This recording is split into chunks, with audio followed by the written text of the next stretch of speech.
Tantor Audio, a division of Recorded Books, presents Owlknight by Mercedes Lackey and Larry Dixon. Narrated by Kevin T. Collins. 1. A shrill whistle caught Darian's attention, and he looked up and over the lake of Kevaldamar Vale, shading his eyes with his hand. As he expected, he saw Snowfire waving at him from his balcony 3/4 of the way up the side of the cliff that edged the far side of the lake. Actually, it would have been more accurate to say that he saw a tiny figure with white hair waving from the balcony. At this distance, he couldn't have said for certain that it was Snowfire. It wasn't Nightwind, though. Her hair was still raven-wing black.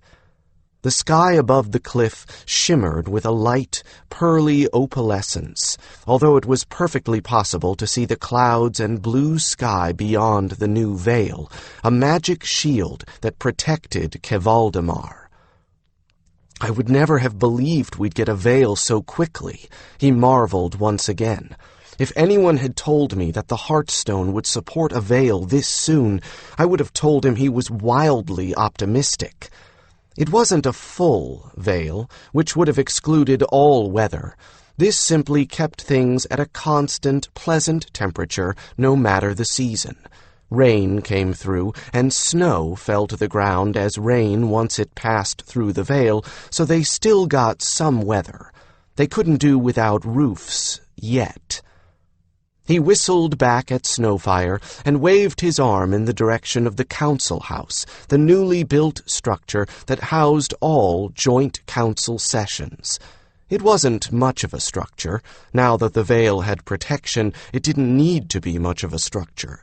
It had walls of wicker work covered in vines, a roof that was half skylight and half slate, a floor of natural turf which flourished in the light. For furniture, in deference to the Valdemar contingent of the Joint Council, there were chairs and a table, but the chairs were of woven grapevine and wicker with soft cushions, and the table was a compass rose shape of tree trunk sections topped with 3 rising layers of polished wood with one section for each member of the council. The Taledras of Kevaldamar, of course, felt no need for formal furniture, and neither did the tribesmen of the Ghost Cat clan. Up on the cliff, Snowfire waved both arms back, signifying that he understood the council was gathering. He disappeared into the dark opening in the cliff face behind him, presumably to fetch his mate, Nightwind.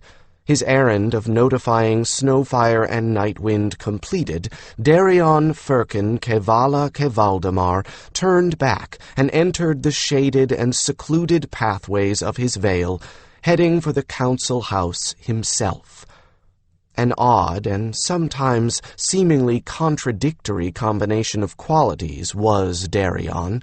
A journeyman-level mage from a land which did not have such things until very recently, a citizen of the country of Valdemar, yet also a Hawkbrother of the once secretive Taledras, adopted into the clan of Kevala. Even his clothing reflected those contradictions. He wore soft fabrics of Hawkbrother manufacture, the loose trousers gathered at the ankle that both sexes wore, and the wide-sleeved, open-collared shirt that was also a staple among the Taledras. Good, strong dyes were readily available in the veil, so the rich gold of his shirt and brown of his trousers were commonplace inside the veil, though not necessarily in the Valdemaran lands beyond. But the embroidered, fitted vest he wore, though not of Valdemaran manufacture, was definitely of the local style. Of light brown leather, lined in darker brown silk, it was embroidered in a motif of owls. Once again, contradiction. The cut of the vest was Valdemaran. The motif was clearly Taledras. So there it was, contradictions implied in his very dress, contradictions that sometimes confused others, but never confused him. For all the contradictions, Darian was comfortable in his dual citizenship, and sometimes took an impish delight in how uncomfortable it made others. He looked up at the sound of a crow's catcall just above his head, laughing when he saw a falcon playing tag with a crow, flying in and out of the branches. In open air, the falcon would have had the advantage, but not in among the trees. The streamer, trailing from the falcon's bracelets, was less than half its original length, but the crow still had most of his streamer and mocked the falcon enthusiastically. Both were bond birds, of course, the specially bred, highly intelligent companions of the Hawkbrothers, and the falcon seemed to be taking his imminent defeat in good humor. Crows took just about everything in good humor. Of all the birds bred by the Hawkbrothers as bond birds, the crows had the liveliest sense of humor. Ravens were more sardonic. Most of the falcons tended to be quick-witted but extremely focused. Hawks a little slower but more deliberate, and owls somewhat ponderous in their thinking. Darian's own bond bird was an owl. In fact, it was one of the largest birds in the Vale. Kuari was an eagle owl, a bird which dwarfed all other birds except the bond bird eagles. Since there were no taledras with eagles in this vale, Kuari and his parents, Wheel and Her, were the largest birds here. Now that the temperature was under control, the flora of the vale was in the process of undergoing a shift from what had been native to this place to plants and even trees that could only be found in Taledras vales. There were more flowers. They were not necessarily bigger, but they bloomed all year long, their subtle perfume filling the air. The leaves of these new plants were enormous, and not just green. Veins traced scarlet pathways, and pinks and oranges and even blues made patterns that resembled flowers, enormous insects, or abstract collages on their surfaces. It would take a very long time before this vale looked anything like Kevala, several generations perhaps, but the beginnings were there, and Darian took a great deal of pleasure in seeing them.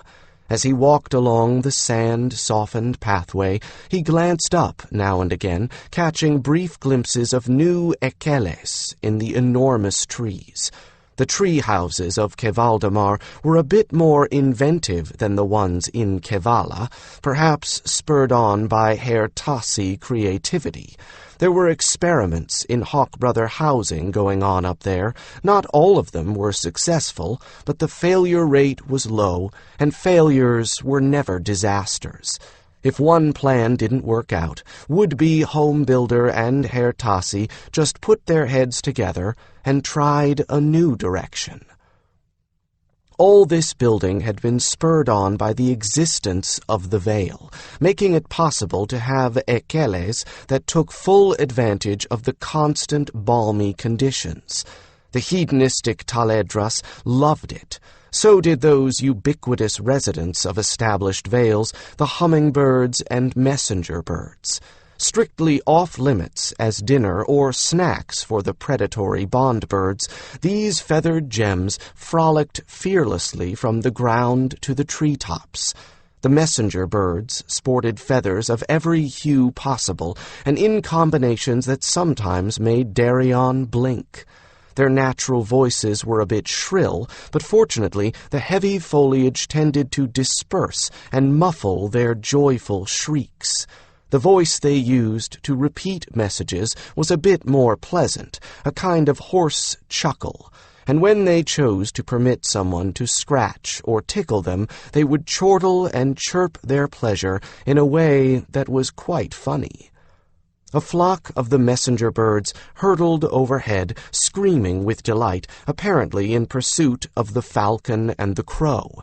A hummingbird hovered at a flower cluster just beside the path, paying no attention to Darian as he walked by.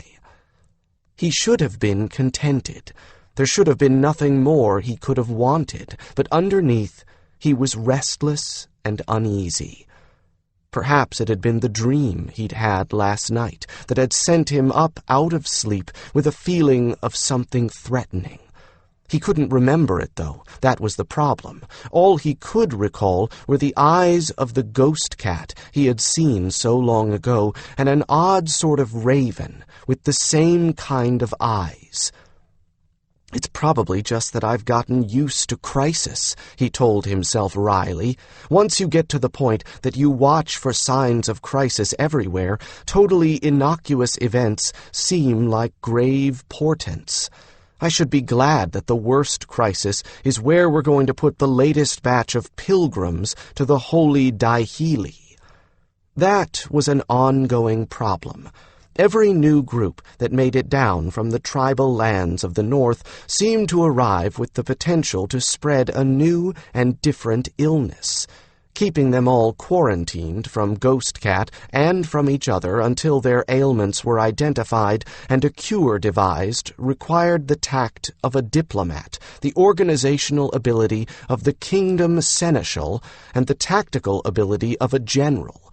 Although those qualities were not all combined in a single person, among them all the council members managed, though there had been a few emergency sessions in the past. The meeting planned for today, however, was the routinely scheduled monthly meeting. Lord Brion and his son would be there for Kelmskeep, as would the chief and shaman of Ghost Cat for the Northerners, representatives from Errol's Grove, and from all the races resident at Kevaldamar Vale. Darian didn't figure he'd hear anything more exciting than progress reports, perhaps some complaints or requests from farmers. The vague murmur of conversation mingled with the rustle of leaves reached him before he actually saw the council house. He stepped past the vine-covered, wicker-work screen shielding the entrance and joined the others in a room that seemed very much an extension of the lush forest outside. Of the representatives for Kevaldamar, only he and the snow-haired, aged Starfall were present at this moment. Nightwind and Snowfire and the others were presumably on their way. Lord Brion and Val had arrived last night, staying overnight in the guest lodge, and now were in their chairs chatting comfortably with Chief Vorden and Shaman Selen of Ghost Cat. Herr Tassi moved about the table, putting beverages and light snacks within reach of the council members on the topmost tier of the table. No one shuffled papers on the lowest table tier today, which was a good omen for a short meeting. The table itself was in the shape of an open rose, seen from above, with the layers in trimmed wood forming the petals. The original concept had been for a square table, yet someone had observed that only allowed for comfort for 4 parties. The way things had been going, who knows how many more powers might come to stay in this area. The Ludders were no longer the ones making the decisions for Errol's Grove. Oh, they thought they were, but the real work was done by the village council, and 2 representatives from that body were the new glassmaker, Herod Dobbs, and Barda of the Fellowship. Herod was always glad of an excuse to come to the Vale for a chance to use the bigger glass furnaces here and trade tips and lessons from the Vale glassmakers. There was very little overlap in what he produced and what the Vale artisans did.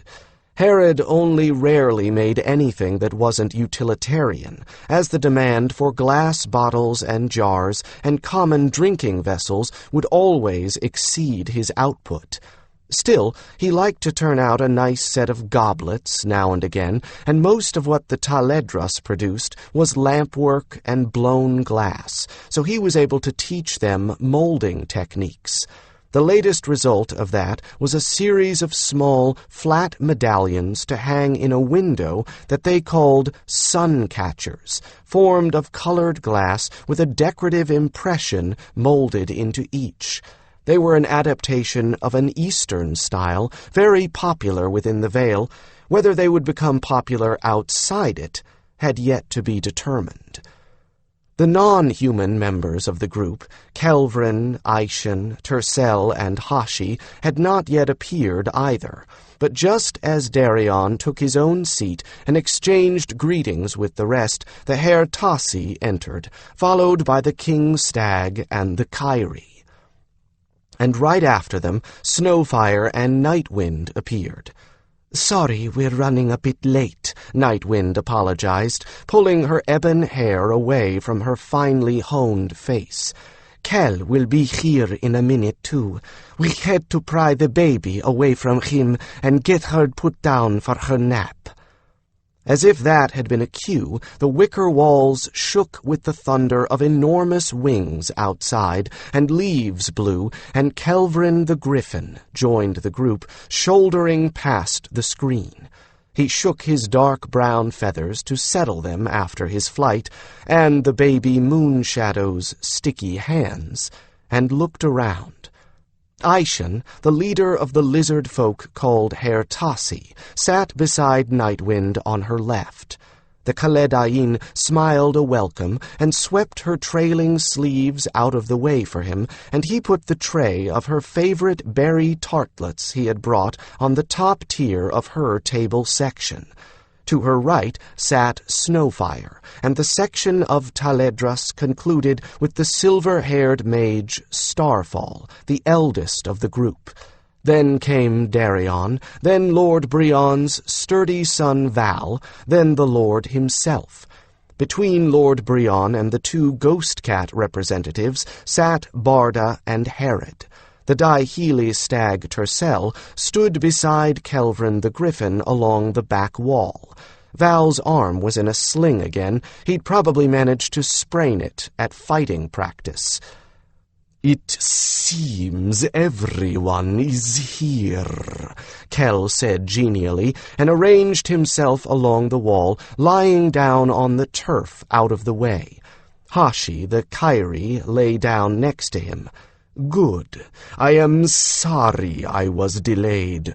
Who will start?"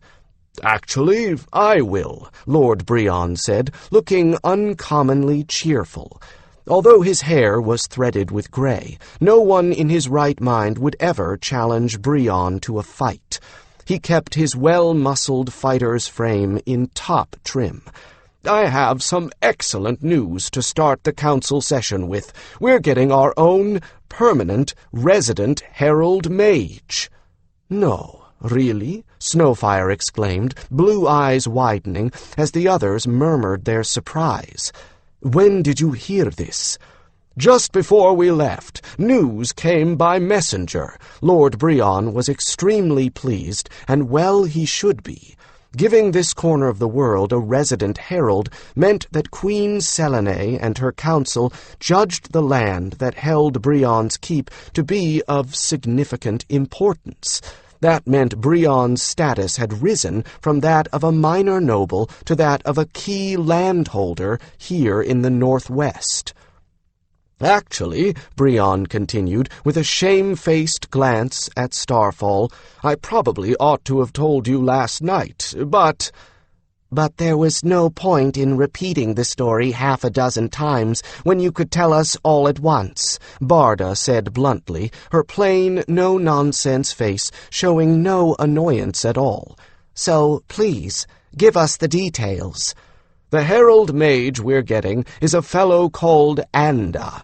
I gather he was trained by the mages that came in with the princess and her lot, so he's got some experience in the war."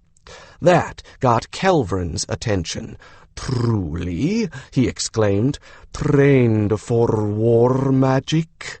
"That's what they told me, Kel. You'll have to ask him yourself if you want to know more." Brion nodded at the griffin, whose ear tufts were sharply erect with interest. Scandrenon Rashke was a war mage. Kelvin turned his head sideways to speak to the Kyrie, who no doubt already knew, and the king stag, who likely didn't care. I could be one like him, with a good teacher. Hashi licked Kelvrin's beak. Tercel just stared briefly at the griffin, his expression typically unfathomable, then turned back to face Lord Brion. War-trained though he is, the heraldic circle feels that his experience in dealing with mages of so many different cultures will be useful here among us. I'm told that since the war, he's been riding circuit on the Kars and Hardorn borders, so he's been running liaison with sun priests and imperials. But that's not the whole of the news. He's bringing your Shandi back with him. Darian's eyes widened in surprise, equal to Snowfire's. Already? He said cautiously, wondering if Shandi had somehow gotten herself in deeper trouble than she could get herself out of. It had been 3 years, perhaps less, since she had gone to the Collegium. Surely she couldn't have gotten her whites yet. Already, Lord Brion said with satisfaction. The girl's got her whites. Not the record, maybe, but she's ready for other duties. Anda hand-picked her himself as his assistant, so she'll be groomed for permanent service here. Brion, that's excellent news, Barda said heartily, beaming at him.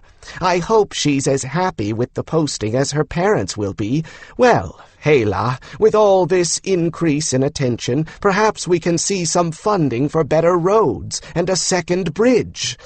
I don't know why she wouldn't be, Brion replied, and behind his back Val rolled his eyes at Darian, who smothered a grin.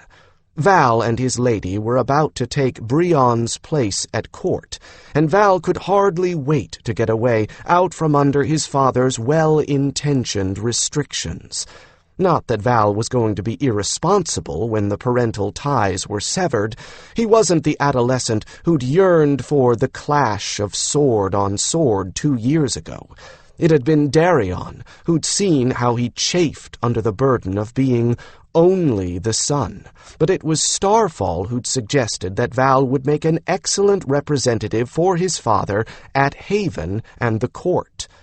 That Lord Brion had embraced the suggestion so readily told Darian that he himself hadn't worked out what to do with a young man full of energy and ideas with nothing to do. I want Harold Anda to meet you, Val, he said, turning to his son, who quickly assumed a more appropriate expression. But as soon as he's settled in, it'll be a good time for you to leave. Any later, and I might not be able to spare you a proper escort. Val grinned back at his father. I'd have been disappointed if you'd asked me to go to court before he arrived, he assured his father. If there was ever an excuse for a Taledra celebration, this will be it. Snowfire grinned, and Kel chuckled. What an excellent suggestion, Val, Snowfire said facetiously. We would never have thought of that. We are so completely serious-minded. We'll take it under advisement. Val knew the Hawkbrothers too well now not to recognize the teasing for what it was, and just grinned back.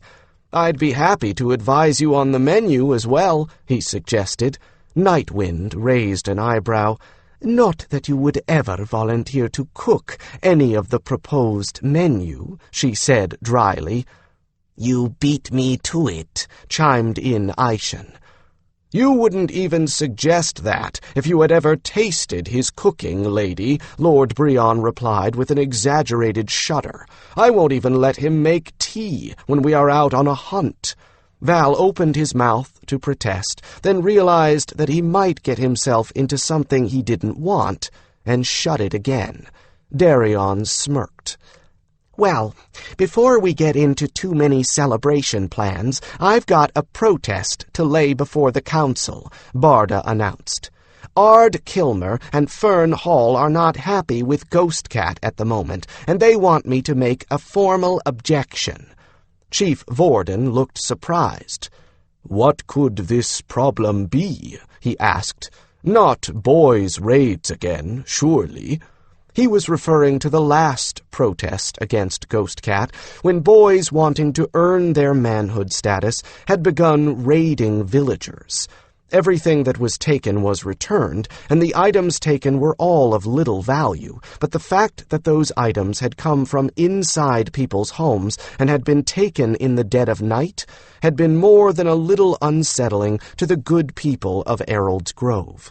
They did not like the idea of half-wild barbarian boys creeping around in their homes while they slept, and who could blame them? After all, their daughters might be next to be stolen, and the daughters might not want to be returned. The chief and shaman, after long consultation with the council, had agreed to a new way of earning manhood tallies that would demonstrate even more raiding skill than snatching things from villagers. Now the boys who wanted to count coup had to slip up close enough to a sleeping Daihili to put a handprint in paint on its side. Tercel liked this game. It forced the herd to regain some of the alertness it had been losing since life at Kevaldamar was so unchallenging. The young bucks of the herd appreciated it as well and had taken to counting coup back, sneaking up behind a stalking boy and giving him a sharp nudge with a horn to his backside. "No, not boys' raids," Barda replied. "They've heard your folk have been buying their chiras with intent to breed, and they're afraid you're going to challenge their market."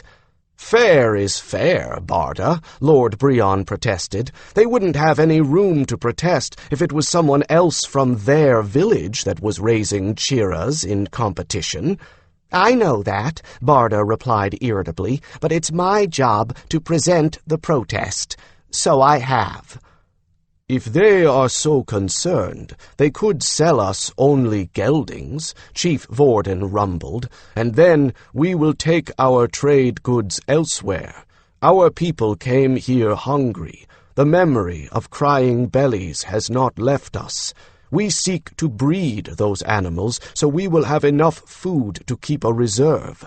If they do not consider our value as peaceful neighbors they help feed, then we will seek out others farther away who will sell to us." "That could get ugly," Val whispered to Darian. "Competition keeps the breed strong," was Tercel's only comment. The chief looked to Lord Brion for further support and possibly advice, and Brion was not loath to give it. "I move that the protest is noted but not valid. They're only protesting because they think the chief won't know it's groundless, and they think they can get a settlement from the council for nothing. In fact, I move the protest be dismissed. All in favor?" A show of hands, and talons, paws, and hooves all around, including Barda's, made it unanimous without Chief Vorden having to get involved at all. Since Lord Brion was the one on record as putting it to the vote and countering the protest, it was unlikely that anything more would be said by the two farmers. Barda sighed. "That was the stickiest bit. Market prices are down, but they can't blame anything but the good crop of early vegetables. The Fellowship wants to send a parcel of wedding shawls with your boy as presents to people he thinks might do us some good." "You mean bribes, don't you?" Vorden asked slyly. "Anybody who understands bribery can't be that much of a barbarian," Val whispered. "Presents, bribes, whatever," Barda shrugged the insinuation away. "We aren't asking for anything specific, and I certainly don't want him to go giving them to tariff officials or anything of the sort.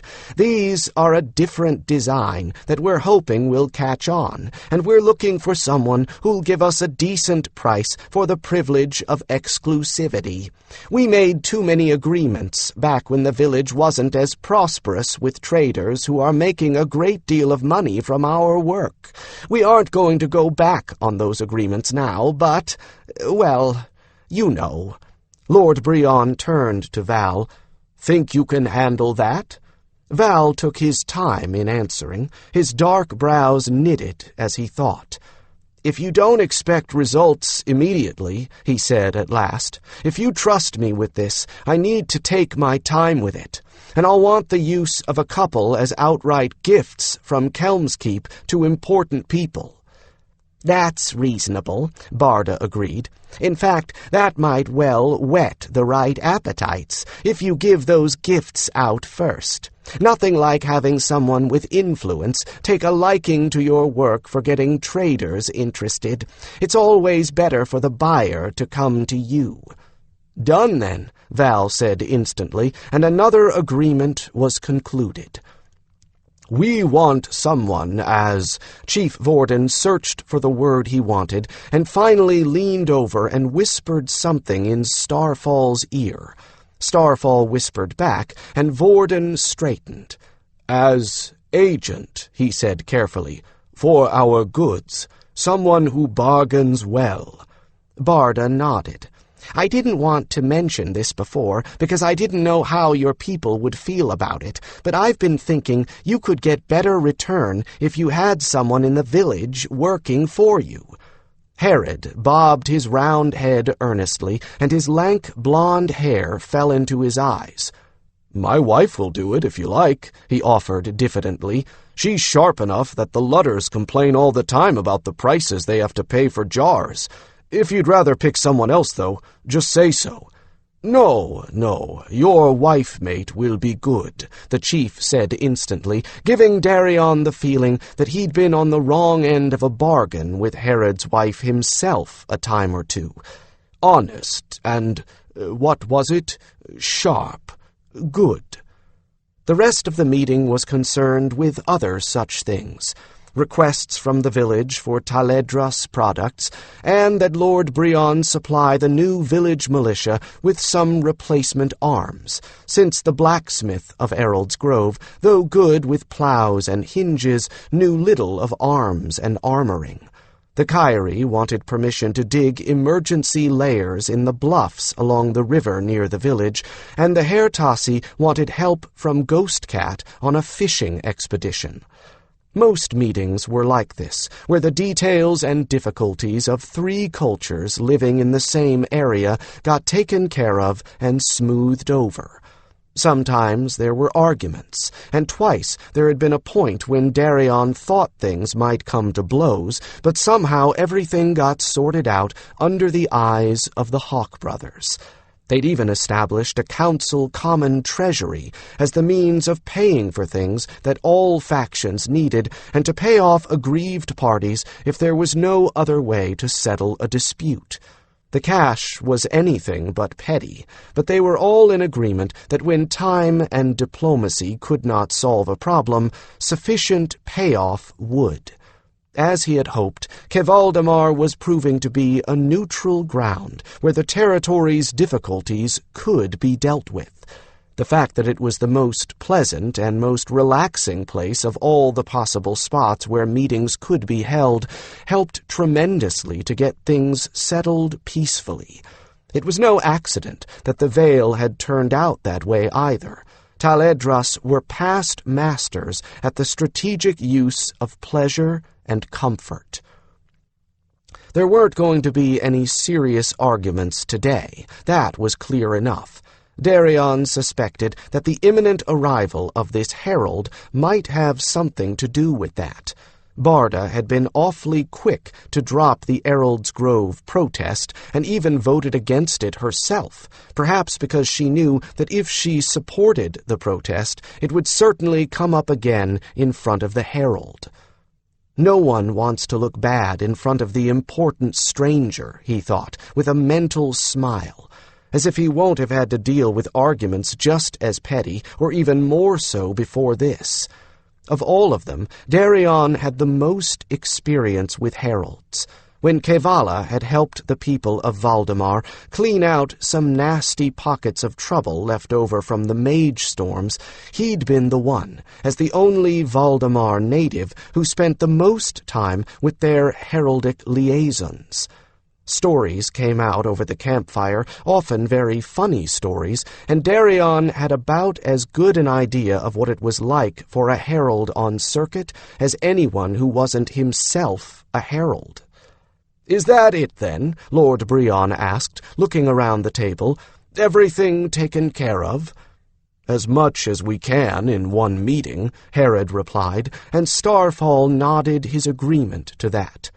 "Well, then, I have a proposition to make.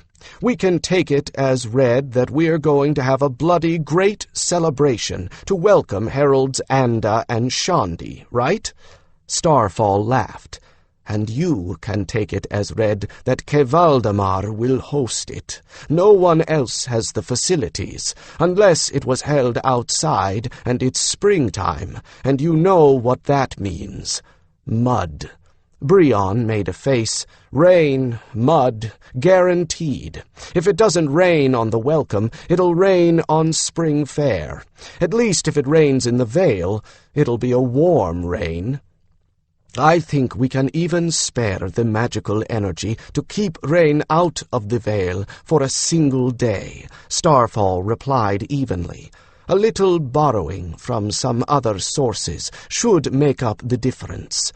Clearly, though, you have a request for the plans?" Brion cleared his throat. "You all remember that I made Val a knight when we decided he'd go to represent us at court? Did I ever explain why?" Snowfire wrinkled his brow in thought as the Emerald's Grove representatives looked blank. They hadn't sat on the council at the time.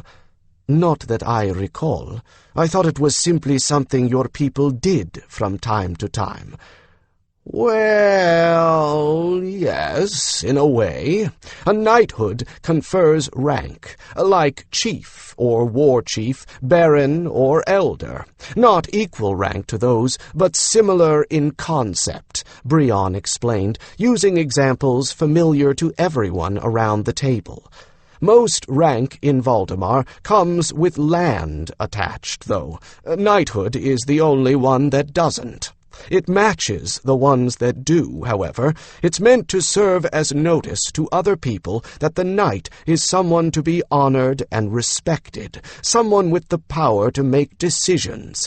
It goes to younger sons who won't inherit, for instance, or someone like Val, who is going to serve as a representative for his parents. But it can also be used to reward people who've distinguished themselves. There are knights in the Guard, for instance. It's a way of ennobling someone who's not highborn and make them equal to the nobles." "All right," Nightwind said. So, I'd like to make young Darian a Knight of Valdemar." Lord Brion sat back in his chair and enjoyed the various reactions of the rest of the council. Darian paled. He was too surprised and concerned to take any notice of the others. His first reaction was elation, but immediately following that was worry. "Lord Brion," he said, before anyone else could voice their opinion, "I appreciate the honor, but why? And I've already got other commitments. I am adopted into the Taledras, and I couldn't take any oaths that would conflict with that." Brion shook his head. "No troubles there, lad. There are a fair number of Valdemaran knights that are envoys of other countries. Well, there's the Karsite ambassador, Carol, for one. The oaths you swear aren't even in the name of a specific god. The phrasing is, 'By all I hold holy and dearest,' and you basically swear to defend the defenseless, uphold the right, that sort of thing. You're the real liaison between Valdemar and the Hawkbrothers, but without some sort of title, I'm afraid this herald might overlook you." He gave a shrewd glance at Starfall, who nodded slowly. "Make you a knight, though, and do it as part of his welcoming party, well, it'll say without saying anything out loud that you rank equal with him." "As it should be," Kell rumbled. "I take it, then, that he's to be stationed within the Vale?" Starfall asked. Brion nodded. "See what I'm working at here? It's an honor, oh my, yes, but I don't want a bunch of city-bred softheads thinking that they can make up for all their neglect by sending us a herald, or even a herald mage." And if he is expecting to be stationed in the Vale, Starfall ruminated on that for a bit. If Darian is his equal, then it is clear that he is in the Vale as our guest, and not as anyone who has any real authority over us. Brion looked satisfied, but said nothing. He didn't have to. So far as he is concerned, the Joint Council is the only body with any right to make decisions around here, Darian reflected. He doesn't intend to give up the tiniest speck of his authority and autonomy to haven bureaucrats, and he figures Starfall and Vorden feel the same way. He was probably right, definitely right, so far as Starfall was concerned. Vorden would side with what benefited his clan. And as far as I'm concerned, that is right too. Darian understood completely what Lord Brion meant when he'd spoken of the neglect that this part of the country had suffered. Granted, there had been an excuse for it. The war with Hardorn had drained Valdemar of every able-bodied fighter, putting them out on the front lines. But excuses didn't make things right, and one herald in residence wasn't going to make up for it. "Then I would very much like to accept the offer, Lord Brion," he replied firmly. Brion smiled broadly. "Ha!" the shaman said, getting their attention. "If you make this night business, we will make Darian of the Owl a clan brother, yes, and at the same celebration." "An excellent idea," Snowfire said with enthusiasm. "A very good idea. Let Herald Anda be on the right footing with all of us from the moment he arrives." Now Darian was more than surprised. He was stunned. "But," he began, "isn't this an awful lot of commitments to make? Can I honestly honor them all?" Snowfire chuckled and made a gesture that was supposed to be reassuring. "It's all right, Darian. Clan brother is the equivalent of wing brother. The ceremony is a bit different, but you'll enjoy it." Darian gulped down his protests. If Snowfire, who had spent more time with the ghost cat shaman than all of the rest of them combined, said it was all right, then he would have to take his word for it. "While we are at it, perhaps my herd ought to hold the right that makes him the king stag's prime doe," Tercel said into their minds, his tone as dry as old papers. Then again, perhaps he wouldn't enjoy that particular ceremony. Darian flushed a furious scarlet. Lord Brion, Val, Barda, and Herod, who had no idea what Tercel meant, looked blank. But the Taledras and the Ghost Cat representatives, who had an altogether too healthy taste for the body, laughed themselves into exhaustion. Even Kell howled with laughter. And Darian was not about to offer the confused ones any kind of explanation. Not then, not ever. 2. As soon as the meeting was over, Darian was co-opted by Starfall and Aishin. He'd expected it. The burden of planning for this celebration would fall on Aishin's shoulders, with Starfall handling the rest of the details. Aishin had no more notion of what would serve to honor a herald than a fish would know how to honor a bird. Starfall had worked with heralds, but had only a sketchy grasp of what one would expect socially. Darian was used to the appearance of the Herr Tassi after all these years, but he took a moment to consider what the herald's reaction might be. Aishin was a typical specimen of his race. He came to just about chest-high on a human. His blunt, lizard-like head boasted a formidable set of teeth, a rounded cranium, and eyes set so that he had binocular vision like an owl or a human. His tough hide, covered with pebble scales, was a healthy blue-gray. His stubby hands and feet had talons that he had used to good effect in the past. What would Harold Anda make of all that, when the owner of these attributes was also the chief cook for Kevaldamar? Shandi will have warned him, he reminded himself. Besides, anybody who partners with a talking horse shouldn't look crosswise at a talking lizard, especially if he wants second helpings. So Darian allowed himself to be dragged off to Aishan's little den, a quasi-office space behind the main kitchens, from which he ruled over all things domestic in Kevaldamar. He had maps and models of the entire Vale with a complex of Hertasi tunnels marked out in pale blue, for, like a good general, Aishan kept careful track of the terrain. His offices had been built, along with the rest of the kitchens, from rock dug from the cliffs. Those who live intimately with forests are uniquely conscious of the devouring power of fire, and there was as little that was flammable in the kitchens as was possible. Water, flour, and sand were near at hand in the event they would be needed to smother any errant flame. The chief piece of furniture was Aishan's desk, low and suited to his size. Besides Aishan's desk chair, there were 3 adjustable stools with hinged seatbacks. Starfall and Darian each took one, revolving it until it was comfortable for them to use. Not that it was any hardship to be ensconced in the Hertasi den, though the aromas of the evening supper offerings mingled into a single mouth-watering perfume that would have driven a hungry man mad. Starfall and Darian were not left for a moment to suffer that particular torture.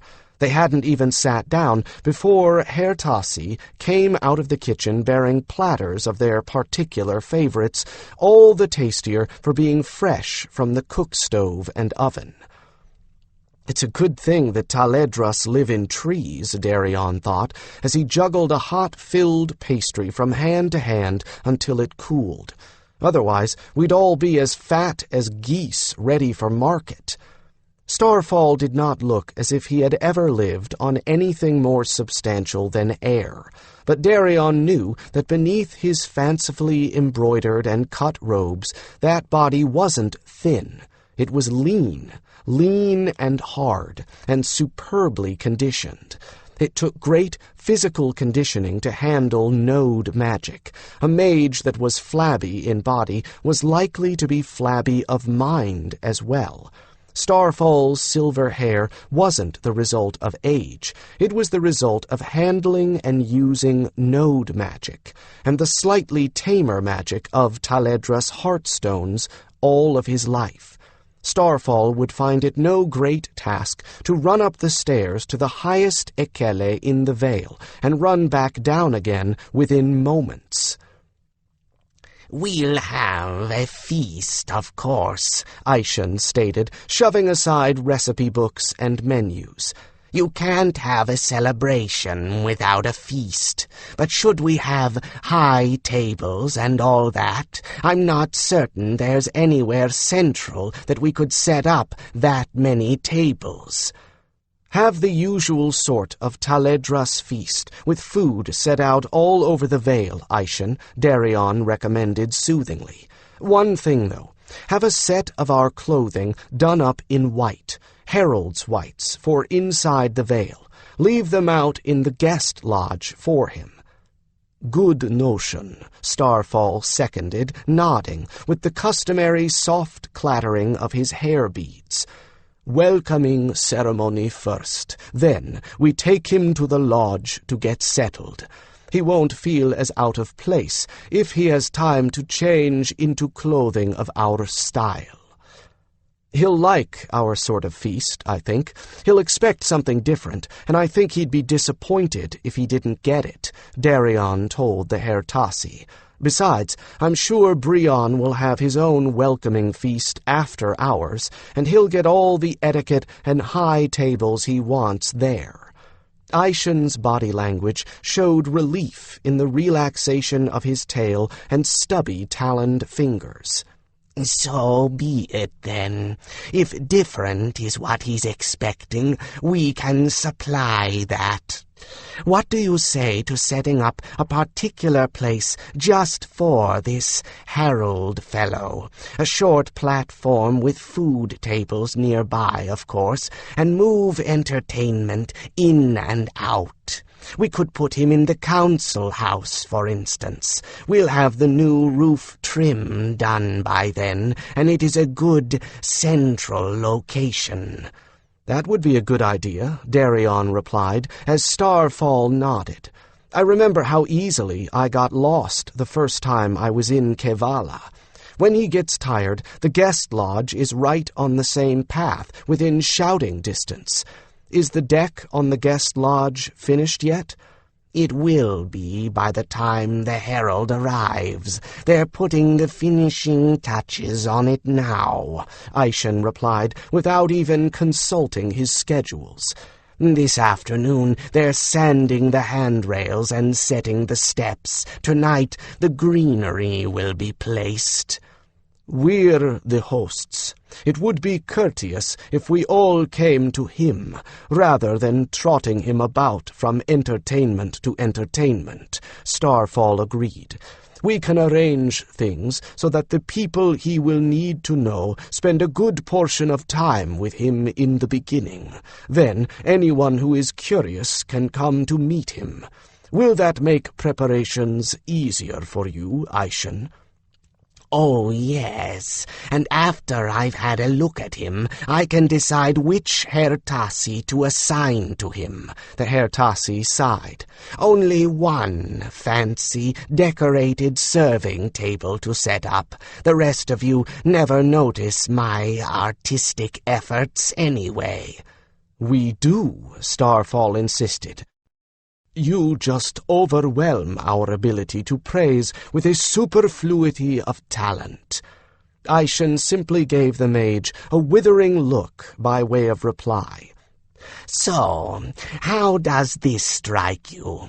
We have the actual welcoming ceremony at the entrance of the Vale. Everyone will fit there easily enough, since the weeds were cleared out last season. Then we take the heralds and our other guests to the council house and feed them.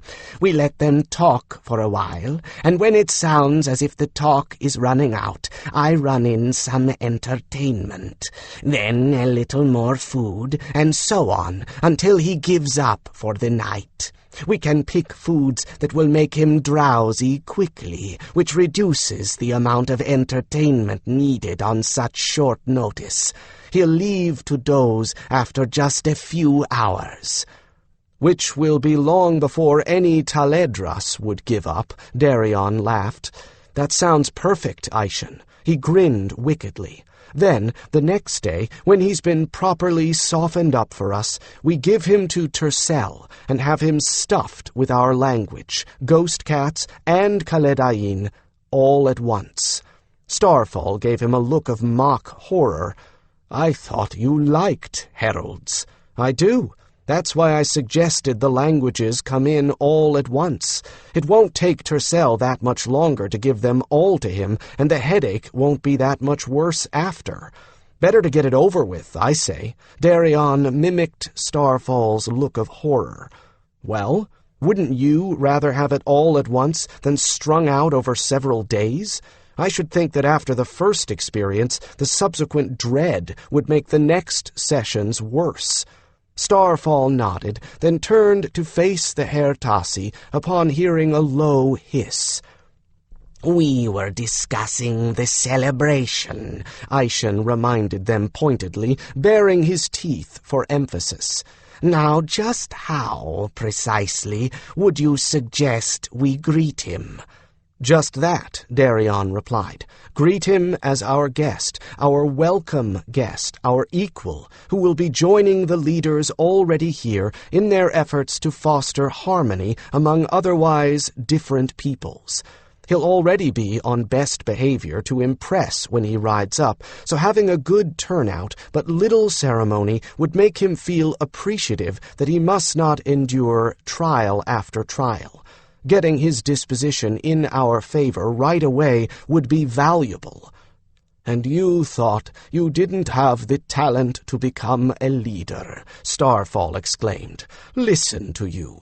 I'm just quoting what my excellent teachers would say in the same circumstances, Darian retorted. Weren't you just agreeing with Lord Brion that we're to make certain Harold Anda understands he is one among equals here? Ha! The boy finally pays attention, Aishan muttered, but when Darian turned to fix him with a sharp glance, he looked as innocent as could be. On the whole, Aishan continued blandly, I am relieved. This is going to be much easier to plan and execute than a wedding, for instance. Should I pull some of the Ekele building crew to go to work on the Herald's permanent quarters, do you think? Starfall exchanged a glance with Darian, who shook his head slightly. Not yet, Starfall told him. Although Brion said he's expecting to stay here, I presume as a kind of envoy, he may decide that he prefers to lodge in the village, in more familiar surroundings. For all we know, he may decide to establish himself outside all of our enclaves. I can let him know at some point that we have the hands, and the rest will contribute materials, when he wants to have a permanent residence built, and that he can have it constructed where he pleases. Darian nodded. Instead, I suggest you pull a couple of builder crews off to add proper accommodations for the companion. They'll want to be close to each other, and this will show that we understand that the companion is as important as the herald, and that they work together. It certainly wouldn't hurt to have companion quarters attached to the guest lodge for future visiting heralds. Aishan nodded his blunt snout decisively. Right, then. Won't be difficult. Knock a 2-level door into one of the end rooms, add the stabling, bring water in for a fountain. I can have that finished in a few days. He scratched his nose. Sawdust floor, I think. Maybe some mats. Outside door with a rope latch, so the companion can let himself in and out. That sounds perfect to me, Darian replied, very much impressed with Aishan's forethought. So, just the welcome to plan for now, and the extra building. Aishan wrote out a note in silver stick, folded it into a pyramid, and stuck it on the model of the guest lodge as a reminder. That's manageable. Well, are you two going to sit there all day, eating everything in the kitchen? Shoo, I have work to do. Laughing, Darian and Starfall left the Hairtassi to his own devices as he began rummaging about for more paper, muttering about menus. Keisha stood at the open door of Darian's vine-covered house, hefting first one wicker pannier basket, then the other, to judge roughly which was heavier. Above her head, the trees met to form a ceiling over the house and path. Songbirds and colorful messenger birds chattered and sang, and hummingbirds chased each other around the branches. She had not gone to the meeting. As the chief healer to both Vale and village, she spent roughly equal time in each, and that left her feeling a bit odd about representing either. Instead, Nightwind served as the mouthpiece for the healers, unless there was some pressing reason for Keisha herself to be there. She had to check her packs anyway, for she was about to make another trip back to the village to make sure anyone who needed her services was properly tended to. The baskets were laden with various medications, most of them for animals rather than humans. The villagers were uncommonly healthy this summer, with half the normal number of accidents, even among the children. Perhaps that was due to increasing prosperity. Well-fed and well-rested people resisted disease and didn't have nearly so many mishaps. Ever since the events of recent times, the Crown had sent more funding for rebuilding and renewing the area than it had ever received before in half a decade. Newer tools were invariably more reliable, safer tools out here. Even the old mill had been rebuilt into a safer operation.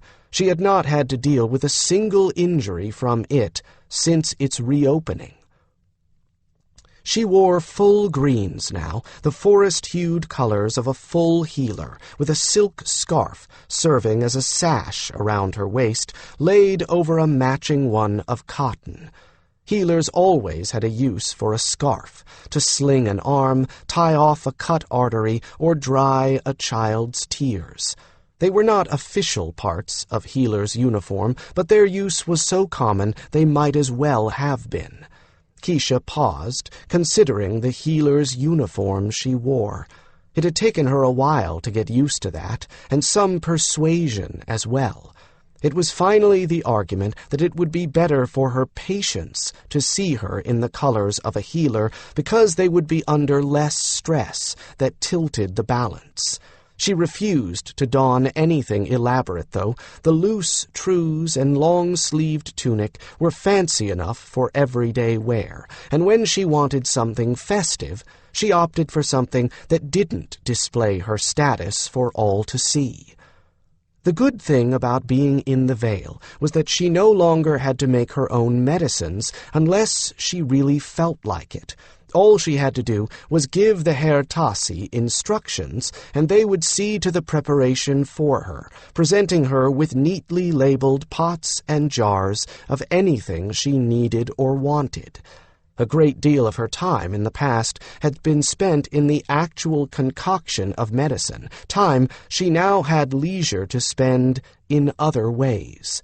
So now I spend it riding to and from the village instead, she thought wryly, as she made sure the 2 pannier baskets that her daihili would carry were finally balanced as evenly as she could manage without actually weighing them. She shared Darian's quarters, and yes, his bed, when she was in the Vale. And since he had never yet accompanied her to Errold's Grove when she went on her weekly visits, the touchy problem of whether he would share her home had never come up. Her parents, of course, had no idea that they were anything but friends, and everyone else had the sense not to betray their ongoing relationship to the village. It was true that she was old enough to do as she wished. It was also true, as Carowin had remarked before she left, that no child is old enough in her parents' eyes. She could own an estate, command a dozen servants, and have gray hair, yet she would not be old enough. She ducked back inside for a moment to make sure she hadn't forgotten anything, then returned to wait in the sunshine for her daihili to arrive. It's a given. If Shandi were to come back for more than a fortnight, she'd be treated the same way, as if she was no more than 14 and unable to make any decisions for herself. The only reason she doesn't get treated that way is because before Mother has a chance to get her lectures set fair in her head, Shandi's gone again. Besides, Keisha wasn't entirely sure how long this particular liaison was going to last. Darian was a very handsome lad, and every village female unspoken for, and some who were, had made it very clear that they found him fascinating. There were plenty of girls who would be only too happy to find out what life was like in a Vale. What if he got tired of her? What if I got tired of him? Well, she couldn't see that happening, but she had a lot of responsibilities, more than she had ever had before. And so did he. That was part of the problem. His responsibilities kept him here, but that was not so with hers. Yes, she was, for now, the chief healer for Kevaldamar. She was also still the healer for Errol's Grove, and she wouldn't blame him if he got tired of finding her gone half the time. She couldn't devote herself to him the way her mother had devoted herself to her family. It just wasn't going to happen that way. She rubbed her temple with one finger and stifled a sigh. Sooner or later, the Vale would get a Taledras healer as well, and then all her energies would go to the village. She wouldn't have a reason to stay in Kevaldamar anymore. He certainly wouldn't move back to Errol's Grove. Then what? She couldn't keep going back and forth between here and the village when she didn't need to be here. People would start to wonder why. Saying she was studying under the Taledras healer would hold for a while, but what then? She bent over to tie her baskets closed, certain now that she had everything she intended to take with her. Her vision was suddenly blocked by a pair of hands in front of her eyes. She seized Darian's wrists and spun herself around to meet his merry brown eyes and cheerful grin, reflecting dappled sunlight. There was a crumb of pastry tangled up in a lock of his hair, and he was too fastidious to have left it there for very long. He must have just eaten minutes before. She sniffed experimentally. "You've been eating garlic sausage rolls," she accused. "Well, you weren't going to be here tonight, so the garlic wouldn't matter, would it?" he retorted, and gave her a redolent kiss. "If you change your mind, there's still time to help yourself, and we'll both have garlic breath. Besides, you know how good garlic is for you." Not that she minded garlic breath, at least not when they both had it. Her main objection was that he would have been perfectly happy if everything he ate was spiced with garlic, and she didn't like it that much. "Another thing we don't share." "Not a chance. If I don't make my trip, the Trilby family will probably come get me.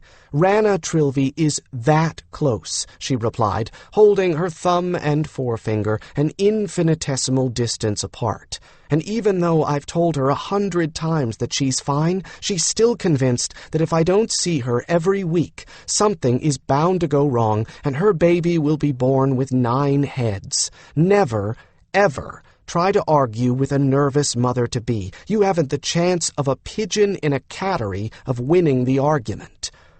Something about his expression made her wary. He had that devilish look he always got when he was keeping a secret that made his sharp features look even more fox-like.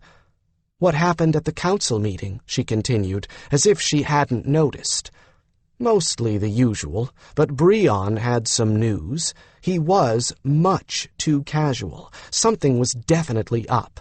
Whatever Lord Brion had brought in the way of news was something he knew she'd want to hear. She decided that 2 could play that game of feigned indifference. "Oh, anything important, or can it wait until I get back?" She fooled with the baskets a bit more, taking care not to look directly at him. "You'll probably hear it on the way back anyway, since you're going with Barda and Herod. We're getting resident heralds." He watched her closely, and she knew from the way he was acting that although this was momentous news, it wasn't the biggest part of his secret. "Really?" she exclaimed anyway. "Heralds as permanent residents? More than one?"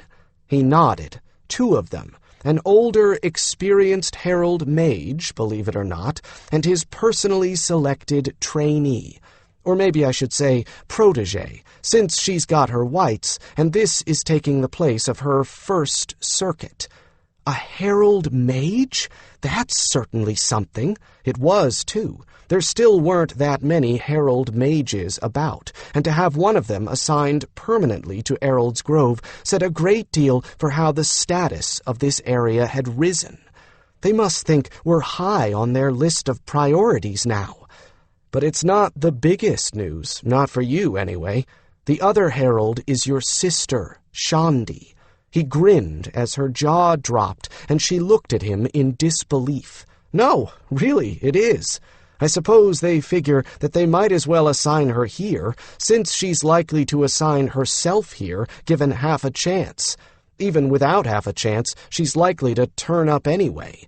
But it hasn't been much more than 2 years. She still couldn't believe it. Shaundi had said nothing of this in her letters. She'd only complained now and again of how busy she was and how much she was expected to absorb. Is that why she hasn't spent more than 4 weeks here in the last 2.5 years? Because she's been rushing or rushed through her studies? Brion said she hadn't gotten the record for graduating quickly, but she was close. He was fairly impressed. Darian grinned at her reaction. Mind you, he shouldn't have been surprised. Look at how well you've done, and you haven't had a collegium full of teachers to help you.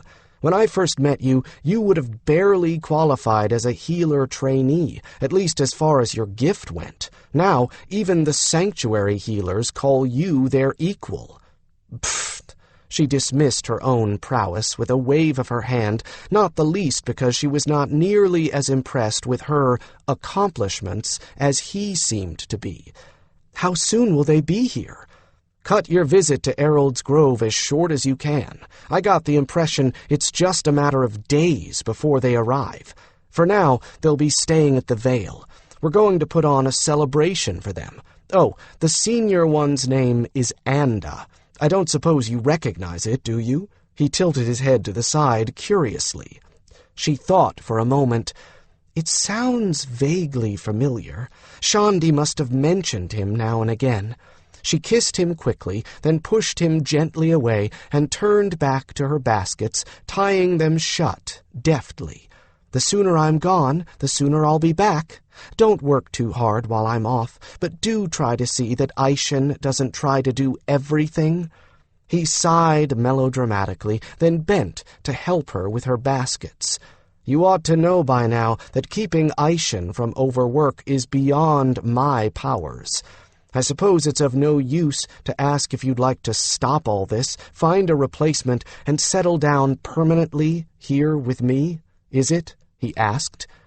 When someone is getting ready for a journey, it's the wrong time to ask about settling down, Darian.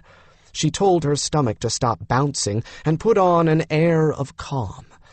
The answer still hasn't changed. I didn't think it had, but a fellow can ask. It's just that we're awfully good together. To her intense relief, he didn't pursue the subject. She was saved from having to say anything more by the arrival of her Daihili, a young buck this time. He didn't ask the question every time she left, but it was at least once a month. Was it only a sense of duty that kept him asking? He couldn't possibly understand what it meant to be bound to a calling. Being a healer meant being tied into her avocation even more tightly than being wedded. Without being asked, Darian saddled the Daihili and fastened the baskets on either side of the arm-thick pad seated just over the stag's rump. She grabbed hold of the handle that was built in place of a saddle horn, put her foot in a stirrup, and swung herself up into place. Daihili had no reins to take up. They would never have permitted so undignified a contraption as a halter on their heads. "Good day, healer," the buck said formally. "I am Talon." "Thank you for your help, Talon," she replied just as formally. "Are Barda and Herod ready to return yet?" "They await us at the Vale entrance. Shall we go?" Talon responded, his thoughts glossed with a skimming of impatience. The bucks were almost always a little impatient. It seemed to go with the gender. "I heard.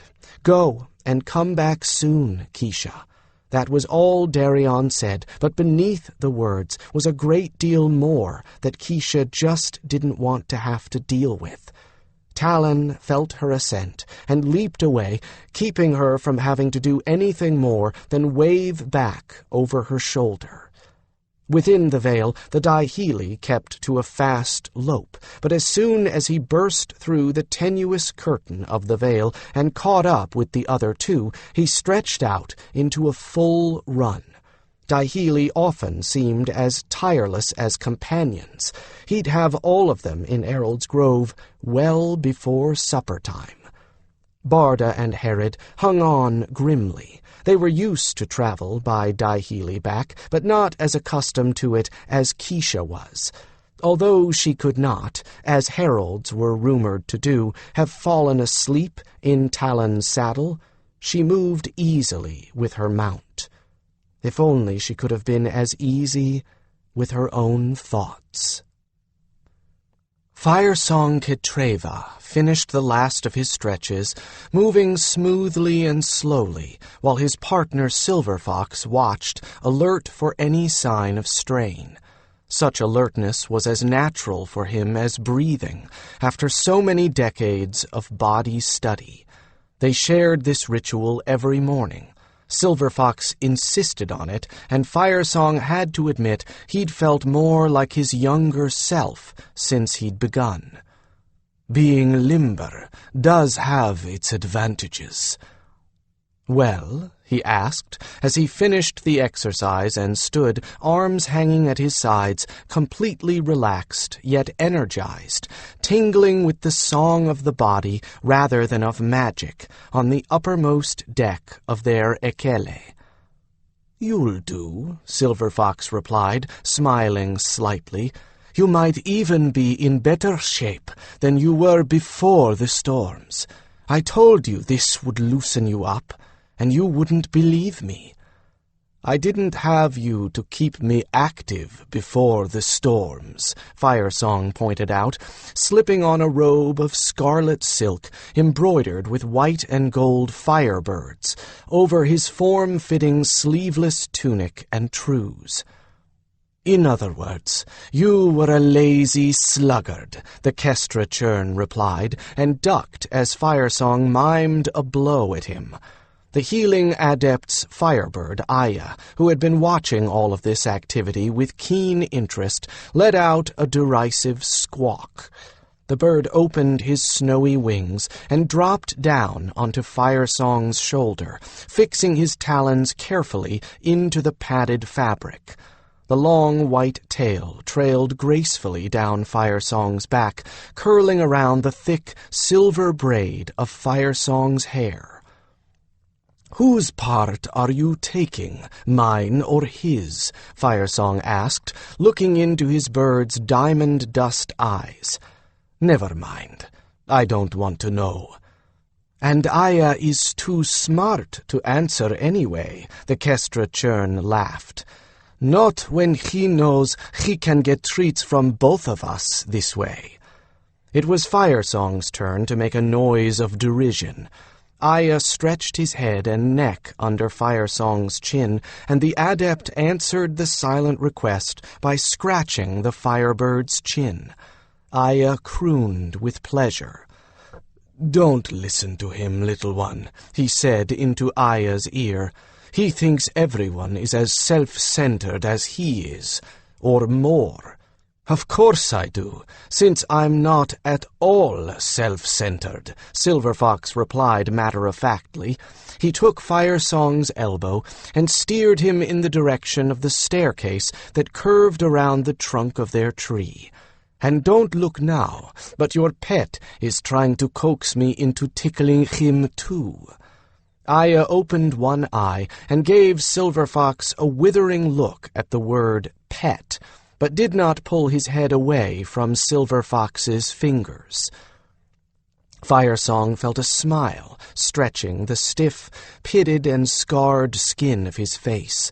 Although life was nothing like he'd anticipated when he left his home vale, it was very good. What's more, I'm not sure if I'd be willing to do any of it over, since the end result is so comfortable. It's amazing now that I can wear so many faces here without any of them being a mask, and wear a mask without hiding my feelings. Silver Fox followed him down past the bedroom to the main public room of the ekele. The tree wasn't large enough to support an ekele very high off the ground, or for more than one room to be on a single level, But now that the veil was in place, he'd had the Haertasi construct an external stair linking all the rooms, so that the area that had been used for the internal staircase could be converted into usable space. Wide decks circled each level of the Ekele, and the staircase threaded its way around and through them. All the windows were open to the balmy air, and flowering vines grown from Kevala cuttings had been trained around each of the windows to scent the breezes. There were plenty of masks hanging on the walls, but Firesong didn't trouble to reach for any of them as he and Silver Fox entered the room. Here in his own home, no one would trouble him who had not been invited, and no one who had been invited would be shocked or disturbed by his burn-scarred appearance. Some of Silver Fox's handiwork hung on the walls as well, griffin feathers shed by some of the residents of Kevaldamar when they molted. These were all primaries, secondaries, or tail feathers, and the smallest was as long as Firesong's forearm. Silver Fox decorated the quills with beadwork and painted the broad expanses with sinuous designs echoing the colors of the beads. Dyed leather and ribbons of strong textures complemented the interlace and lilt of the linework. Feather artworks hung between each mask, and Firesong never tired of resting his eyes on them.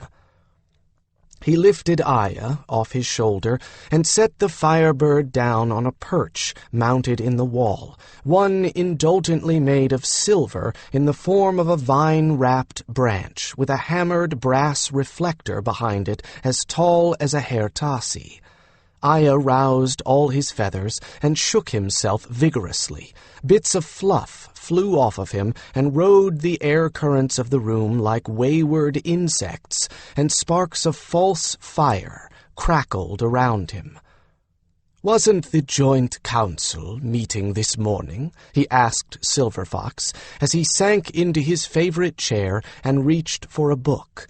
Before he could even make up his mind that he wanted something, one of his Haertasi appeared at his elbow and left a tall glass of cooled juice on the table where his book had been.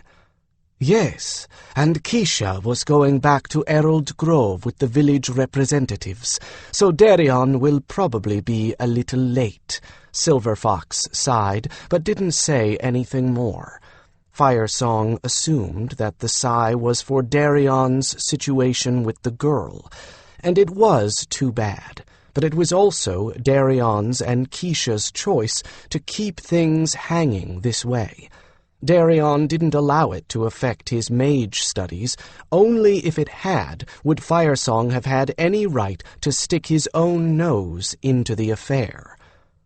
It was later than Firesong would have expected, though, when Kuari came in to land on the railing of the porch, signaling that Darian could not be far behind. Lunch was long over, and Firesong was well into his book by then. Silver Fox had already gone below to his workrooms at the foot of the tree to administer to some of his massage clients. The healing adept laid his book aside after reading a passage that made him smile, since it echoed his own teaching philosophy so well. Teach what you know, regardless of when you have learned it. Teach what you learned yesterday sagely, as if you have known it all your life, and teach what you have known for decades with enthusiasm, as if you learned it only yesterday. He marked that page with a scarlet jay feather and waited for Darian's step on the stair, and saw by the young man's face that there was unexpected news. "Lord Breon said we're going to get a permanent resident herald," were the first words out of the young man's mouth. "Really?" Firesong was a little surprised at the "we." "I take it he is expected to reside here, in Kevaldamar?" Darian picked a seat and settled into it. "So Lord Breon says, unless the herald decides it would be more politic to actually live outside the Vale. He's supposed to be a herald mage, too. Keisha's sister Shandi just got her whites, and she's coming too as his protege. I don't know if that's for the long term, but she'll certainly be here for a year. We're having a welcome, obviously. Firesong knew there was something more, but Darian would get to it quickly enough. It was his nature not to hold anything back, for good or ill. Yes, and I suppose you could say that I'm going to be the chief entertainment, Darian replied ruefully, his expression a comical mixture of chagrin, embarrassment, and pride. Lord Brion got this idea. He related exactly what had happened at the council meeting with remarkable facility. But then, the young man hadn't been out of the circles of power since he was about 14 or 15. Starfall is probably only waiting for him to reach the status of a full mage before resigning from the council, having Snowfire take his place, and graduating Darian into Snowfire's slot. Well, if that was indeed Starfall's plan, Firesong's own plans fit right into that, and now was a good time to set those plans in motion. Well, in that case, he said casually, it is a pleasant enough day. I have had a good breakfast. Before you get too involved in all these other ceremonies, perhaps we'd better put you through your mastery trial. Darian's face went completely blank.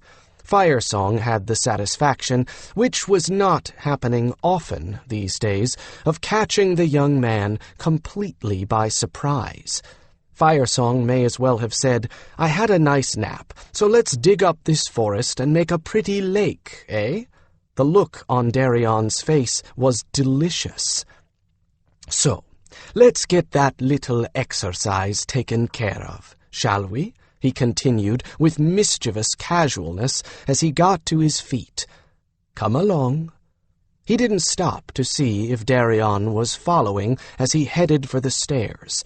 Darian would follow, because Firesong hadn't given him any time to actually think about what he was going to do. Darian was ready, but the more time he had to stew about the trial, the more likely it was that he'd work himself up into a nervous state over it and risk failure. Firesong had never intended to give him that chance. Too many young mages froze up and couldn't even remember the simplest of spells when allowed to dwell on the upcoming trial. It was a mistake some teachers made that would not happen with Darian. The steps behind him creaked under Darian's weight, and Firesong smiled to himself. By this evening, the Vale would have yet another piece of news to talk about. Or at least they would, if Firesong had anything to say about it. Firesong usually got his way, although these days, when he didn't get what he wanted, he just changed his mind until he was happy with what he had. Darian, however, would do very well in the coming trial, he knew. Firesong could feel intuitively that he would get exactly what he wanted. He had confidence in his pupil, and the Vale would have something more to celebrate by nightfall, the first new master mage of a new Vale. His student. Magnificent. 3. Darian shivered as he followed Firesong down the stairs to the dome complex nestled at the foot of the tree. Most of that structure belonged to Silverfox, but Firesong kept one private room for himself, protected with the tightest permanent shields inside Kevaldamar.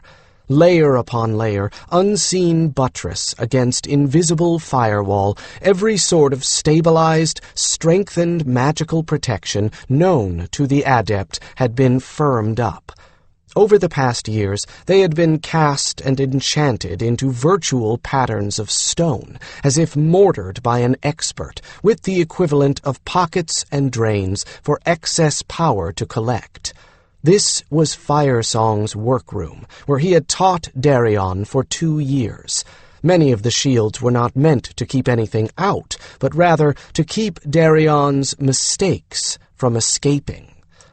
There hadn't been a great number of those mistakes, no more than 3, all in his first few months with Firesong, and all minor ones, but the existence of those shields allowed him to work without worrying about the consequences of an accident to the rest of the Vale.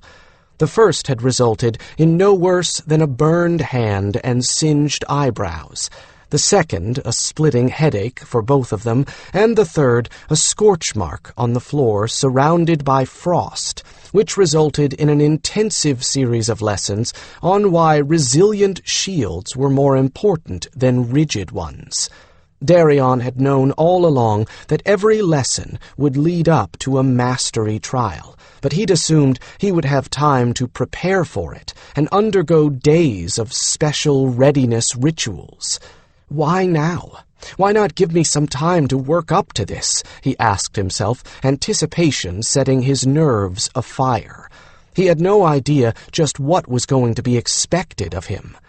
And it was too late for second thoughts. Firesong had reached the bottom of the staircase, palming something from one of the dozen narrow shelves of ornaments and oddities, and held open the door to the workroom for Darian. His scarred face showed nothing except pleasant anticipation, quite as if this were just another perfectly ordinary lesson. Darian entered the door into the windowless room, lit from above by a blue-tinted skylight, and Firesong closed the door behind them both. He dropped a latch that all but seamlessly blended into the interlaced trim that ran around the room. With the closing of the door, the shields sprang up and into place all around them, creating a kind of hum in the back of his head and a tingle along his skin. Firesong leaned casually against the doorframe, folded his arms across his chest, and nodded. "The usual," was all he said laconically. So Darian began with the usual, the building of his own shields, spreading them outward to encompass the room, then integrating them with Firesong's shields that were already in place, leaving some layers fragile so they could collapse back in case of a surge. He could have done this much in his sleep. It took scarcely a thought to shape his own energy to his will now. It hadn't always been that way. But next came an addition to his shields, a shunt to drain off excessive heat. He had never actually needed this shunt before, but unused mage energy, if not properly grounded and sent back to its source, or energy that came into the mage at a rate greater than he could handle, manifested in waste heat. At the level a journeyman worked, this was a trivial concern. The worst that happened was that the area got a bit too warm for comfort, or the occasional flash like the earlier accidents. In fact, if working in the dead of winter and there was energy to spare, some journeymen deliberately eliminated the shunt so as to warm the area they worked in. This ability to deliberately create heat made mages very popular in cold climes and seasons, and some weather work was based directly on that effect. But at the level a master worked, improperly handled energy could be deadly. The shunt was a necessity, as Firesong's own scars testified. At the end of the mage storms, when trying to avert magical catastrophe, Firesong and his allies had done everything right, but the energies they had dealt with had been greater than any mage before or since had ever faced. Even adepts working in concert with avatars of the star-eyed goddess of the Shinayin had not been able to prevent all the damage such an overwhelming force could conjure. Now, locate all the heartstones of all the clans, his mentor told him. Darian nodded and unfocused his eyes to better invoke oversight and see into the plane of mage energy, searching out each active stone and tracing the intricate web of ley lines that surrounded them. First, his own. Kevaldamar was a lesser stone by any estimation, but it was growing, its power increasing daily. He was rather proud of that, for some of the energies invested in the stone were of his harvesting. Each bit of power he had added over the past 2 years had made the stone stronger and more stable, so that now it was possible to turn this into a real veil by all Taledras standards. Then, the Heartstone under the palace at Haven. This one was a bit peculiar, very old, very powerful, but quiescent. The shields had held through the last of the mage storms, making it just about the only magical artifact outside of a veil that had survived complete and untouched. There wasn't much pull on it at the moment, for there were not that many herald mages about who could use it. Someday, perhaps, Haven would be the Valdemar version of a veil, but for now, the stone slumbered. Like a warhorse asleep in its stall, it wouldn't take much to rouse it to fury, but the proper hands could control it with a mere touch of the reins or a whisper in its ear. However, his were not those hands. That power was there for the service of the heralds. It was theirs, and theirs alone. They were sealed to it by their very nature, and by the bonds they had with their companions. It helped to maintain a different sort of web of power, one that linked all heralds and companions together. Next, Kevala Vale, the nearest to Kevaldamar. Its stone was old, too, though not nearly as ancient as the palace stone, and unlike that stone, this one was fully awake and active, with much power flowing out as well as into it. There were plenty of demands on the Kevala stone, and it responded to those demands as smoothly as a masterful juggler kept an impossible number of toys in the air. It wasn't quite alive, not quite sentient, yet there was a quality of life and personality to it that was the hallmark of every Heartstone. That wasn't surprising, considering how closely linked to the life of a veil the Heartstone was. Darian found and identified all of the stones, holding them all balanced within his mind, shining points of brilliant light in the web of life energy. Firesong followed his work closely, and nodded when Darian found and touched the last of the lot and the farthest, the stone of Ketreva Vale. Good. Firesong seemed satisfied that Darian had done the job with a minimal expenditure of his own energies. As a journeyman, that was all he could really draw on for sustained and heavy use, the energies he himself produced or stored. He could recharge himself with the little trickles of power produced by all the living things around him, but that was akin to filling a cup with the dew collected on leaves. He could also make use of the tiny rivulets of energy as the living power collected in trickles and flowed toward the ley lines. But not until he reached Master could he use the lines themselves, or the Heartstone. Most schools of magecraft built and maintained pools of power available to their masters, but none, except the Taledras, invested the energies not only of their own members, but actually ran ley lines into their power pools and terminated them there. That was perhaps because only the Taledras knew how to construct the Heartstones, to keep energy flowing out so that it never overloaded. Of all of those outsiders who had tried, only one had succeeded, and that one was the legendary herald mage Vanyel, adept and Taledras trained. Hundreds of years ago, Vanyel had invested the energies in the web that linked his heralds, and a spell that had kept, or more truthfully, irritated foreign mages out of Valdemar, providing that steady drain. The Vales invested the excess in weather control, shielding, and luxuries like the hot pools, When anyone else tried, the focus of power quickly destabilized in a manner quite destructive and usually fatal to all concerned. "Now," Firesong continued, unperturbed, "without disturbing the ley lines in any way, link yourself to the ones feeding our stone." He knew how to do that. He'd watched Firesong do it 1,000 times. He'd practiced everything short of touching the lines themselves, and now was the moment of truth. He would either be able to call this hawk he'd trained back to his gloved fist, or fail and feel its talons sink into his flesh, or watch it soar away out of reach forever.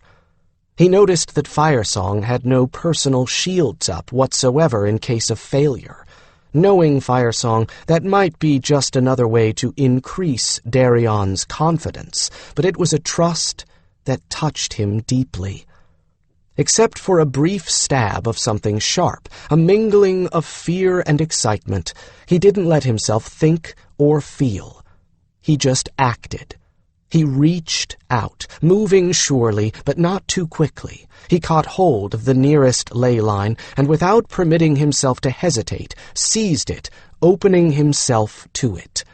He knew enough to brace himself for the shock, but it still rocked him. It was like opening up his veins to a flow of white-hot glass. For a fraction of a second, he was immersed, blinded by the fiery incandescence as pathways within him felt the caress of energies they had never known until this moment. Every breath seemed thicker, and every color more intense. All at once, he was drunk, delirious with power, dizzy with its intoxicating song, and disoriented. Then, everything he'd learned, from Starfall, from Firesong, from the mages of Kevala Vale, came surging to the fore, and it was he who was in control, not the power. It was still dizzying, still intoxicating, but the heady draft no longer overwhelmed him. He'd ridden horses in Valdemar, some very spirited and powerful horses. This was very like riding such a horse.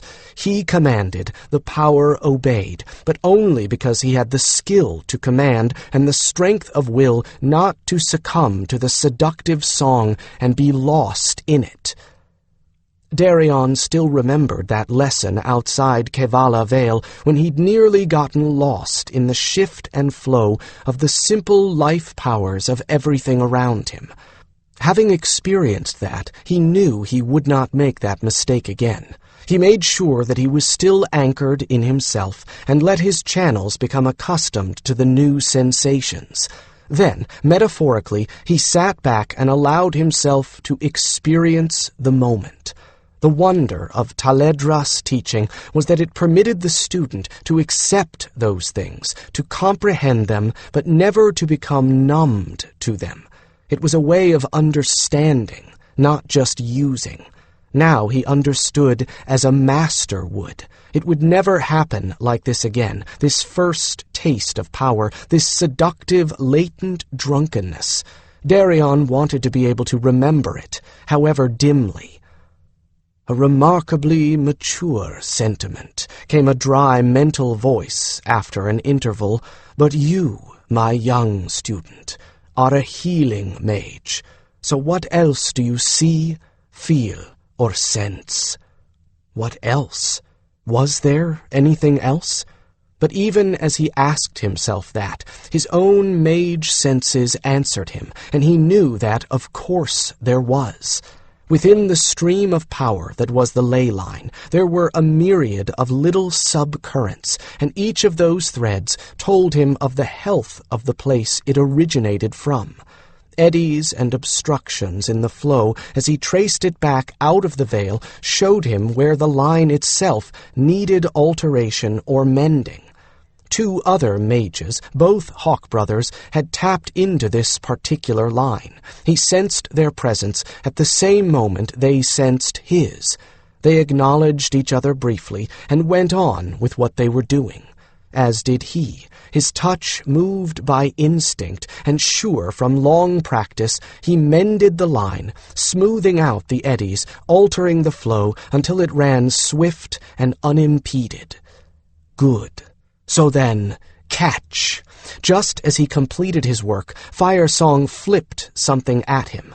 Before it had gone half the distance between them, he lanced out a coruscating line of force and caught it in a gentle net of power, holding it in midair. It was only a river stone, but as he met Fire Song's eyes and saw the approval in them, he was very glad that he had chosen to cradle it and not blast it aside. Well done. Now, tap into the Heartstone, the voice commanded. You're keyed to it. Now use it, without dropping the rock, that is. Without releasing his hold on the line or the rock, Darian did exactly as he had been ordered, reaching for the Heartstone, touching it, then melding with its outer edges. He sensed it test him, or was it taste him, and recognize him. That was all there was to it. He joined with the stone, and all its power was his for the taking. He'd expected an even wilder rush than the ley line had fed into him. Instead, this was like sinking into a peace-filled globe of light, or a blissfully hot pool of water. There was no sensation of heat, no exquisitely flickering inflow of energy, just the presence of enormous power, and the knowledge that he could do whatever he wanted with it. This was no spirited horse, obedient to his will, but a kind of partner, a reservoir with a mind of its own that acknowledged his right to drink of it.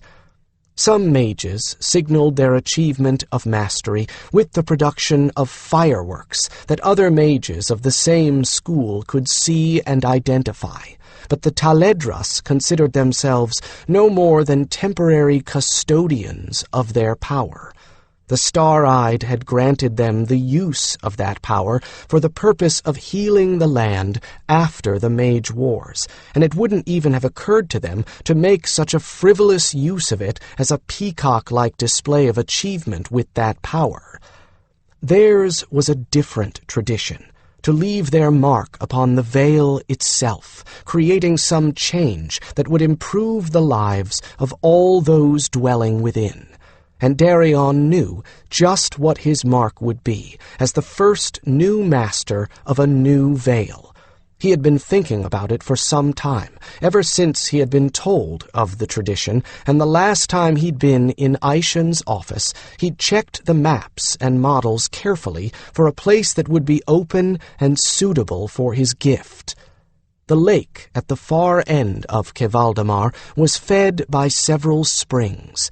He examined each of them in turn to determine which would be the best candidate for his purpose. When he found one whose source was deeper than any of the others, he persuaded it to change its channel, to sink a little deeper, move nearer to the white heat at the root of the Heartstone before bubbling again to the surface. Now, with its waters warmed, it would serve as the water source for the first of the outdoor bathing pools.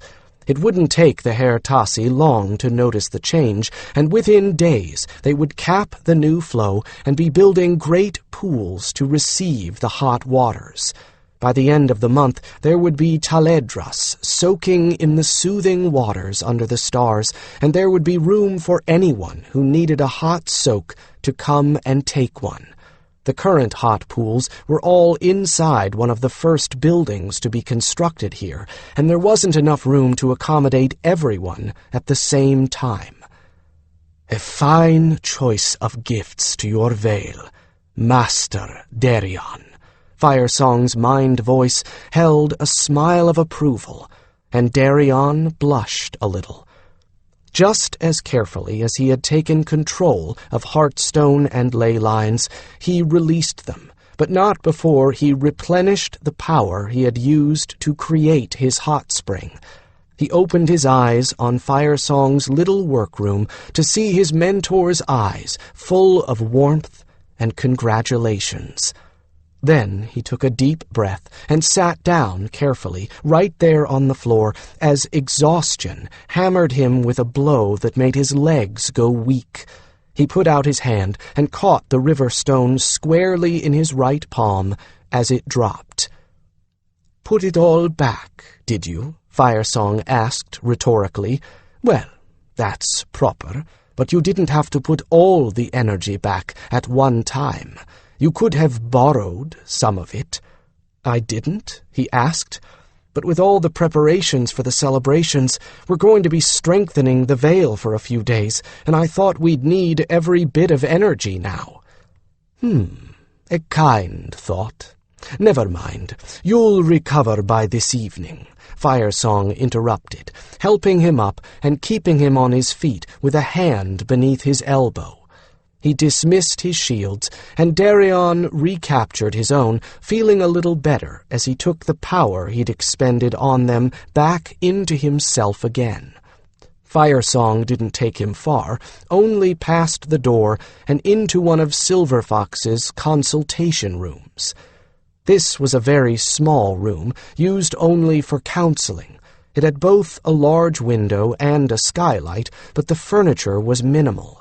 There was a soft, dark green sling couch there, though, and Darian was very happy to lie down on it, dropping onto the silk-covered, down-stuffed cushions with his head spinning a little. "Just lie there, and don't move," Firesong cautioned. He needn't have bothered, as Darian had no intention whatsoever of moving. He felt as if he'd run all the way to Errold's Grove and back. Maybe a few magical fireworks would have been a better idea, he thought, as he closed his eyes. He woke again, suddenly, sweating, out of a dream that, like the one last night, he could not recall. His heart pounded in alarm. His hands were clenched on the fabric of the couch. An irrational feeling of dread hung over him, and he opened all of his senses in an effort to discover if there was anything wrong in the veil at all. But there was nothing. The veil was as it had been. Crafters working at their tasks, Hertasi scuttling about, griffins dozing in the sun. His heart slowed, the sweat dried, and he was too weary to maintain his state of alarm. Gradually, he relaxed and slept again. The next time he opened them, he was feeling much better, and both the skylight above him and the open window beside him were dark.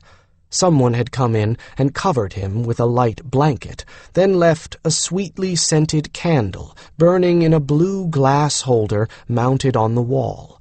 He felt better, but he didn't much feel like moving. There didn't seem any real reason to move either. Firesong knew where he was and had presumably told anyone else who needed or wanted to know. Silver Fox wouldn't mind him taking over the consultation room, and since Keisha wasn't going to be home, there was no great urgency to get back to his own ground-bound Ekele.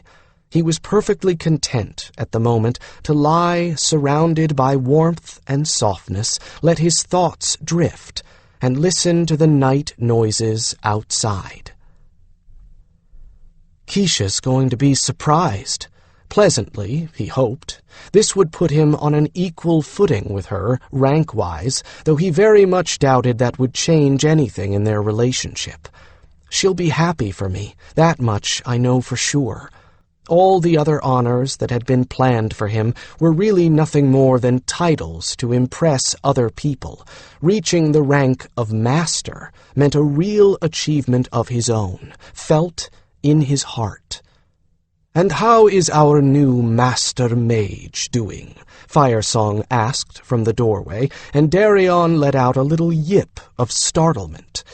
Firesong chuckled and moved out of the shadows of the hallway and into the dim light from the candle.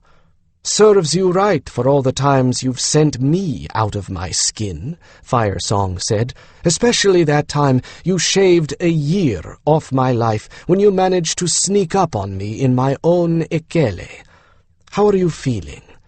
Tired and hungry, Darian replied, suddenly feeling that hunger rise up and growl in his gut. Very hungry, actually. No headache, nausea, dizziness. As Darian shook his head at each question, Firesong smiled in satisfaction. Good. Then you not only pass, you pass with all honors. And tired is easily fixed. Find a ley line. Now? Without shields? Darian asked dubiously. You'd already integrated your shields into a coherent whole once you became a journeyman. Now you don't need to protect anyone from your mistakes anymore because you aren't going to make any. Firesong sounded more confident in Darian's ability than Darian was, and he looked impatient for the first time as Darian wavered. Look now, do you bother with special shields anymore when you use oversight, or gather low-level energy? Well, no. Darian took himself in hand without any further prodding. Firesong was right. By now, everything he'd learned was as familiar to him as the act of speaking or reading. Drawing on that confidence he'd had this afternoon, he closed his eyes, invoked mage sight, and reached for the nearest ley line, then opened himself. As thirsty earth drank in rain, his power-depleted self soaked in the raw strength of the line, and when he opened his eyes and released it again, he felt as good as he had when he'd awakened this morning. Firesong gave him a lopsided grin. Next time, don't wait to be reminded. I won't always be around, you know. He stood up, and Darian finally noticed that he'd changed his clothing from this afternoon. Now he wore blue and green, a loose-sleeved, body-hugging tunic with a high embroidered collar, and skin-tight trews with matching soft boots. And in one hand he carried one of his many masks, a delicate thing of green scales and wispy blue plumes that dangled loosely in his long fingers. "Are you going somewhere?" he asked, for Firesong seldom donned a mask, unless he planned to leave the shelter of his ekele. He didn't wear his masks to spare himself. He did it to spare others the sight of the burn scars that pockmarked his face from scalp to chin, but for a strip across his eyes where his equally burned forearm had saved his vision. But there was also the very real possibility that he had another reason as well. If there was one thing that Firesong loved to cultivate, it was an aura of mystery, and the wearing of his masks was an integral part of that mystery. "As a matter of fact, I am," Firesong replied. "I'm taking you to your party." He grinned again. "You don't for a moment think we'd pass up such a fine excuse to have at least a little celebration, do you? It wouldn't be Taledras." Firesong was inordinately proud of his pupil, though he wasn't about to let Darian know that.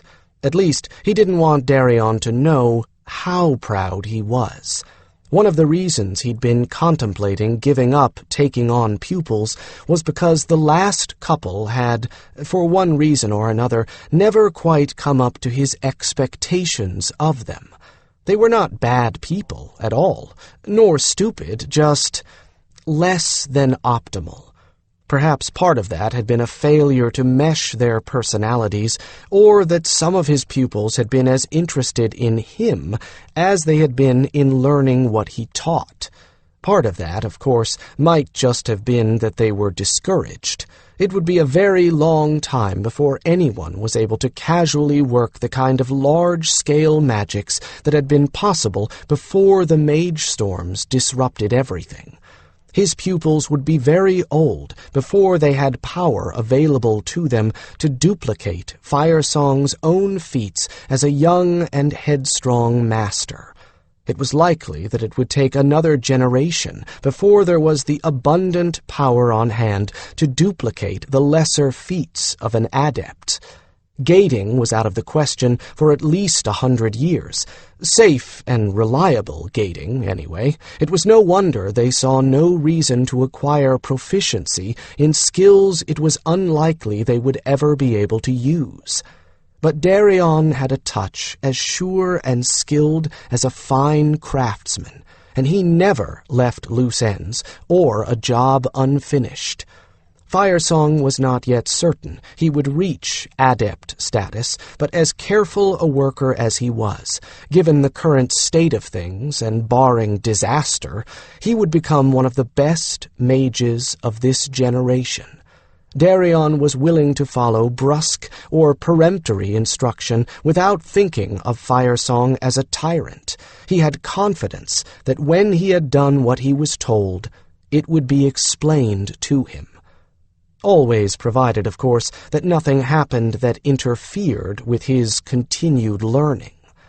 So Firesong decided that it was time to do a little delicate prodding. Not meddling, more on the order of information gathering. He never called his meddling by that unflattering name. Unsolicited guidance, discreet help, a nudge, but never meddling. "So, how do you think Keisha will feel about this?" he asked as he walked beside his protege past the outer door of Silver Fox's workrooms and out into the cool half-light of the Vale at night. It wasn't dark beneath the trees. Lanterns, tended by the Hertasi and set along the path at intervals, saw to that.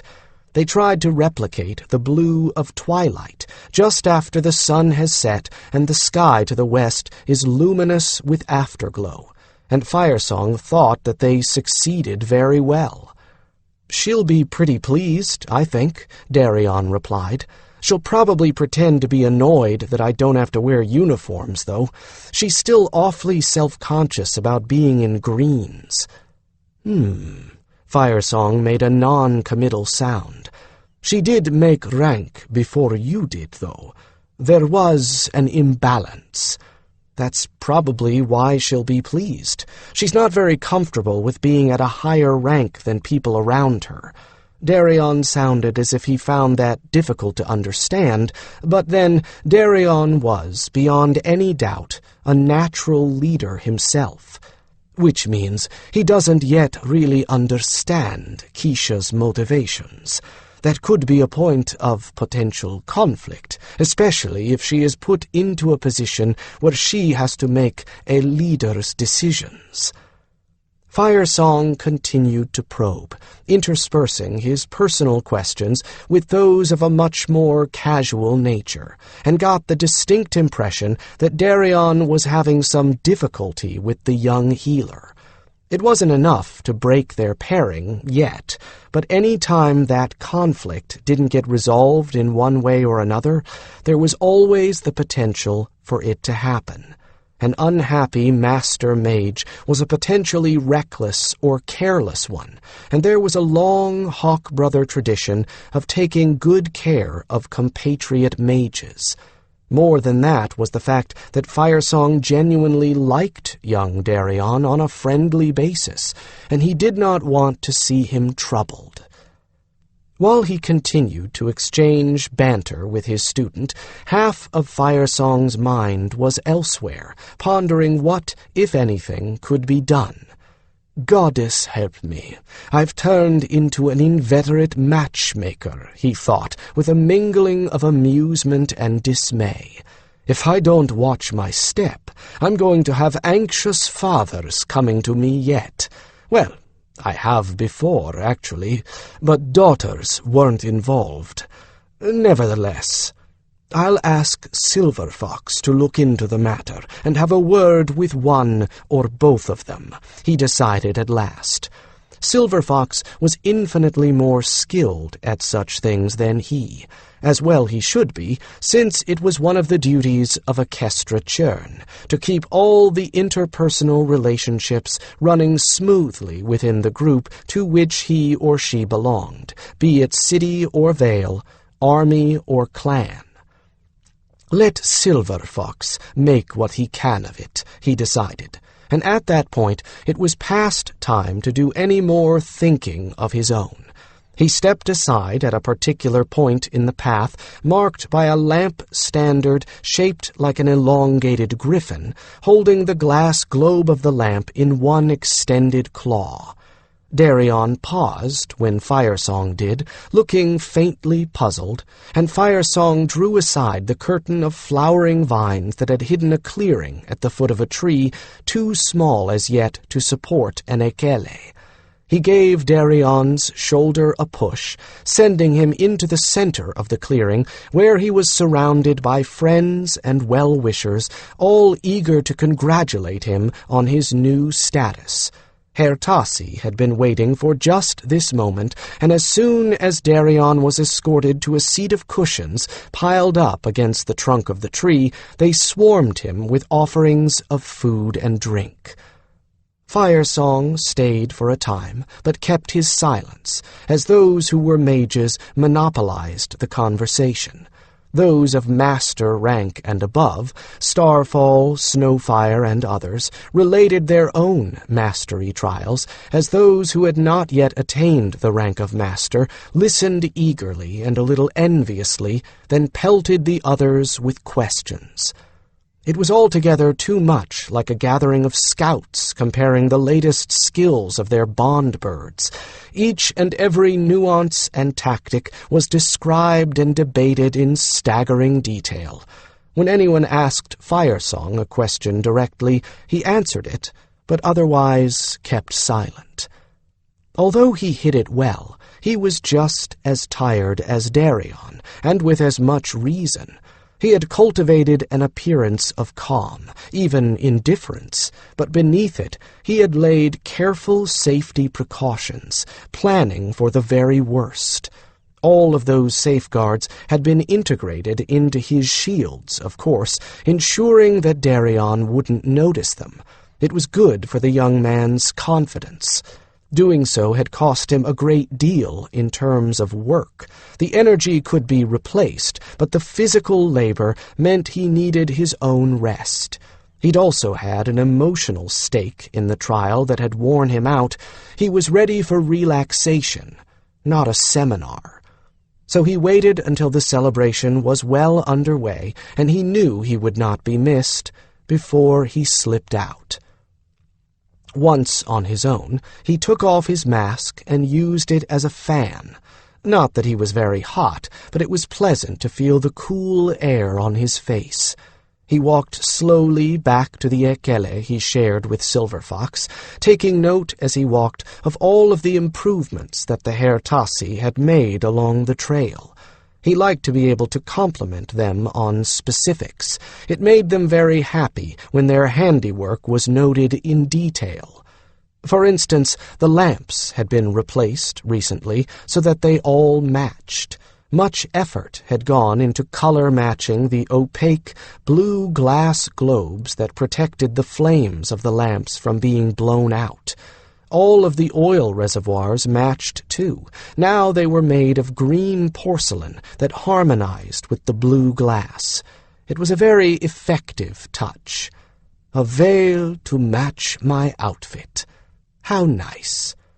The standards themselves remained the same. Along this path they were all in the shapes of living things, inhabitants of the veil. The griffin at the entrance to the clearing was just one example.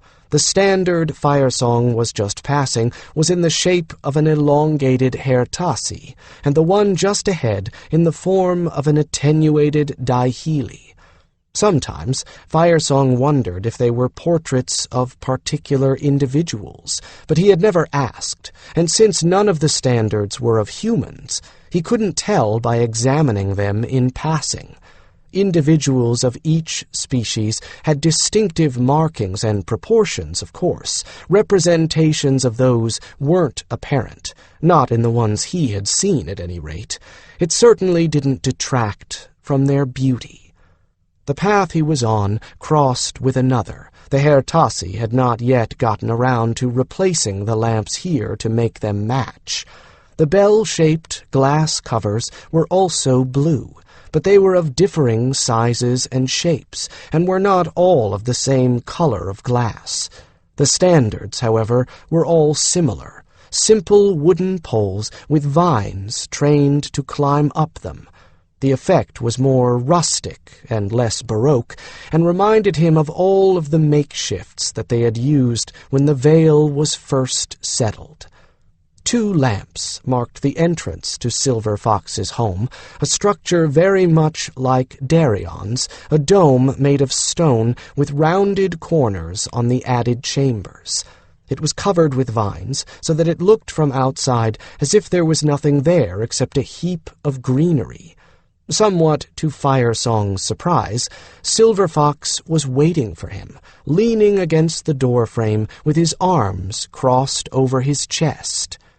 "Well, stranger, what are you doing out here?" he asked, pausing to admire the view.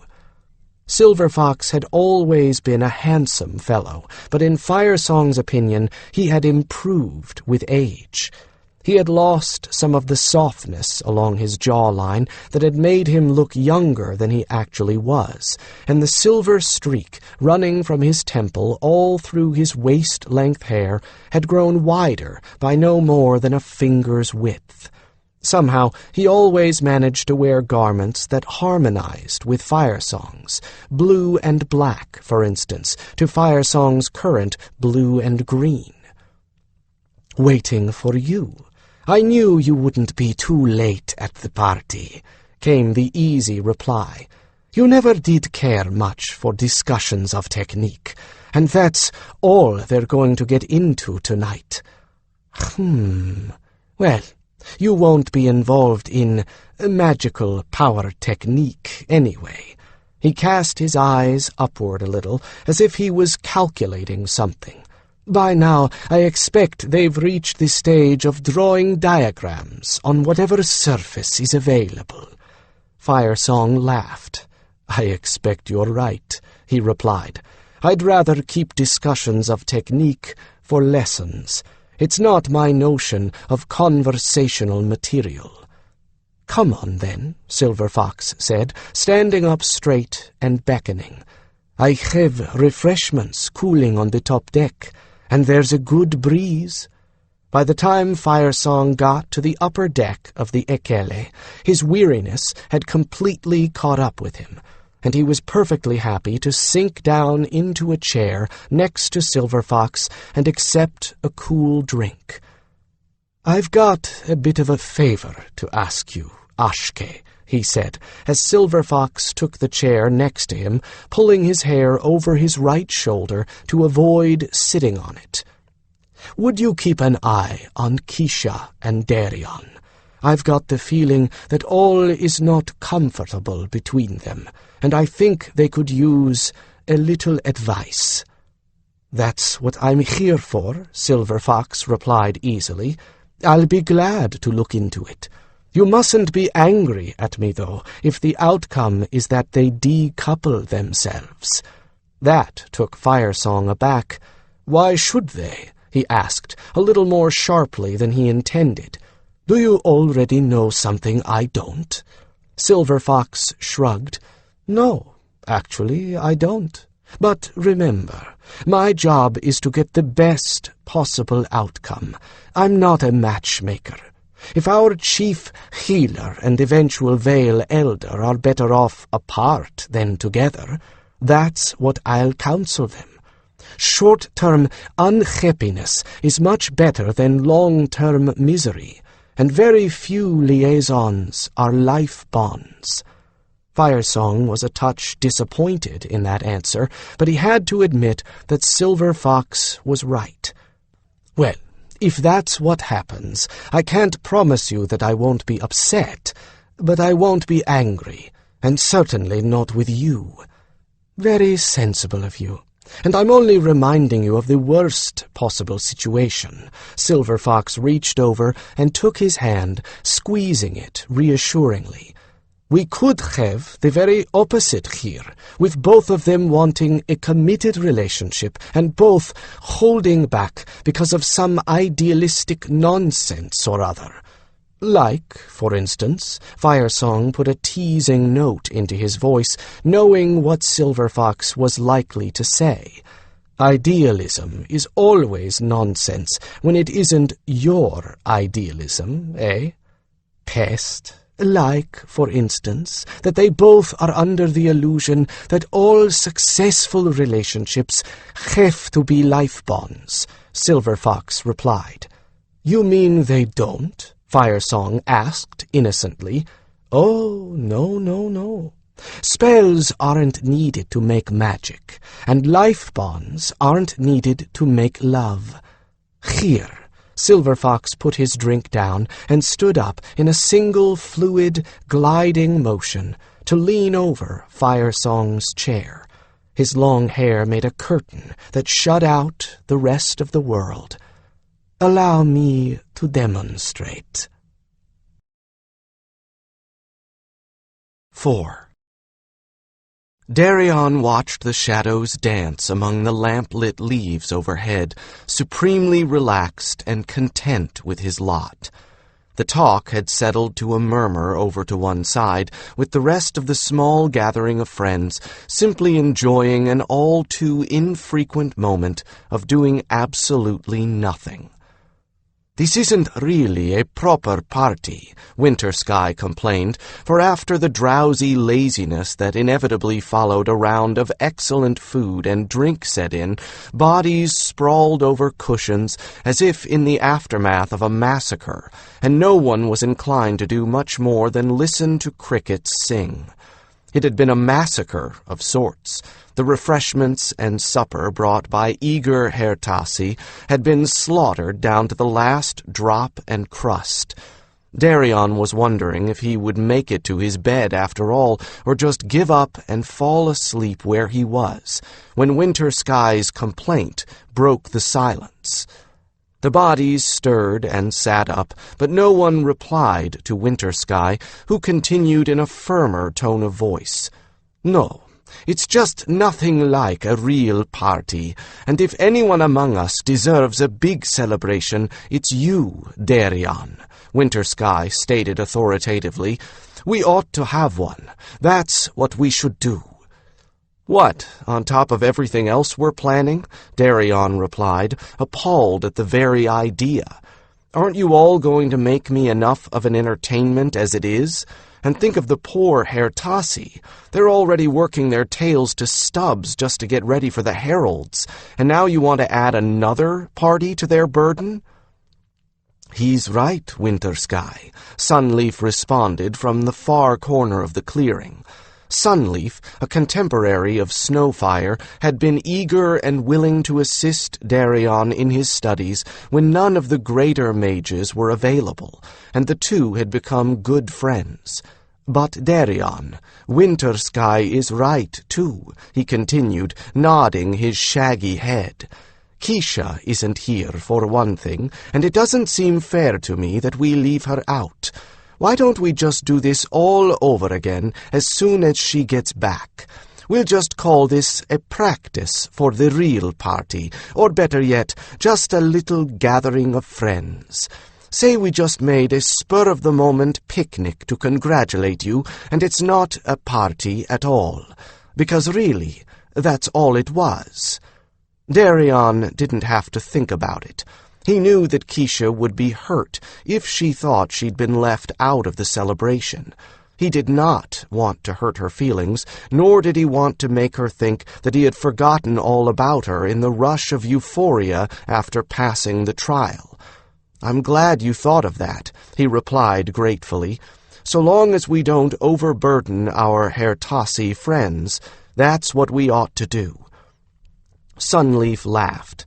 Oh, trust me, it's in my own best interest, he answered, and from across the clearing Darian saw him wink. I know what she'd do to me if she found out we had a party without her. Do to you? Have pity. I have to sleep with her. What do you think she'd do to me? I'd be afraid to close my eyes.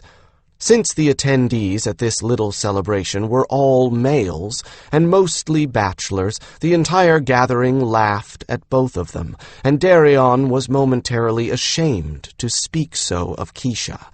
On the other hand, Snowfire has said the same thing about Nightwind to her face, and she just pretends to threaten him. We should keep it very casual, but give Keisha and the other girls a chance to dress up. There. That should make up for his lapse. One of the Hertasi that had adopted Darian and Keisha, a young striped male called Mirren, was picking up discarded and empty cups. At this sally, he hissed a laugh of his own. "Very well, then. Do not worry about the preparations," the leather-capped Hertasi put in. "It is of manageable difficulty. In fact, with this much notice, we can have a few delicacies set aside for you. I will arrange for the official party to take place when Keisha returns." Darian relaxed. Mirren was one of Aishan's most valued assistants, a specialist in logistics. Whatever Mirren organized was certain to be a success. Now the young Hertasi turned to sweep the clearing with his gaze, his tail counterbalancing his movement as he turned. "And what Darian has said makes me think. Do you young Taledras think to be inviting some females so that Keisha will not be the only one of her gender here? It will not only be Keisha who is disappointed to learn that there was a gathering to which no one thought to bring a friend." "That's an even better idea. How did this end up as an all-male party anyway?" asked Wintersky, looking around himself in astonishment. One of the Shaich scouts replied with a laugh, "We were just lucky." "Don't ask me. I was the last one to be invited," Darian countered, tossing a cushion at the scout. "It wasn't any idea of mine." Keisha was unusually glad to see the entrance of the veil ahead of her. The twin pillars with the shimmer of the veil between them beckoned her with all the warmth and welcome of an old friend. She was equally glad to ride through the cool shadows under moss-covered trunks and dismount at her very own door again. She removed the panniers resting across the back of her daihili, but before she could touch the tack, a Hertasi had come and taken it, and the daihili trotted off to rejoin his herd. How do they do that? Appear out of nowhere and just take over things? She stared at the retreating Hertasi tail. I am never going to get used to it. It's like they are always around and always watching no matter what we do. And then they know what we need next. She picked up the empty panniers, one in each hand, and with her foot nudged open the green-painted door. It wasn't that she was tired. That was far from the case. She had enjoyed the ride back enormously. Spring was her favorite season, and this spring was turning out to be particularly lovely. So far it had rained just enough, and only at night, so that blue skies graced the daylight hours. Everything was growing or in bloom. There were already spring vegetables coming into the market weeks before the usual time. It hadn't been too cold or too hot. In fact, if the entire region had been seated beneath a veil, the weather couldn't have been more perfect. No, the problem was not that Keisha was tired, unless it was that she was tired of Errol's Grove. When she returned to her childhood home, she increasingly felt as if she was trying to squeeze into clothing that she had long since outgrown. Every time she made her weekly visit, it was the same thing, whereas the veil was constantly changing. The only change in the village was the occasional new pile of rocks, a fresh border around a flower bed, or a new shirt worn out of season so that everybody noticed. Other than that, it was the same little complaints, the same village gossip, the same lectures from Mother about still being single. She dropped her panniers into their corner and frowned, feeling a sullen anger well up in her again. Back in Errol's Grove, she had fought it down, but now she allowed herself to admit it. I wanted so badly to tell her exactly what I thought. What was so bad about not being married? It wasn't as if she was the only one in the family expected to produce grandchildren. There were already 2 squalling infants bearing the Alder name and features, one each from her 2 oldest brothers. What on earth could she do as a married woman besides produce legitimate grandchildren that she couldn't do as a single one?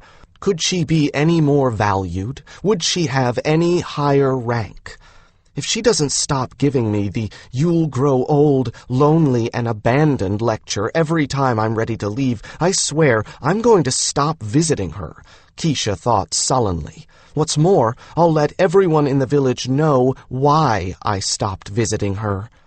She wouldn't, and she knew it, but the idea was very, very tempting. As she walked into the outer room with its comfortable furnishings of woven branches and overstuffed beige cushions, its walls of soft cream and tiled floor, she took her first completely free breath since she'd left. This was home. From the mask and decorated griffin feather hanging on the wall, gifts from Firesong and Silverfox, to the flowering vines around the skylight of the bathing room. I'm stale, that's what it is. All I ever see these days are farm animals, idiot men as dumb as farm animals, women as stubborn as farm animals, pregnant mothers-to-be, cuts and scrapes, and the occasional sniffle. It wasn't that she wanted Errol's Grove to suffer a disaster. Nothing of the sort could be farther from her mind. But she didn't even get to see the interesting diseases the northern tribes brought down with them anymore. The sanctuary healers got all of those. All she was left with were the all-too-ordinary problems. Havens. People are taking such care these days that I never even see an infected puncture anymore. She dropped all of her soiled clothing from the trip into the basket hamper they kept for the purpose just outside the bathing room door. She stripped off the tunic and trews she wore and added them to the pile, then entered the bathing room. In the echoing room, tiled floor to ceiling, she knelt beside the square tub sunken into the floor and drew herself a bath. They had hot water now, although it came from a tank perched up in a tree, shared by several other ekele and heated by the sun rather than by magic. Maybe we'll get that too in a few years, though it seems a pity to waste the sun's heat when it costs us nothing. She was no mage, but she was acutely sensitive to the cost in magical energies of every act of magic. Living here in a new vale, as much as living with Darian, had made her very aware of such things. Darian was in superb physical shape, even to a healer's eyes, and when she saw the physical exhaustion he bore after some of his lessons, she had no doubts remaining about magic's costs. When the tub was full, she added herbs and scented salts, and soothing fragrance rose in the steam that condensed on the leaves of the vines planted in boxes around the skylight above her. She eased into the tub to just over her breasts and soaked for a good long time, allowing herself to run through all of the emotions she had repressed. Nightwind had told her that holding them in did no good and much harm, so she let them run their course. Disappointment led to anger, which gave way in turn to a seething despair. What am I doing with myself? Nothing, that's what. Is Mother right? Am I going to die a cross old maid, lonely and abandoned? How long is it going to be before this makes me sour, and Darian gets tired of me and starts looking for a prettier girl? It was going to happen. She was just sure of it. Then what? Then, I suppose, I'll go back to my little house in the village. Eventually they'll start to treat me the way they treated Justin. A hard lump of self-pity rose in her throat, a sob that she choked down lest one of the Herr Tassi was about. If they caught her in this mood, they'd be upset and concerned, and entirely sure it was their fault that she was unhappy. The Herr Tassi like me, anyway. She couldn't get herself out of this mood. It felt as if she had fallen into a pit and was too tired to climb out. She squeezed out a few bitter tears, a distillation of it all, and then suddenly felt much better. It was as if those few tears had taken all of her self-pity with them. Not that crying had changed anything. But with the tears out, she started to think past them, realizing how silly she would have sounded to anyone else, and in a moment she laughed weakly at her own absurd thoughts. In the very worst case, it's not as if I would lose everything.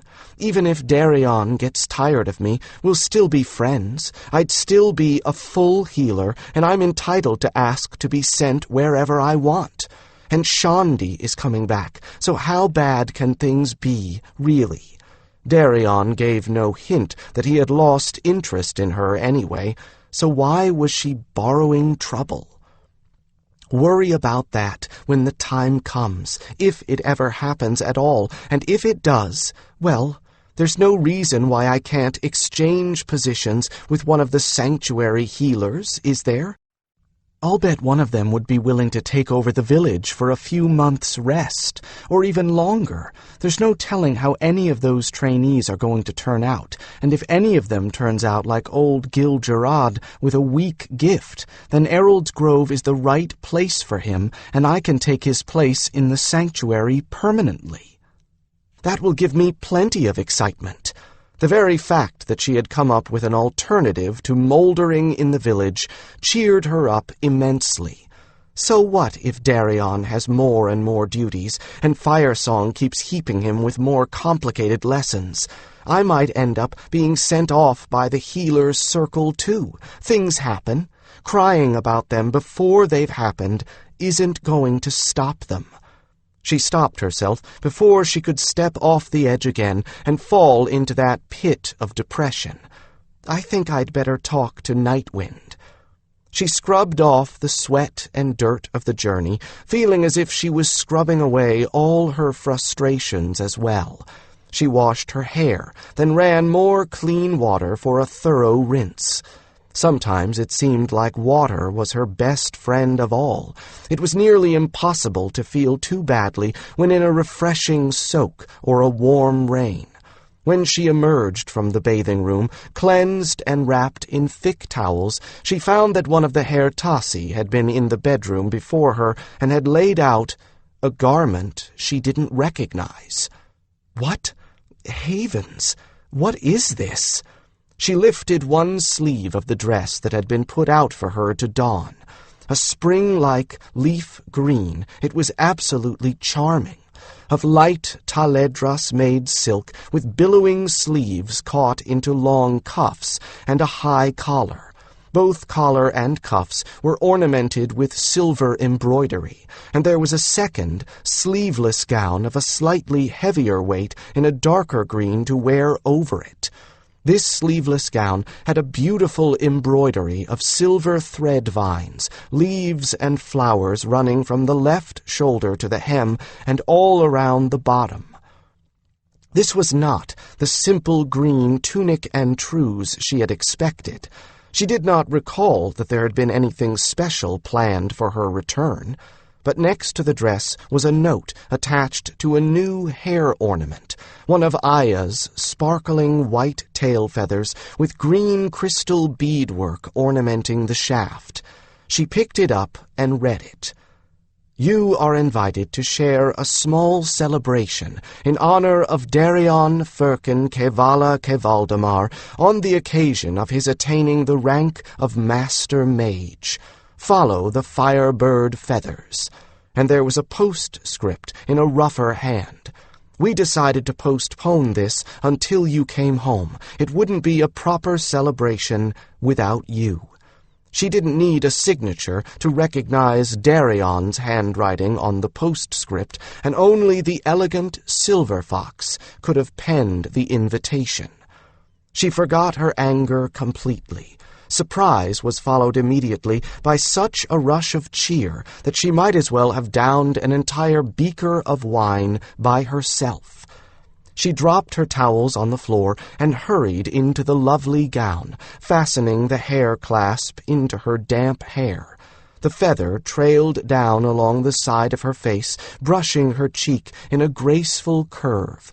Although the feather ceased to drip false sparks once it was no longer attached to Aya, it did retain the ability to sparkle as if it had been dusted with minute particles of gemstones. With her skirts caught up in one hand, she ran out the front door and caught sight of the first of the firebird feathers. This was a smaller body feather. It hung from a strand of beads fastened to the lamp standard marking the beginning of the left-hand path, fluttering and twisting in the light breeze.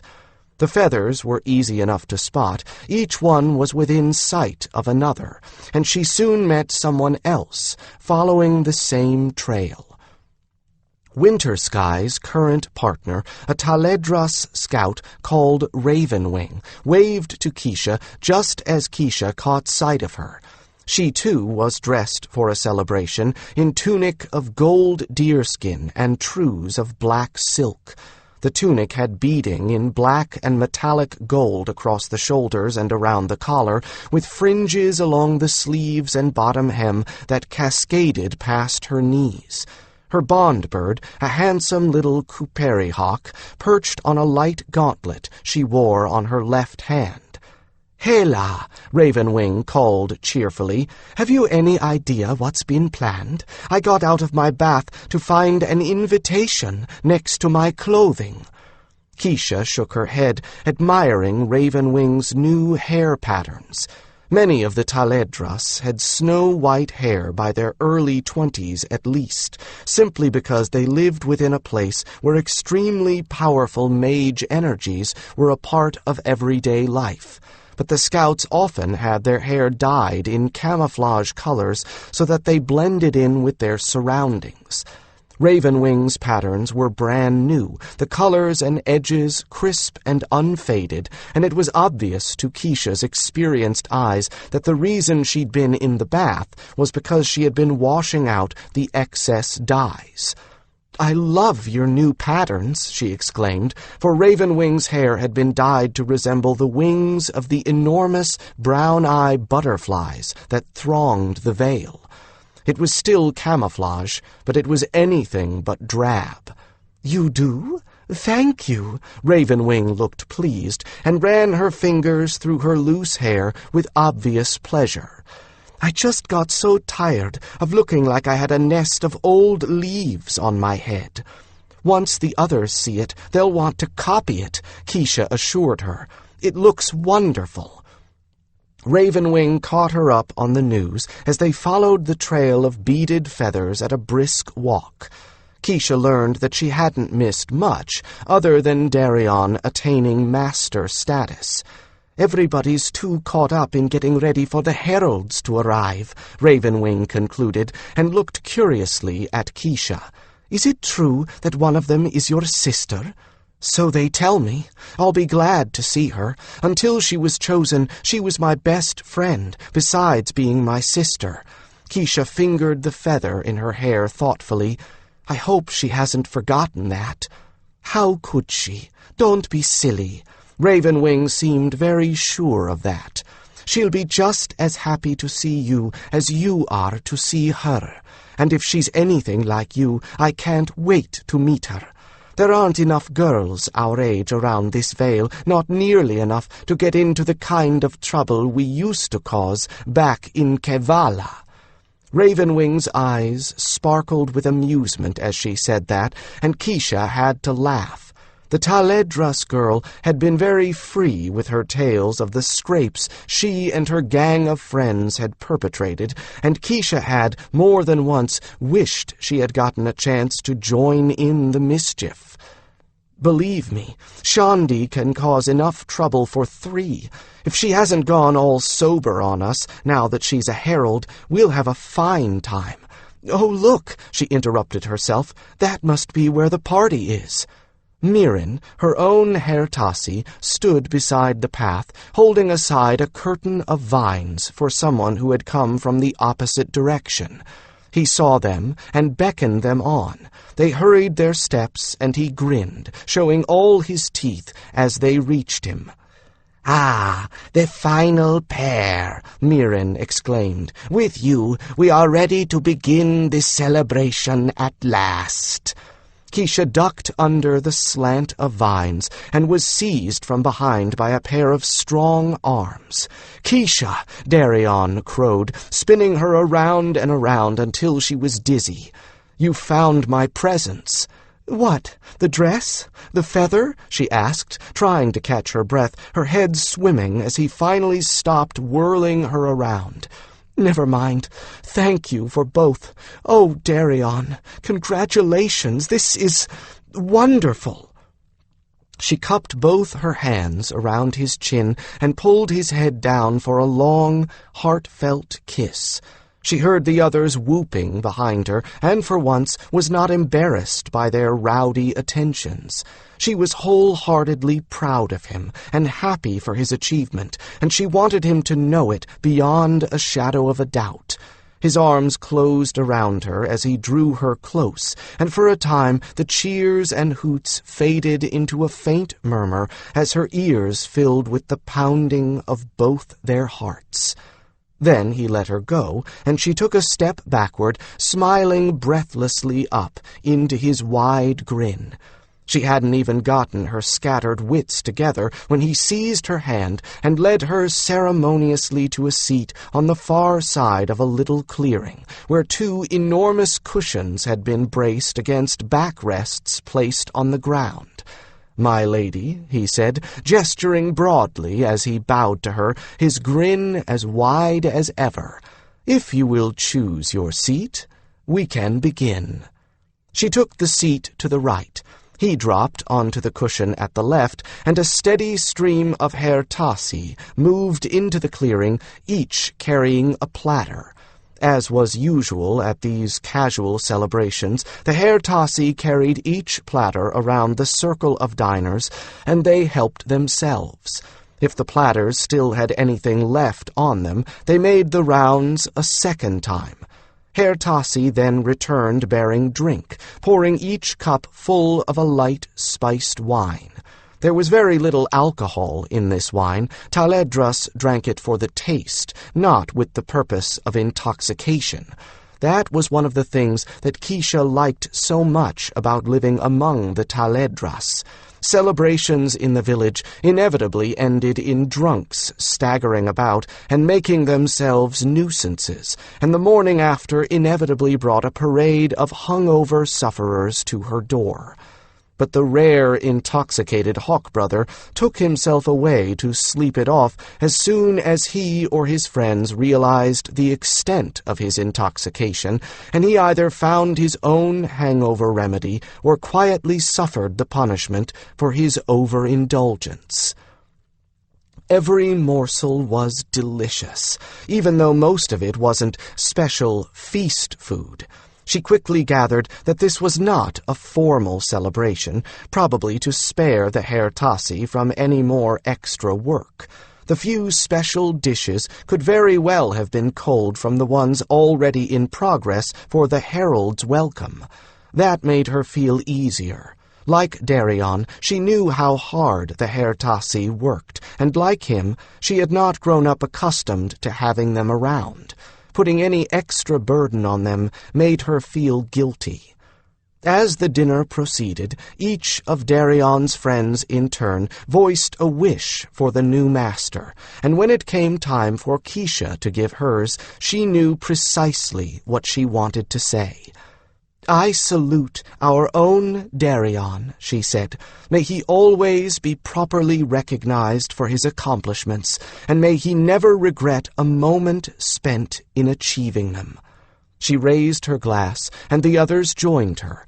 Now, if this had been the kind of celebration one would find in Errol's Grove, now would be the time that Darian made a speech. But the Hawkbrothers didn't have that particular tradition, and Keisha was just as glad. Darian didn't much care for making speeches, and he already had plenty he was going to have to produce when the heralds arrived. Instead, those of the participants who cared to took turns entertaining the rest. About half of the population of this vale were amateur musicians, and 3 of Darian's guests had brought their chosen instruments with them, Silver Fox being one, blindingly quick-fingered with a hand drum. One scout got up to teach a sculptor a step, and in no time at all, impromptu dancing had started. Keisha began to tap her fingers in time to the infectious beat, and Darian's left foot did the same, until Darian could bear inactivity no longer. "Come on," Darian urged her, jumping to his feet and holding out his hand to her. She loved dancing, and did not hesitate a moment in allowing him to help her to her feet and joining him in the circle. They danced until the musicians were tired of playing, pausing only for cold drinks and a moment to catch their breath. She had danced with every male at the celebration, including Fire Song, in a striking mask made of Aya's feathers and polished quartz beads, and was just about out of energy. By that time, it was late enough that everyone agreed it was time to bring the party to an end. A final round of iced teas and juices, the ice cut during the winter and stored deep in Hertasi-dug caves during the warmer months, allowed the heated dancers to cool down. Keisha leaned against Darian's shoulder, tired, permitting herself the luxury of forgetting all about the duties of a healer and giving herself up completely to the pleasure of the moment. And the moment was glorious. Glimpses of a sky full of stars appeared as the great tree above them moved its branches in a light wind. The air, perfumed faintly with night-blooming flowers, had cooled just a trifle since sundown, but was still perfectly comfortable. Now that the musicians were done in, the murmur of conversation and the song of insect and bird provided another sort of melody. "So, Keisha, how was your visit?" Darian asked, shifting just a little so that she could settle more comfortably against his shoulder and putting one arm around her to hold her steady. She groaned. "Mother managed to get me into a corner again. Other than that, it was the usual, nothing of any great urgency. I think they don't need me so much as the potions I bring with me." "We could always send your medicines over with the council members," he suggested. "You could cut your visits to every other week or so, instead of going once a week." The idea was tempting. Perhaps after Rana Trilvy's baby comes, I wouldn't care to upset a first-time mother. Darian's shoulder was warm, and his arm around her comforting. She shoved all of her doubts and misgivings into a corner of her mind and shut a door on them. "This was lovely. Thank you for waiting for me." His arm tightened slightly around her. She squeezed his hand in reply. "I knew you'd be disappointed if I didn't. Besides, you don't get nearly enough of a chance to simply enjoy yourself. When the village has a celebration, you spend most of the time dealing with accidents and drunks, and the next day with hangovers and bellyaches. Well, thanks to you, I'm going to get quite a few chances to do so in the near future," she said, and laughed when he sighed. "Come on, it won't be that bad, will it?" "I'm not so sure. The easiest is likely to be the ghost cat ceremony, and for that, all of the men will be stripping down and cramming into the sweat house until we're equally parboiled. Then I exchange blood with the shaman. I gather we each cut our palms and clasp hands. He declares that I'm his true son, with his blood in my veins and mine in his." "That doesn't sound too difficult," Keisha observed, "other than the parboiling part. By all the men, are you just talking about the ghost cat folk?" She heard the grin in his voice. "Oh, no. This includes Lord Brion and Val. Snowfire and Wintersky have to get in on this too, and maybe Starfall, and certainly Harold Anda. Should be very interesting to see how he reacts." She giggled. "It should be very interesting to see how Lord Brion takes it." The rest of the guests had started to slip away, by twos and fours, while they talked. She took a quick glance around and realized that they were completely alone. Not even a single Herr Tassi had remained behind. He was still caught up in thinking about the ordeals he was about to undergo. Before that, there's the knighting thing. I've got to do a night-long vigil, then Brion gets to put on his show, which is supposed to take the rest of the day. Oath-taking, knighting, ceremony following the knighting, speeches, tournament, feast, more speeches. The ghost cat people are probably going to be bored silly, and I know I will be, at least during the speeches. "You will not. You'll be making mental notes like you always do," she retorted. "You'll be figuring what people are thinking by what they say and don't say, and who they look at while they're talking. You'll tuck all that away in your mind, and when we most need it and least expect it, you'll pull something out in a council session that will solve everything." "Oh, come now," he protested, laughing. "I'm not anywhere near that good." "You only think you aren't. The rest of us know better." He didn't say anything, but she could tell he was embarrassed. "You'd better get used to it. People rely on you, Darian, and you're good enough to be depended upon," she added. "I know, and Starfall, Firesong, and Snowfire know that you've got the instinct. You read people beautifully." "I don't like to think that I'm manipulating them, though," he replied, his voice uncertain. "That seems so unethical." She chose her words carefully. "It isn't that you're manipulating them. It's that you're getting them to see things they wouldn't think of for themselves. Eventually, when the problem is over, they do see, and the next time you won't have to prompt them or coax them into it. I don't think that's manipulation. That's education. Besides, in a sense, we all manipulate each other. That's what happens when you are friends, when you trust and love someone. I manipulate people as a healer, but it's with skill and good intent. Sometimes I have to trick them in order to make their medicine work." "I don't know." He still sounded reluctant. "It just seems that I'm getting people to do things they'd rather not do at the time, and I wonder if that's right." "But aren't they more inclined to do the same thing on their own later, once you've persuaded them into it the first time?" she countered. "Think of Val. If you hadn't shown him how awful fighting and warfare really is, he'd have been inclined to throw himself into the thick of battle the first chance he had. Now he takes the time to think things through and see if there isn't a way to solve a situation without killing anyone. I don't doubt for a moment that if fighting turns out to be the only answer, he'll still be right up in the front of it. You didn't turn him into a coward, because that's not in his nature. All you did was bring out a part of his nature he hadn't bothered to develop before you talked to him." "But what if he had been fearful, and I had turned him into a coward?" Darian replied. "What's better, that he discover that he was really timid about fighting when he was in the middle of a fight, or when he was sitting safe at home?" she said instantly.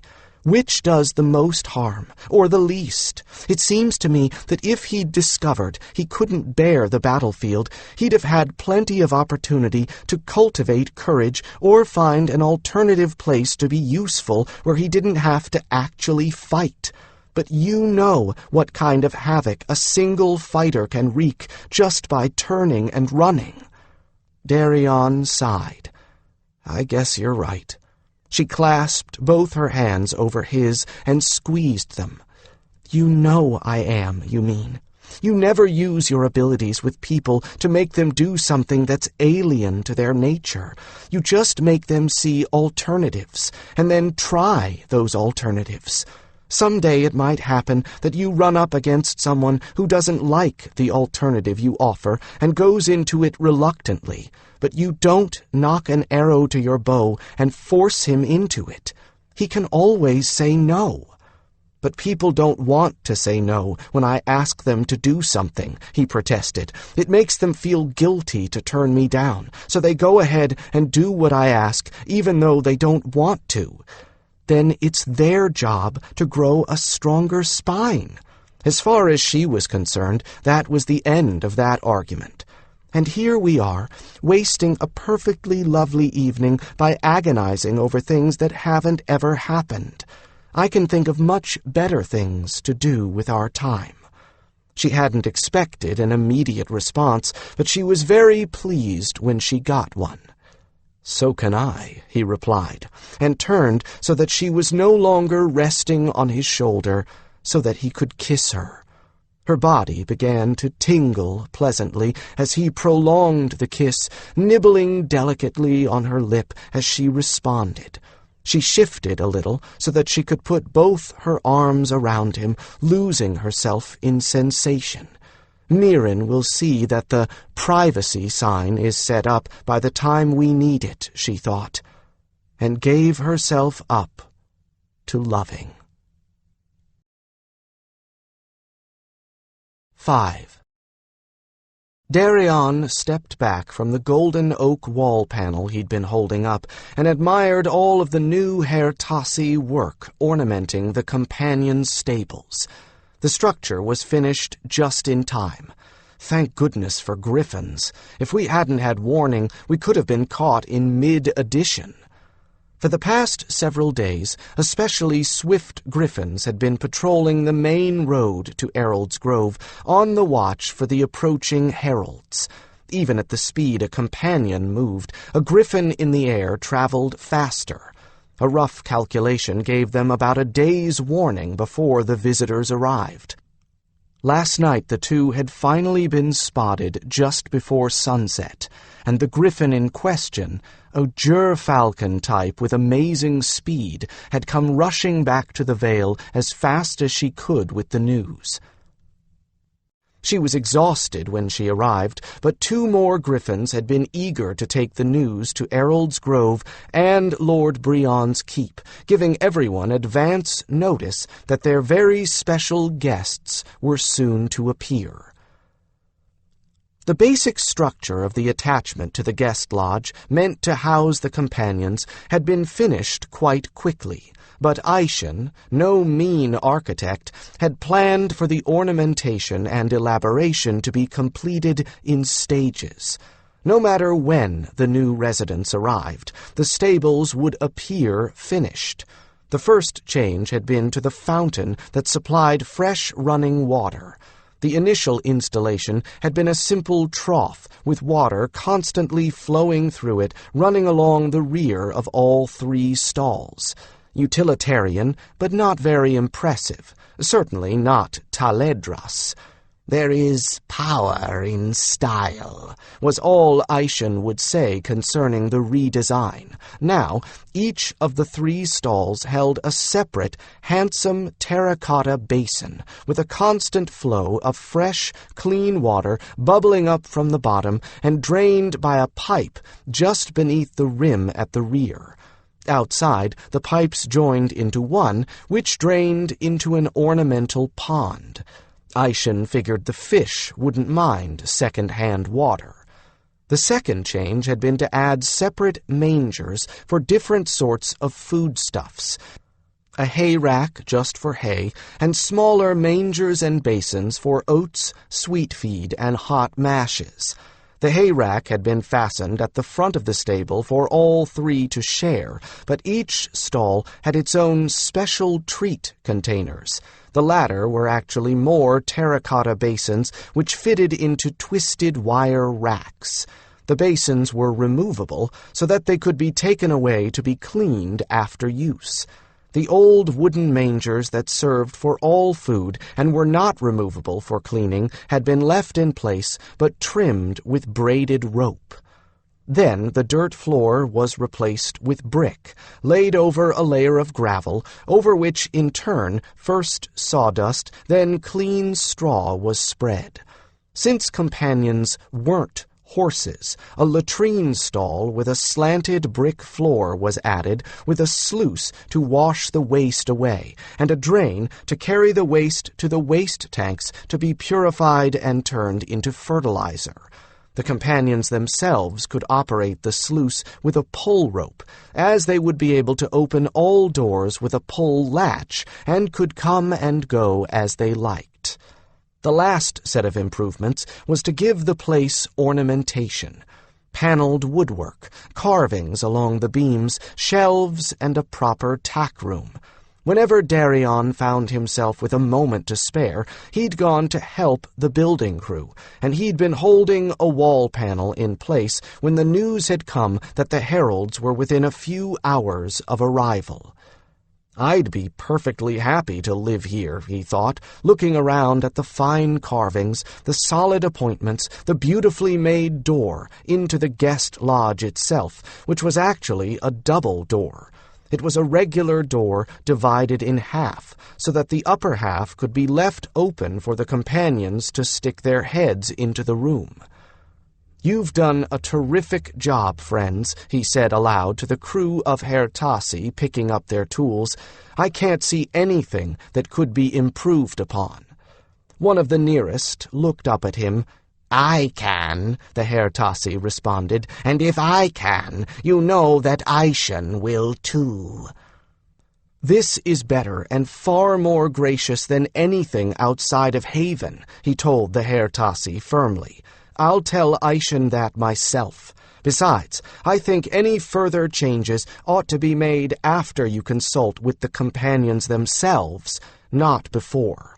The Herr Tassi, who appeared to be the work crew chief, looked around and nodded after a moment. "You're probably right," it admitted. It was usually impossible for humans to tell which Herr Tassi was male and which female, stowed the last of its tools in its toolbox, then bent and picked up the heavy box as easily as if it had weighed no more than a basket of eggs. The other Herr Tassi cleared out as the crew chief took a last look around and nodded again. "It's solid," the Herr Tassi said, the ultimate compliment that any Herr Tassi would ever pay to its own work. "Even Aishan will agree to that." It trotted out with a wave of farewell to Darian, who shook his head and had to laugh. He left through the door into the guest lodge just as more Herr Tassi arrived, bearing bales of hay and bags of grain. More were following, carrying cleaning supplies, although he could not imagine how the place could possibly be any cleaner. But then, he wasn't a Herr Tassi. The guest lodge had been cleaned and polished until every surface gleamed, the mattresses taken out and restuffed, new linens made for the beds, new blue gauze curtains hung on the windows. There were flowers in all the rooms, scented candles in holders on every table, with bundles of additional candles tied with a ribbon stocked in an open cabinet in the main room. Last year, a bathing room had been added to the guest lodge, since not every guest cared to bathe in company. Like Darian's, this bathing room was supplied with sun-heated water from a tank above the roof. He took a quick peek and saw that everything possible had been supplied here as well. In two of the rooms, a set of white clothing designed by the Herr Tassi was laid out on the bed. Presumably one set had been made to Shandi's measurements. As for Harold Anda, perhaps the Herr Tassi had simply guessed at the size for the other set. It was easy enough to tell which room had been designated for each herald, though. The room that was to be Shandi's held some of her old possessions brought from Errol's Grove, and a specially chosen basket of sewing and embroidery supplies. Obviously, there was nothing more he needed to do here. As Darian walked out onto the covered porch that surrounded the lodge, he nearly ran into another Hairtossi, an adolescent by its build. "Darian, you are to prepare," the youngster blurted out before he could apologize for his clumsiness. "The guests are less than 2 hours distant." He glanced up at the sky, trying to tell where the sun was through the trees, and judged that it was early afternoon. The heralds had made good time, but the veil was ready for them. All except me, he reminded himself, and bolted up the trail to his Ekele. It was empty when he arrived. Keisha had probably gotten ready hours ago. He had seen her outfit earlier. The Hairtossi that had adopted the two of them had outdone themselves in the way of clothing for her. She now had a set of greens that would be the envy of every healer who saw them. There would be plenty of healers to impress, too. Every sanctuary healer that could get away had been arriving all morning. Even if they hadn't been anxious to meet the new heralds, no one wanted to miss a Vale-wide Hawkbrother celebration. Kevaldamar had a far-flung reputation for its hedonistic hospitality on such occasions. The Hairtossi hadn't exactly shirked when it came to Darian's outfit either, but at the moment he wasn't concerned with his clothing. After helping with the stables since early morning, what he needed most was a bath. Once clean, he hurried into the first of his 4 sets of welcoming garb. This first set, the most exotic and ornamental of the lot, was for today, when the heralds were formally greeted and welcomed into Kevaldamar Vale. This was to mark his primary allegiance to his Vale and clan. Tomorrow he would wear Valdemaran formal military garb, although it would not be in guard blue, but in brown, with badges of owls rather than the winged horse of Valdemar. This outfit included light ornamental armor and came complete with embroidered surcoat displaying his new arms. But the arms were not in Valdemaran style, but in the mode of the Hawkbrothers, the fluid, sinuous curves and stylization they had developed over the course of centuries. And the device itself was not Valdemaran either, for there was not a single noble family in all of the land that used an owl for their device. It seemed odd to him, but it was so. Lord Brion told him that owls were considered ill-omened in some parts. It was said that if an owl landed on one's house 3 nights in a row and called, someone in the house would die. Others swore that owls were the eyes of evil spirits, because they flew so silently and attacked in the darkness when no other creature could see.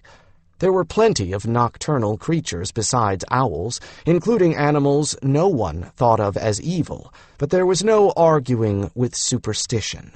The good part was that there was no one to argue with when he planned his device around a stylized portrait of Kuari coming into land, wings spread wide. He would spend the night in that outfit in vigil. The next morning he would change into his 3rd outfit, Valdemaran court garb, with a more elaborate version of his embroidered surcoat, this one sparkling with gold and silver thread and tiny gemstones. He had no idea how the Hairtossi had managed to get not 1 but 2 embroidered surcoats done in time, yet they had. There was always the belief that there were more Hairtossi than anyone ever actually saw, down in their burrows, and since so many looked alike to human eyes, who could count for sure just how many there were to make the goods they brought? That outfit was for the feast celebrating his knighting. Hopefully they'd let him get a nap before he had to endure hours of a formal Valdemaran feast. But that wasn't the end. On the 5th day, they were going to allow him a day to rest before he took up the trial again. He would don a set of clothing that was a blend of Ghost Cat and Hawkbrother styles.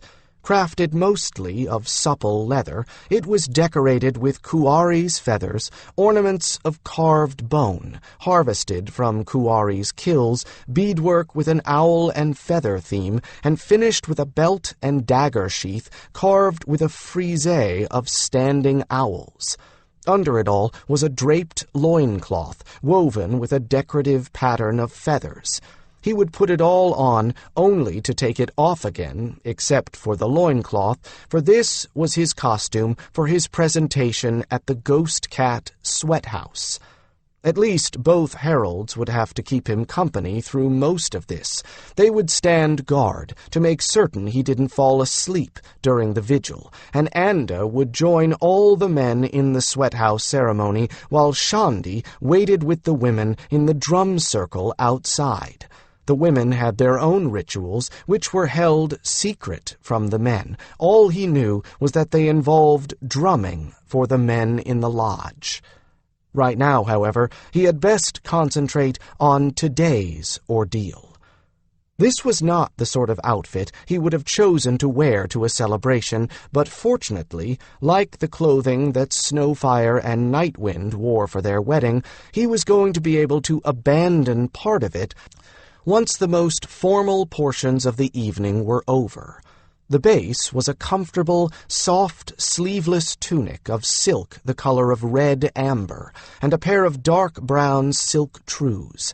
Over this went a hip-length vest woven with a pattern of owl feathers, buttoned with amber toggles. Over that went an ankle-length coat, this cut of and lined with silk the color of honey amber, with a high collar, sleeves scalloped to resemble great wings, and so completely embroidered with owl feathers that very little of the original silk showed through. It was belted over the hips with a belt made of plaques of tiger-eye stone carved with more owls, no two of which were alike. The belt clasp was the mask of an owl, made in two halves that met so perfectly that it looked like a solid piece when buckled. The eyes were amber, the beak of creamy shell all the way from Lake Evendim, and the owl mask of carved horn, each feather individually carved and fitted to a metal backing plate. His boots of warm brown leather were inlaid on each calf with a design of an owl feather in 4 different shades of brown deerskin. The coat was infernally heavy, not hot, but heavy. The weight of all that beading and embroidery hung on his shoulders like the heaviest pack he'd ever had to hike with. Once the entire outfit was on, he waited for Mirren to return to inspect him and put the finishing touches on his appearance. He certainly couldn't put the finishing touches on himself. He could hardly move without knocking something over with his sleeves. It wasn't long until Mirren trotted in the door, clad himself in a coat made of thousands of tiny black octagonal scales of metal, forming a fabric as flexible as silk. Mirren examined him closely, looking at him from all angles before pronouncing his satisfaction. "You'll do," the Hairtossi said. "Now sit, and let me make you presentable." Darian sat gingerly on a low stool, and Mirren moved in, brush and comb in hand.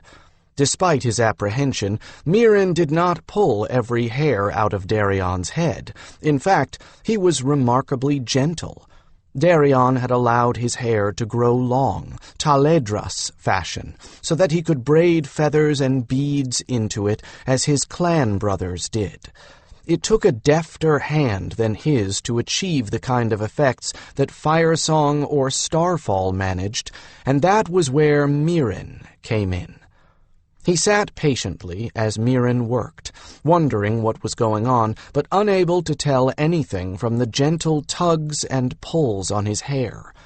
Mirren didn't take long, not as long as the Herr Tassi must have taken with Keisha, but Darian was very impatient to see his handiwork and shifted restlessly on his stool. All right, I'm finished," Mirren exclaimed. "Go ahead and look, but don't admire yourself too long. They're waiting for you at the Vale entrance." He got up carefully, mindful of his costume, and moved into the bedroom to peer into the only mirror in the house. It was a pleasant surprise, for he had been a little afraid that Mirren would overdo the decorations. Mirren had worked Kuari's feathers, a few strands of amber beads, and leather thongs finished with tiny silver feathers and figurines into his hair without making him look like a walking display of hair jewelry. In fact, with his hair pulled back from his face and given a little more discipline, he looked a few years older than he actually was. That was exactly the effect he'd hoped for, but when he turned to thank the Herr Tassi, Mirren was already gone. It's time for me to be gone, too.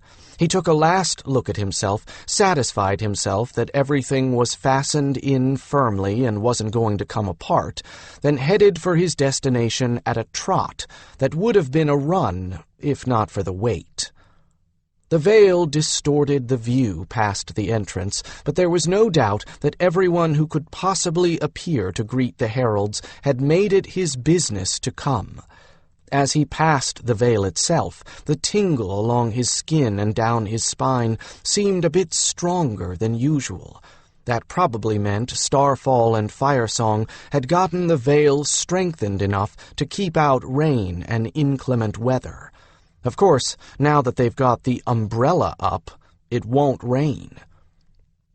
When he emerged on the other side and surveyed the crowd beneath trees that were only large by the standards of those who lived outside a veil, he saw Keisha wave at him, then run to meet him. She looked a great deal more comfortable in her greens than he was in his costume. Her outfit was a butterfly-sleeved, calf-length tunic over long trews, belted with silver. Silver embroidery of leaves and vines on all hems was the extent of ornamentation, for the real emphasis in her costume was the fabric, which somehow managed to ripple through every possible shade of green as she moved.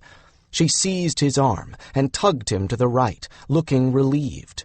Out in the crowd, there were at least 2 brightly painted, inflated kickballs being tossed about randomly from person to person. "Are they here yet?" he asked, wondering if he had missed the ceremony somehow. No, not yet, but Kell has them in sight."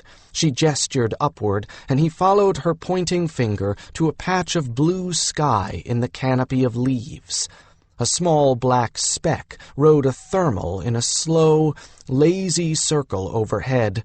Kell is obviously planning on making an impressive entrance, he thought with amusement. His favorite hobby, besides being preened. But Keisha was tugging on his arm again, and he followed her obediently out past the restless mob of his fellow Hawkbrothers. Anticipation hung thickly in the air, and mingling with the Taledras were members of Ghostcat, villagers from Errol's Grove, and Lord Brion's people. Errol's Grove would get its own chance to greet the heralds, but that wouldn't take place until the 6th day, and Darian intended to avoid that particular festival if he possibly could. He fully expected to be passed out in his bed then by the time all parties involved had gotten done with him.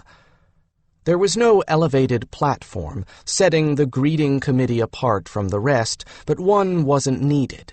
If nothing else, the costumes marked all of the principal players out. The last time Starfall, Snowfire, and Nightwind had worn their elaborate outfits had been at Snowfire and Nightwind's wedding. Since then, the heavily embroidered and embellished items had been serving as wall art, as Darian's own costume eventually would. Fire Song had outdone all of them. If sheer magnificence of clothing was the standard of importance, Harold Anda would surely think that he was the leader in this vale. Silver Fox lacked Fire Song's impressive mask, but that was all he lacked. In every other respect, he was Fire Song's reverse image twin. The two of them were clad in blue and gold. Where Fire Song had gold in the patterns of beading and embroidery, Silver Fox had blue, and vice versa. What first appeared to be subtle streaks of gold or blue in their hair became, on closer inspection, strings of tiny beads, ending in minute feathers. Aya sat on Fire Song's shoulder, and as Darian neared, Kuwari hooted a greeting from a branch above Starfall. His parents, Wheel and Her, sat beside him. Starfall's falcon was on his gloved fist, and even the glove was beautifully made, with appliqued designs made of layers of dyed deerskin set into the cuff. Birds called, crowed, or screamed to each other, and a yellow kickball bounced off Kuwari's branch, making him hoot in indignation. "Sorry," someone called. "Well, the boy cleans up rather nicely," Fire Song said to Starfall with a wink. "Perhaps we won't have to pretend he's a servant after all." "Hey," Darian protested, pointing an accusing finger at Fire Song. "I'd been working on the stables all morning. What were you doing?" "Making certain that rain would not interrupt our greetings," Fire Song replied blandly, with a toss of his head that made the beads chime together like tiny bells. "Delicate work, that, requiring the skill of an expert." Starfall rolled his eyes and snorted in derision. "Yes, it did, which is why you helped," he corrected. "Or at least, you called it helping." Fire Song pretended to be greatly offended, and Silver Fox just shook his head at both of them. "Indeed, I was there to make certain that instant corrections could be made if you upset something with your blundering. After all, Father, you are getting a bit forgetful lately." "Forgetful? My blundering?" Starfall exclaimed. "What about—" "Enough, you two," Nightwind interrupted them, then giggled. "Some of the outsiders might begin to believe that you two hate each other." Starfall grinned, and behind the mask, Fire Song mock pouted. "Oh, Mother," he began, in imitation of a whining child. "Don't," Nightwind warned, hands on hips. "Just don't. Act like the baby, and I'll send you to your room like a baby." Fire Song chuckled. "She's getting rather good at that, isn't she?" he said in an aside to Snowfire. "That whole mother thing, I mean." Snowfire nodded ruefully. "It's a good thing, too, since the baby has me completely under her control. One teary-eyed look, and any resistance I had just evaporates." He might have elaborated on that subject, but a shout of, "Here they come!" interrupted him. There were several whistles, and the kickballs mysteriously vanished amid the crowd. The entire group peered up the trail. Fire Song and Darian both shaded their eyes with their hands.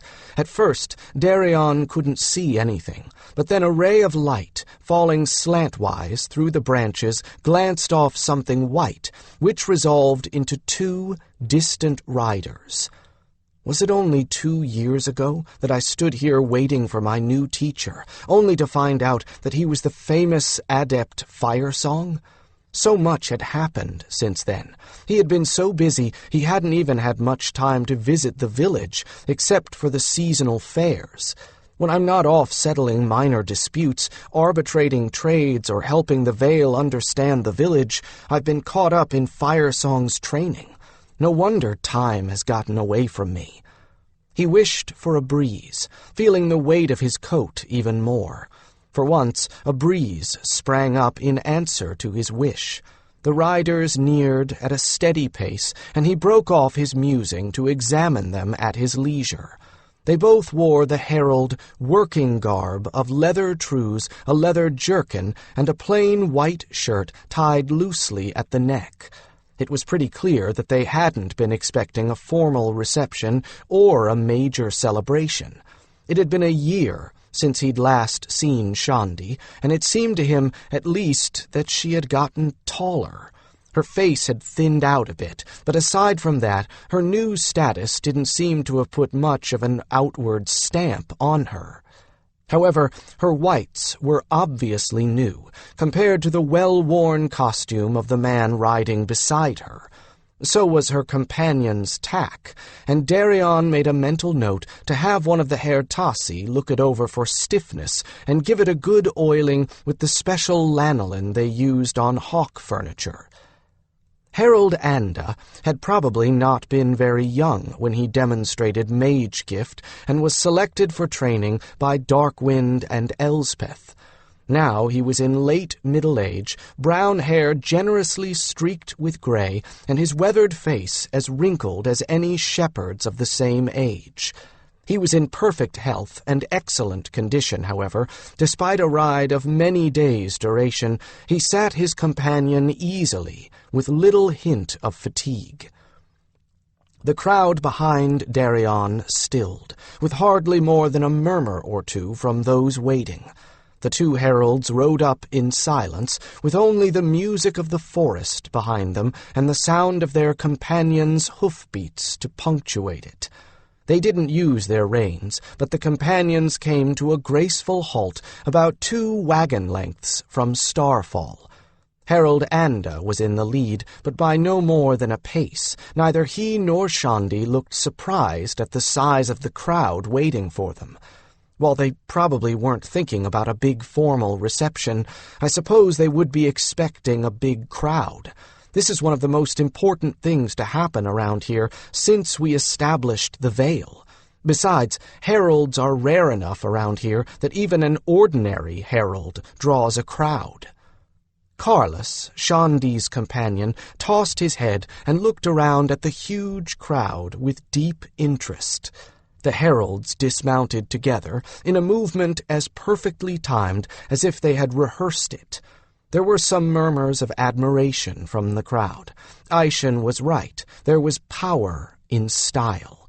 But of course, they don't have to practice moving together, not when they're mind-linked to their companions, and perhaps to each other as well. It certainly gave a good impression, however, making it look as if they had been a team for a very long time. Again, Shandi remained a pace or two behind Harold Anda, who approached the little group that stepped forward to welcome him. Firesong and Silverfox, in their turn, lagged a little behind the rest, as Starfall took the lead with Darian beside him. "All right, here I go." Darian felt Anda's eyes rest on him for a moment before the herald turned his attention to Starfall. "Herald Anda, we bid you and your companion welcome to Kevaldamar Vale," Starfall said gravely. "Shandi and Carlos, of course, we already know. We are glad to welcome them as well. We hope this new partnership will be a fruitful one for all of us, and we are pleased to be part of this new venture with Valdemar." Darian stepped forward with his own well-rehearsed words. "We of Kevaldamar Vale invite you to partake of our hospitality and fellowship for as long as you desire," he told them. "We hope, in fact, that you find it so welcome that you take up residence permanently within the Vale. Now, if you will permit, I am Darian Firkin Kevala Kevaldamar." He gave his full name with permissible pride and bowed his head in the brief nod of equal to equal. "This is Adept Starfall Kevala. This is his son, Healing Adept Firesong Ketreva." Starfall nodded, and Firesong moved forward a little and did the same. They had agreed on the order in which they would be introduced when they decided that Darian would make the introductions.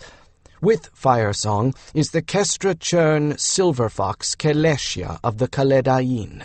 I also introduce to you Mage Scout Snowfire Kevala and Trondiirin Nightwind Keleshia of the Kaledain.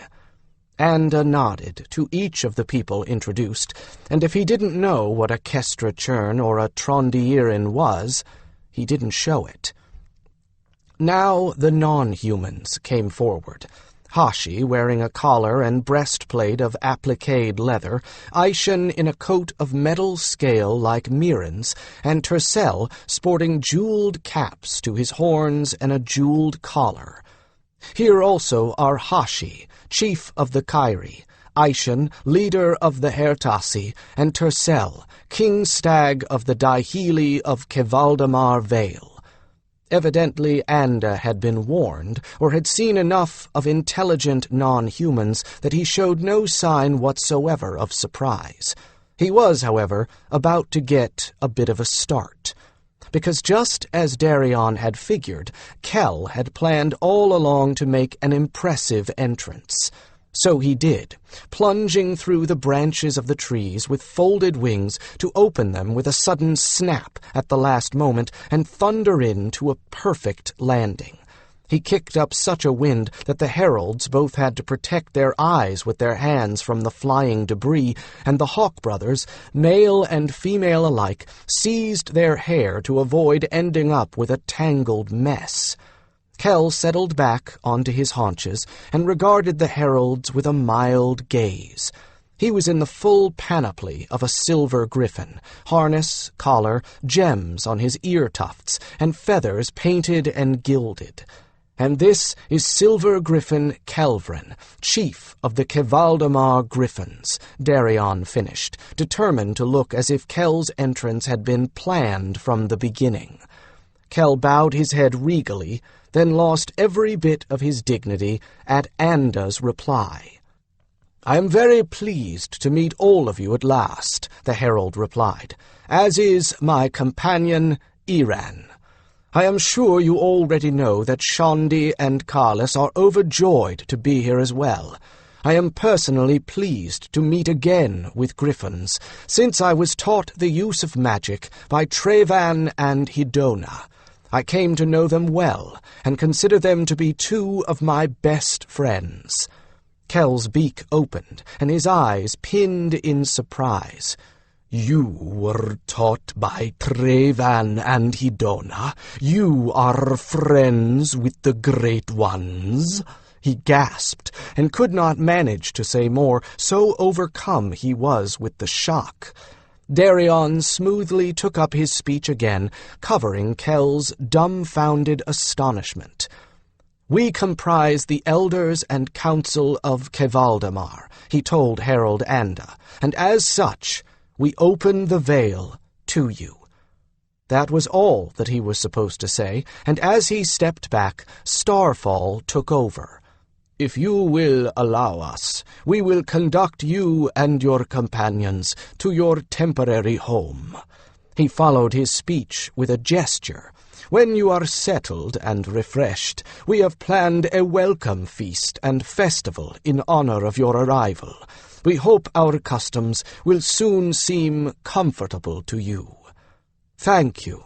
For all four of us," Anda replied, and took his place at Starfall's right, with his companion Iran following. They all turned to face the gathering waiting behind Starfall, who had been holding their collective breath, the better to hear the speeches.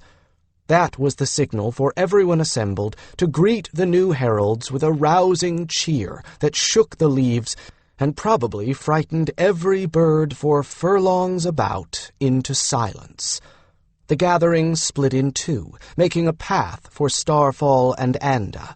Behind them followed everyone else, with Shandi, Carlos, and Keisha bringing up the rear. Shandi had her head together with Keisha, and Darian figured that they wouldn't miss his presence, so he stayed right behind Starfall. He was easily within hearing distance, and so caught most of the men's conversation. "I am quite glad to take up this position, Adept Starfall," Anda was saying earnestly. I have had enough traveling for 2 lifetimes. It will be good to finally settle into one place." "I was under the impression that heralds generally did not settle. Is that true?" Starfall asked. "In the past, yes, that has been true," Anda admitted. "Our saddles were usually our homes. We certainly spent more time on roads than in bedsteads. However, it occurred to Her Majesty that those with mage gift would be of less use to the crown in an emergency if it was impossible to lay plans knowing where they were, or if they were too far into the hinterlands to do any good. She decided that, insofar as it was possible, it would be better for herald mages to assume permanent residencies, especially since there are so few of us. She has stationed about half of us as instructors at the Collegium, made Elspeth, Darkwind, and myself ambassadors, and the rest will be taking new stations, such as mine, in important places along the border." "So you are intended to become the permanent ambassador here?" Starfall's satisfaction at that admission was evident in his voice. "When you have gone to the trouble of creating a perfect place for all of the peoples of this area to come together, we would have been rather foolish to ignore the tacit invitation," Anda said dryly, and Starfall chuckled. "And to be blunt, in doing so, you saved Haven the trouble of making such a place, and even better, saving them, if not a king's ransom, certainly a duke's." "I think he's going to fit in just fine. He certainly has the right sense of humor," Darian mused. "Now, did I understand your young spokesperson to say that our quarters are temporary?" Anda continued. Starfall nodded and gestured to Darian to join them. "We didn't want to assume your requirements, so we're putting you in the guest lodge until you have decided what you want," Darian said diffidently. "You'll want to see the Vale, of course, and we took into consideration that there is always the possibility that you might decide you would rather have your permanent headquarters outside it." "Possible, but unlikely. Why put the embassy in the countryside rather than the diplomatic capital?" Anda smiled slightly. "By the way, I'm given to understand that you have some method of imparting language in a candle mark or so. I would be very grateful if you could arrange for me to undergo the lesson as soon as possible." Starfall coughed slightly. "It leaves one with a dreadful headache," he warned. Herald Anda shrugged. "Extended use of any mind magic leaves one with a dreadful headache," he replied, as Darian stifled a grin of triumph. "The cost, however, is well worth the benefit. If you can arrange for this, I should like very much to have all of the languages in use here. I understand that Shandi has already acquired the necessary tongues." "I will arrange for it with pleasure," Starfall told the herald, "and you will curse me for it afterward. Meanwhile, we do have a great deal scheduled for you over the next few days." Darian watched Herald Anda very closely and thought he detected a faint hint of dismay as Starfall outlined all of the ceremonies ahead. Surely he must have expected something of the kind. Or maybe not.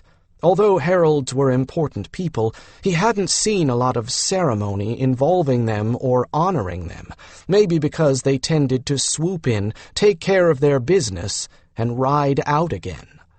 Poor Anda. He has no idea of what he's in for now. For the first time since all this had been planned, Darian felt a little better about his role as entertainment. If his guess was right, Anda was just as dismayed at the prospect of a week of performing as Darian was. There was some small comfort in shared misery, after all.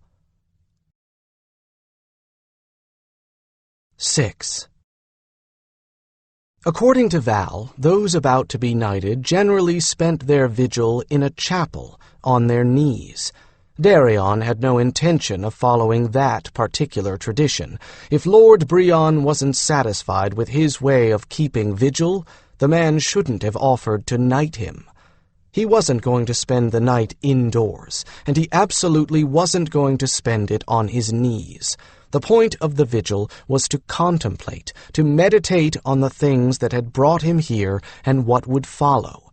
The point was definitely not to dislocate kneecaps, and besides that, he did his thinking better outside.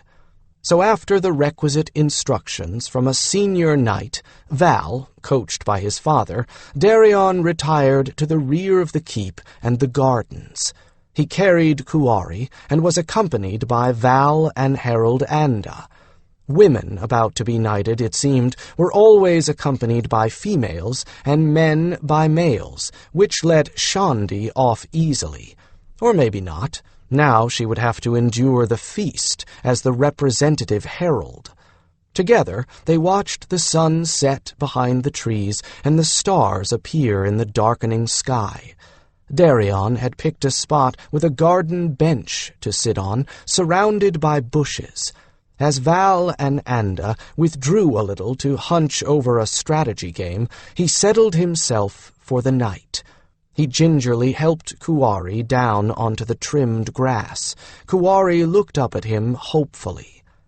"Hunt now?" the owl begged. Kuari loved hunting Lord Brion's lands. There were pastures and grain fields that attracted rabbits with no cover for them to hide in. Kuari raised his wings a little, looking up into Darian's face with his enormous golden eyes.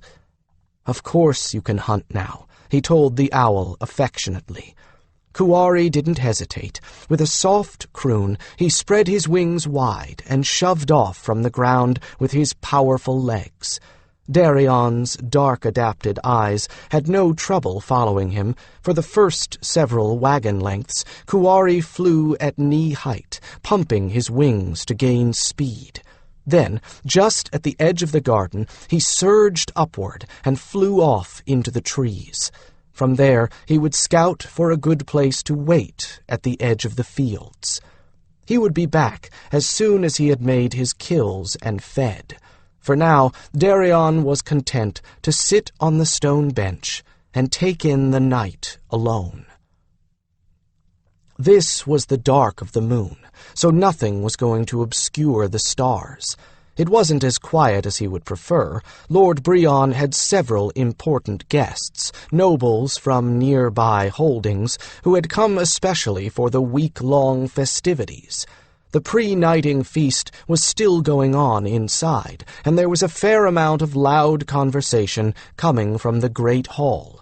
More noise came from the kitchens, the rattling of pots and pans, the clatter of dishes, the shouts of the servants. There was a group of minstrels in there somewhere, trying manfully to produce music for the occasion, but they were losing the battle against the noise. It was quite a contrast with last night's celebration at the Vale. It was always possible to talk to someone without raising the voice, for instance. Right now, Darian heard a dozen different conversations going on, all shouted. Someone was holding forth on sheep. Someone else lamented the fact that he had 3 daughters, all within a year of each other in age, and all betrothed, who were determined to have separate weddings rather than the money-saving triple wedding their father wanted. A round of laughter erupted when someone bodily suggested a connection between the two subjects. Another old grouch bellowed out that things were different when he was knighted, no foreigners in fancy outfits, and no disobedient daughters either. Darian stifled a laugh at that last. Even in the Vales there were old grouches who growled that way. The same old tune would be sung in the future, and probably back in the time of Urtho there had been someone complaining how things had been different.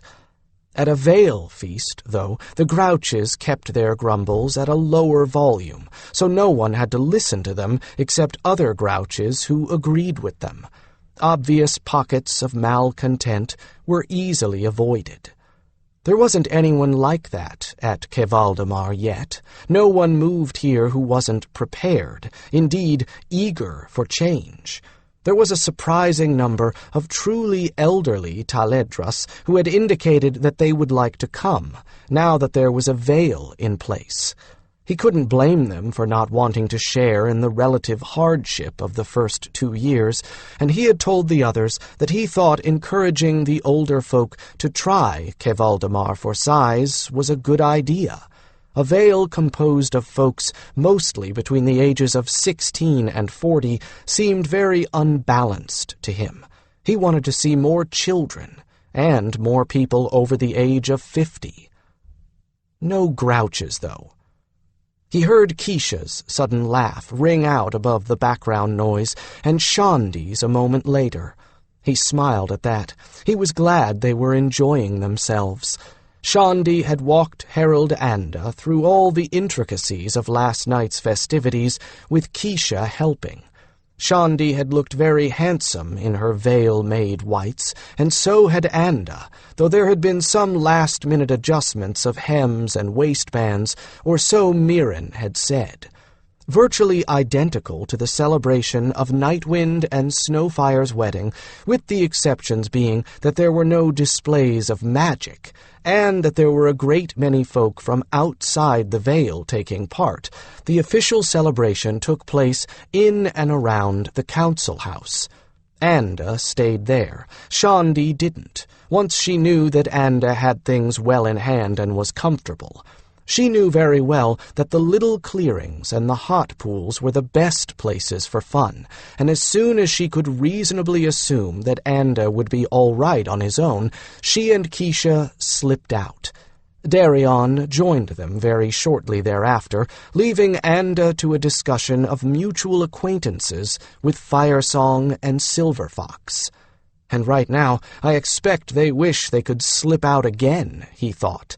It was much better out here, in the clear, cool air, watching the stars. He had the feeling that even Val felt the same way, although it was too bad that Val would have to keep himself awake and could not retire to the bed he shared with his pretty young wife. It certainly wasn't going to be the first time Darian had stayed awake until dawn. Some of Firesong's lessons had involved fasts, vigils, enduring extremes of heat and cold, and other discomforts. He'd had to learn how to shut out what he had to, in order to keep his concentration on the task at hand, and how to force himself to the limits of his endurance, and even a bit beyond.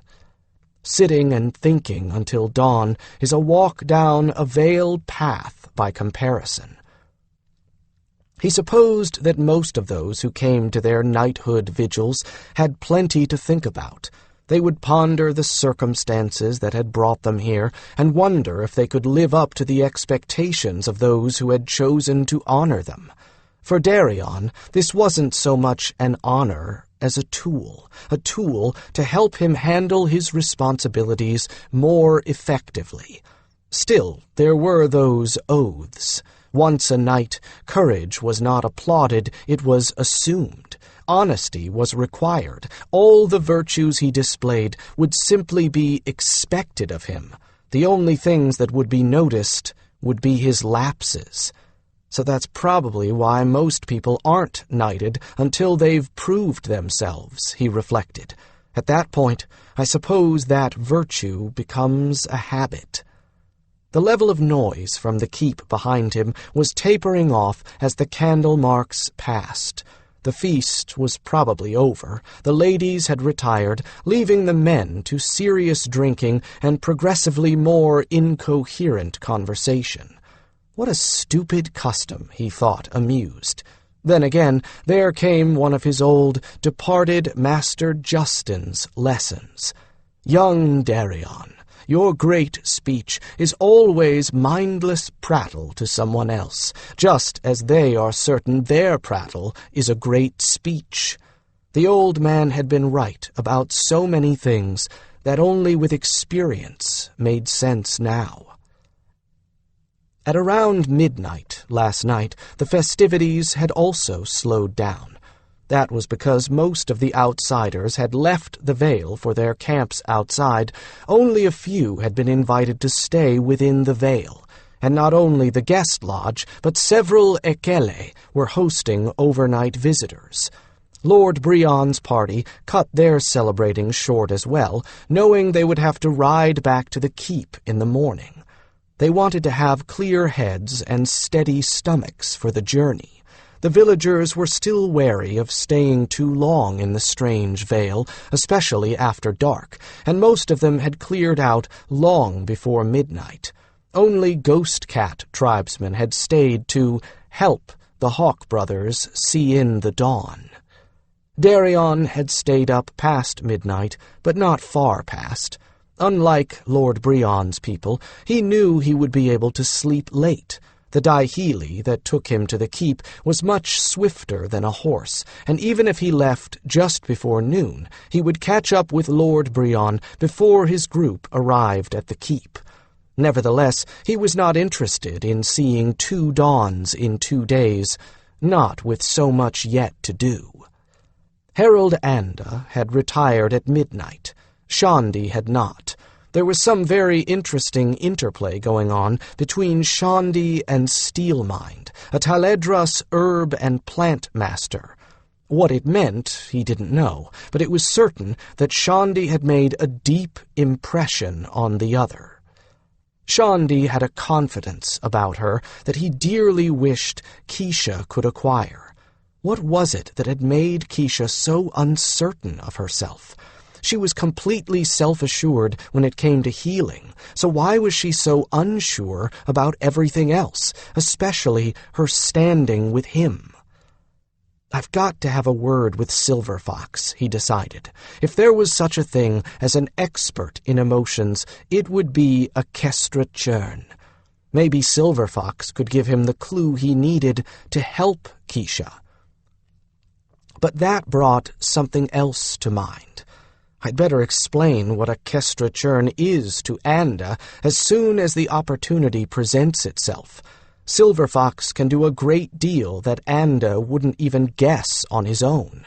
It had taken Darian the better part of a year to really understand just what it was that Silver Fox did. A Kestra Churn, a good one, like Silver Fox anyway, was the oil that kept friction within a group to a minimum. But the tools he used to deal with incipient trouble were just about unlimited, up to and including taking someone into his bed, if that was what was needed. He was very like a herald, with a limited community to serve, but without careful explanation. Darian was afraid that Harold Anda would not necessarily see things that way.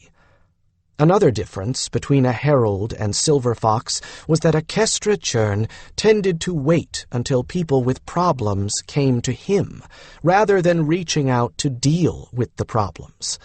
There were exceptions, but as Silver Fox had once said succinctly, "I am no one's nursery maid.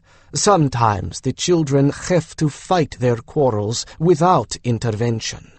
A herald, of course, would plunge right in, but because heralds rode a circuit rather than living in a particular community, real problems were usually at the point where they required intervention by the time a herald got to them.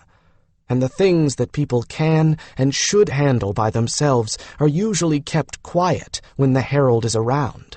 Reluctance to show the dirty linen in public saves heralds from having to deal with it.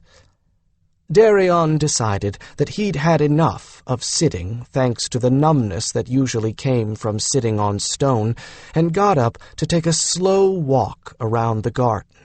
He looked back at his 2 watchers, dark shapes against the backdrop of the light stone of the keep and the golden gleam of the lighted windows. Anda waved at him to show that he'd seen Darian stand. In the dark, senses besides sight were heightened, and perceptions shifted in wondrous ways if one made himself open to them. Night birds called at distances farther than he could have seen through the forests in daylight. Insects, and what must have been thousands of tiny peeping frogs, filled the air with their songs. It wasn't too difficult to keep to the garden paths, even in the darkness. The paths were graveled, and the moment he stepped off them, the sound alone told him. It was still a bit early for the garden to be fully in flower, but there were hints of scent as he passed certain beds. The sweetness of honey climber, the intoxicant edge of the tiny flowers of the lily bell, the subtle scent of violet. He knew which beds had recently been turned by the tang of fresh earth, and where the lawn had just been clipped by the sharpness of the newly cut grass. The sound behind him was definitely dying, and a quick glance back at the keep showed more than half the windows had gone dark.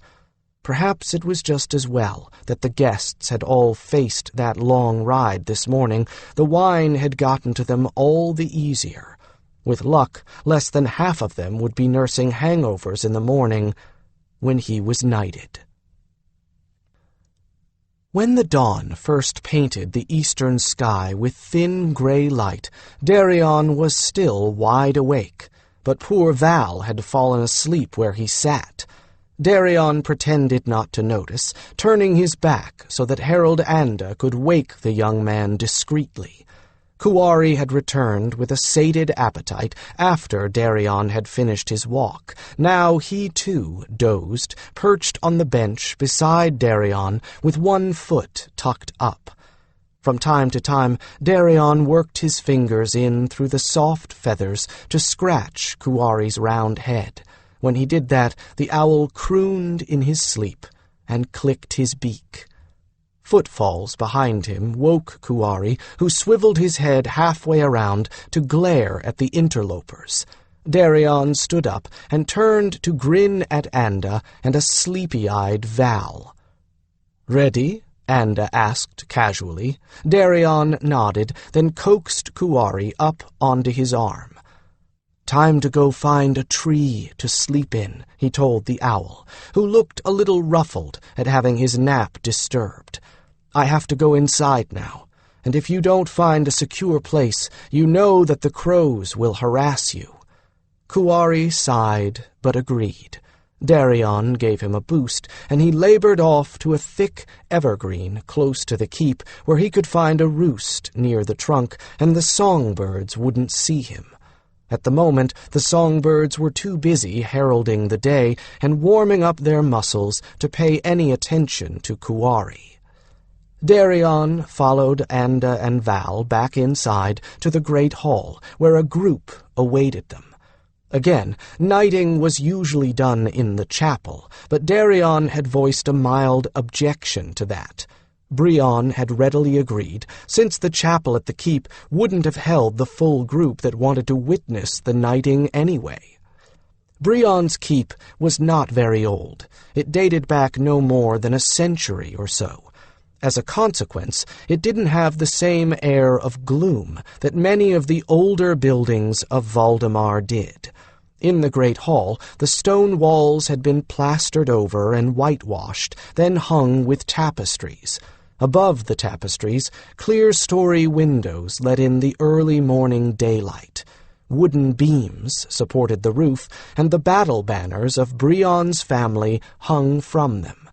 Because of the windows and plastering, although the hall was cool, there was none of that feeling of dankness and damp that made older versions of this room that Darian had seen in Valdemar so uncomfortable.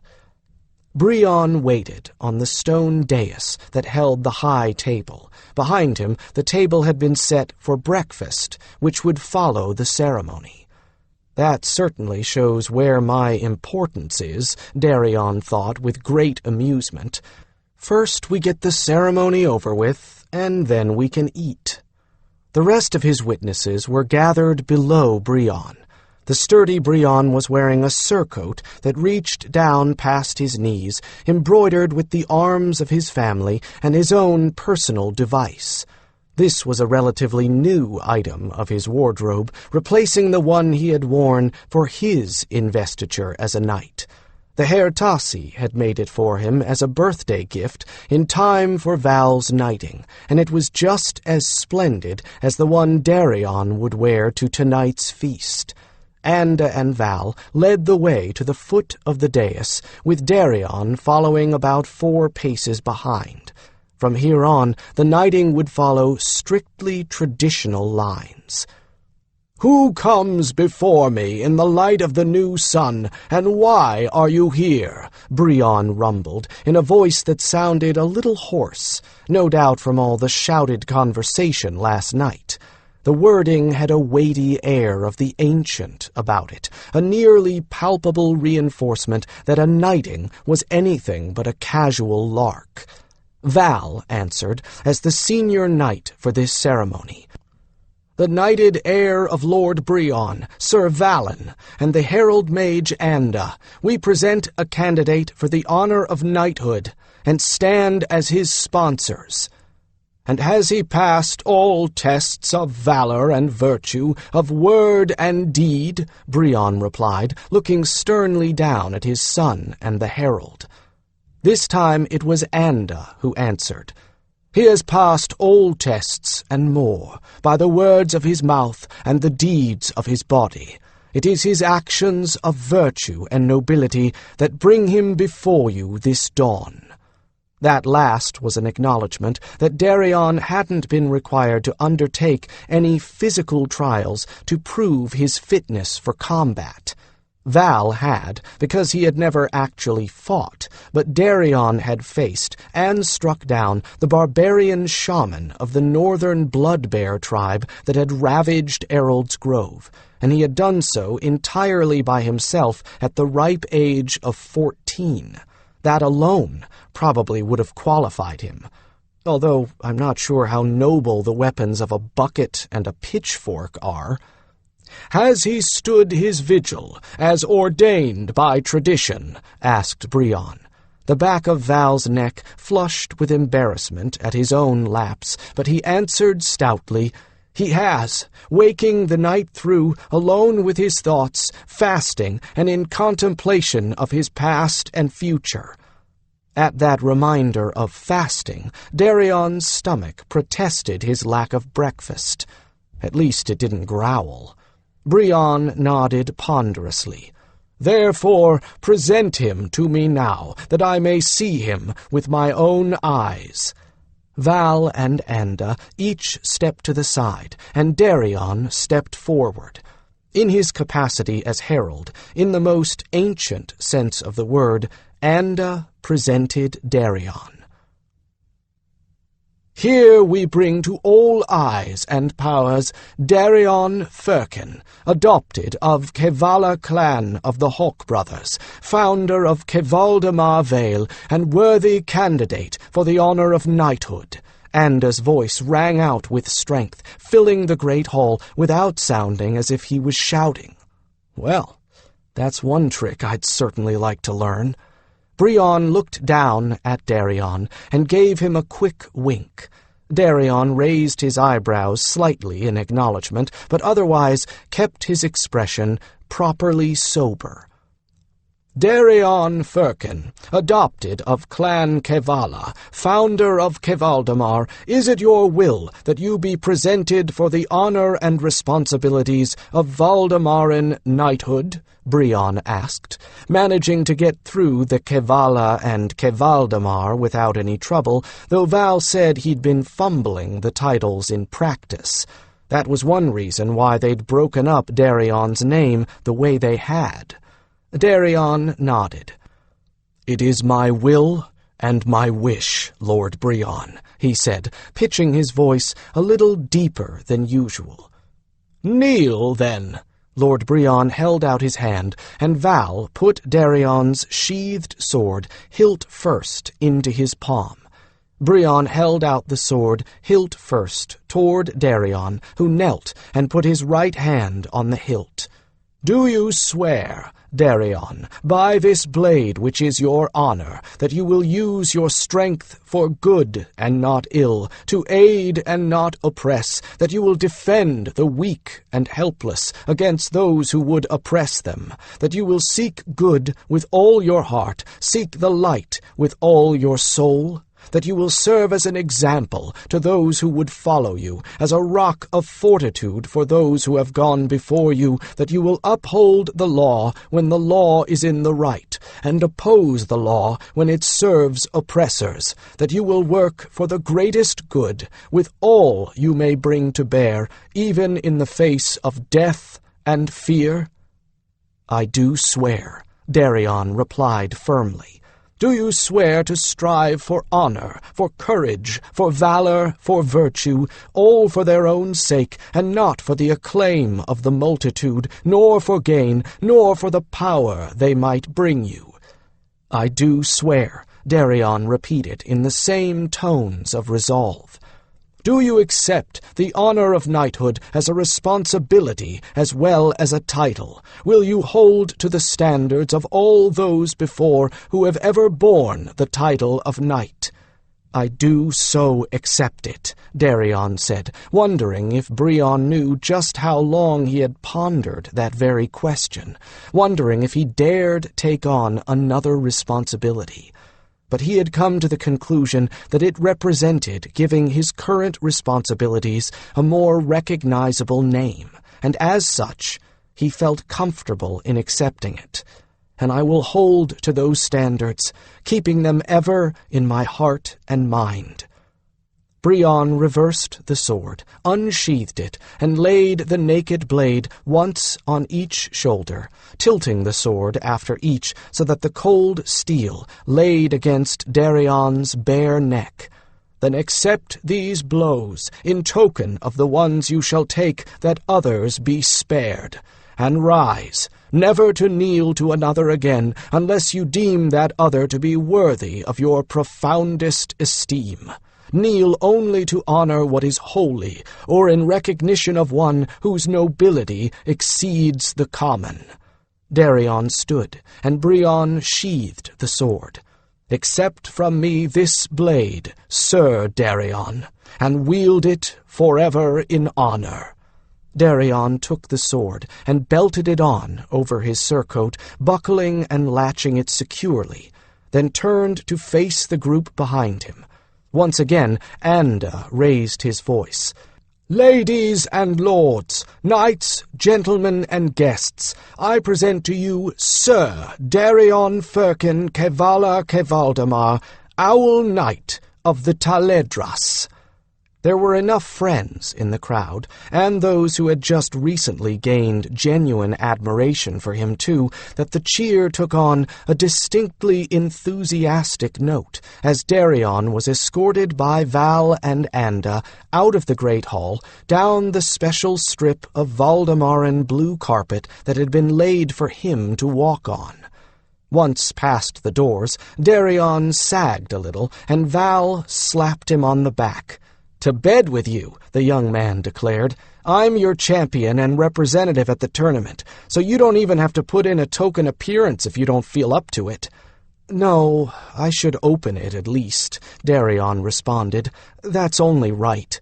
He grinned and straightened up. Besides, think of all those young fighters out there who've been dying for a look at the weird Taledras knight. They at least deserve to see that I don't have two heads. I'll call Kuwari into land, on my shoulder, give them a show. Then I'll retire. He didn't have any feelings of guilt over the fact that Val wasn't going to get a nap, not when he knew from Val's relative freshness that his friend had probably had a good long doze in the darkness. Anda had big, dark rings under his eyes, but Anda was going to be able to get some sleep as well. He wasn't needed at the tournament at all. In that case, let's get this tourney open so the hot bloods can start beating on each other, Val replied heartily. Anda took his leave of them, and they headed for the front of the keep, where a well-worn stand and a tourney field had been set up outside the walls. Tournaments were a good place for fighters to demonstrate their skills to a potential employer, and to have a chance to earn some prize money into the bargain. Since this tournament was sponsored by Kevaldamar, the prizes weren't money, but were Taledras-produced items that could readily be converted into money, or into dowries, bolts of silk, glassware, and jewelry. The prizes had been on display at last night's feast, and Darian didn't doubt that most examples, if not all of them, already had several potential buyers from among Brion's guests. Darian climbed up into the grandstand and looked down at the sea of helmets below him. With the early morning sun to his right, he couldn't see faces inside those helmets, only dark eye slits. It was a little unnerving, but only a little. It was a good thing he'd memorized a speech for this, too, since fatigue was starting to catch up with him. He smiled, waved, made his speech, and exhorted the fighters to display not only strength and courage, but honor and brotherhood. In fact, there was an award for the fighter who behaved the best on the field and off it. Despite some mental disgruntlement from his owl, who had been awakened for the flight, Kuwari's appearance and wide-winged, silent landing, as Darian declared himself by the title Owlknight, raised a cheer from everyone. Kuwari then left Darian in a ground-skimming flight down the length of the tourney grounds, past every competitor, and disappeared into the shadows of the forests. Exclamations of amazement and murmurs of approval resounded. It seemed Aishan was proven right yet again. Darian turned the proceedings over to Val, who took over with relish. As Darian's champion, Val was going to get to do some fighting against the few knights among the fighters, and he had his eye on the prize to give to his wife. He could have gotten the same sort of prize by just asking Darian for it, but it wouldn't have been as satisfying to Val to just ask for it, as it would be fun to win it by pounding everyone else into the ground. Darian happily left him to it. Darian dismounted the grandstand and managed not to stagger as he made his way to the little room he'd been given. It was deep within the keep, not even a clothes closet by Taledras standards, with a bare arrow slit for a window. It was only large enough for a narrow cot, at the foot of which waited a tray with his breakfast on it, but right now it suited his purposes perfectly. It had a bed, and nothing at the moment was needed more.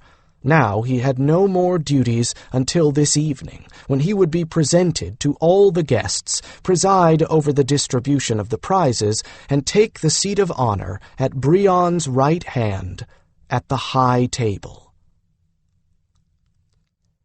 Darian struggled against a heavy weight on his chest. For some reason, he couldn't open his eyes or even move.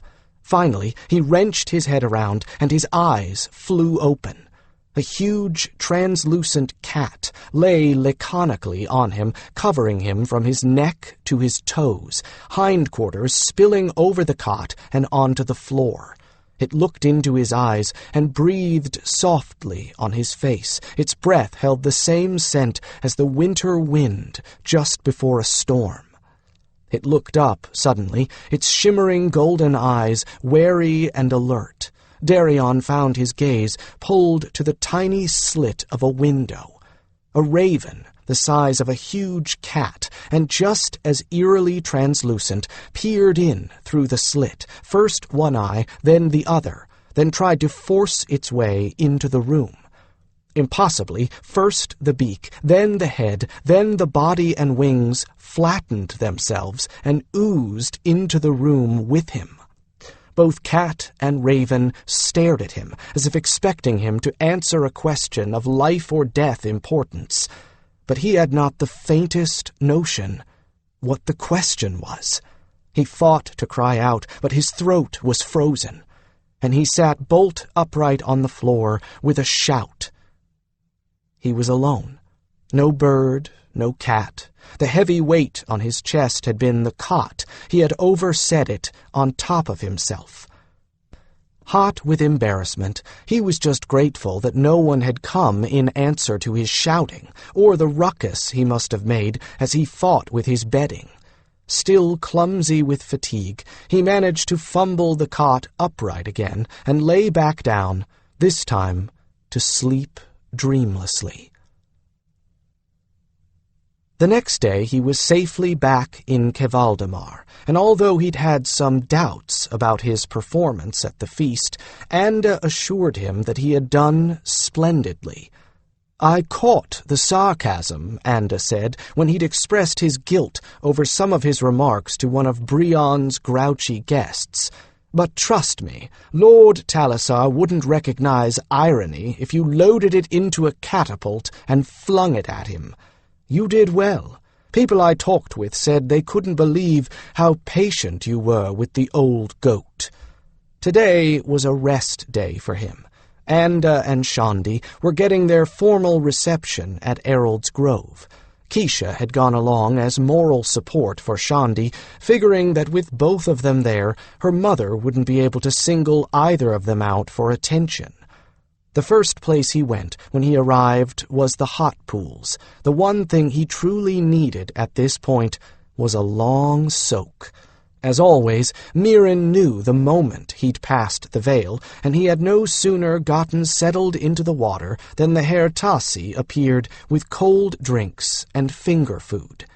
"Well," Mirren asked, perching on the rocks beside Darian, "how did it go?" Darian gave the Herr Tassi a complete description of the events of the past 2 days, knowing that Mirren would be providing all the details to the other insatiably curious Herr Tassi of the Vale, and to the Kyrie who served as their historian.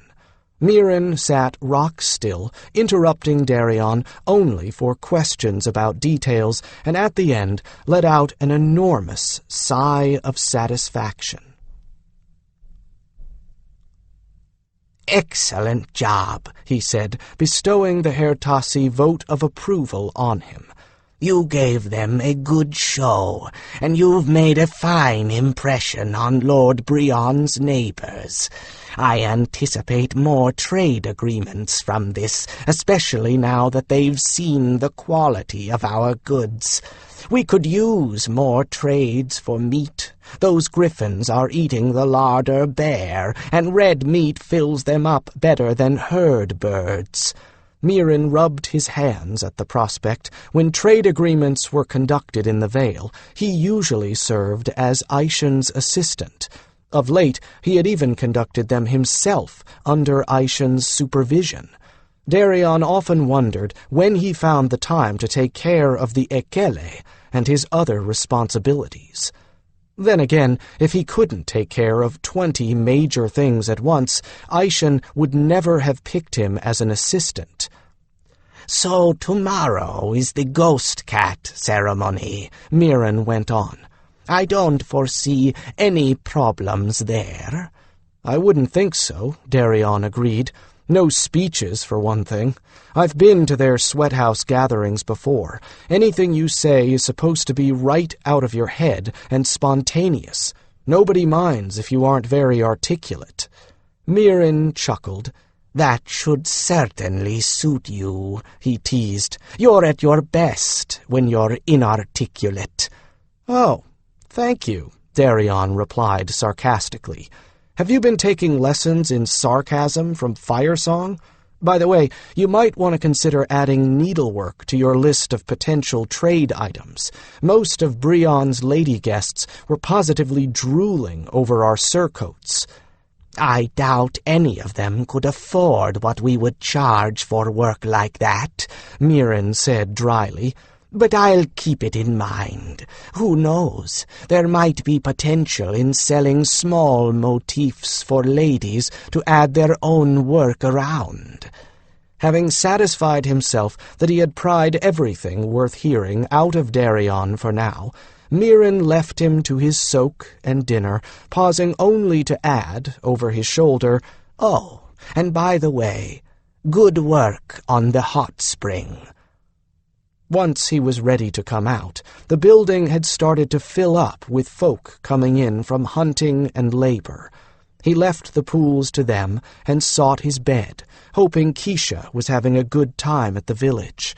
He was still so tired from the vigil, his nightmare, and the feast that followed that he'd almost fallen asleep on his Daihili's back, and that was no mean feat.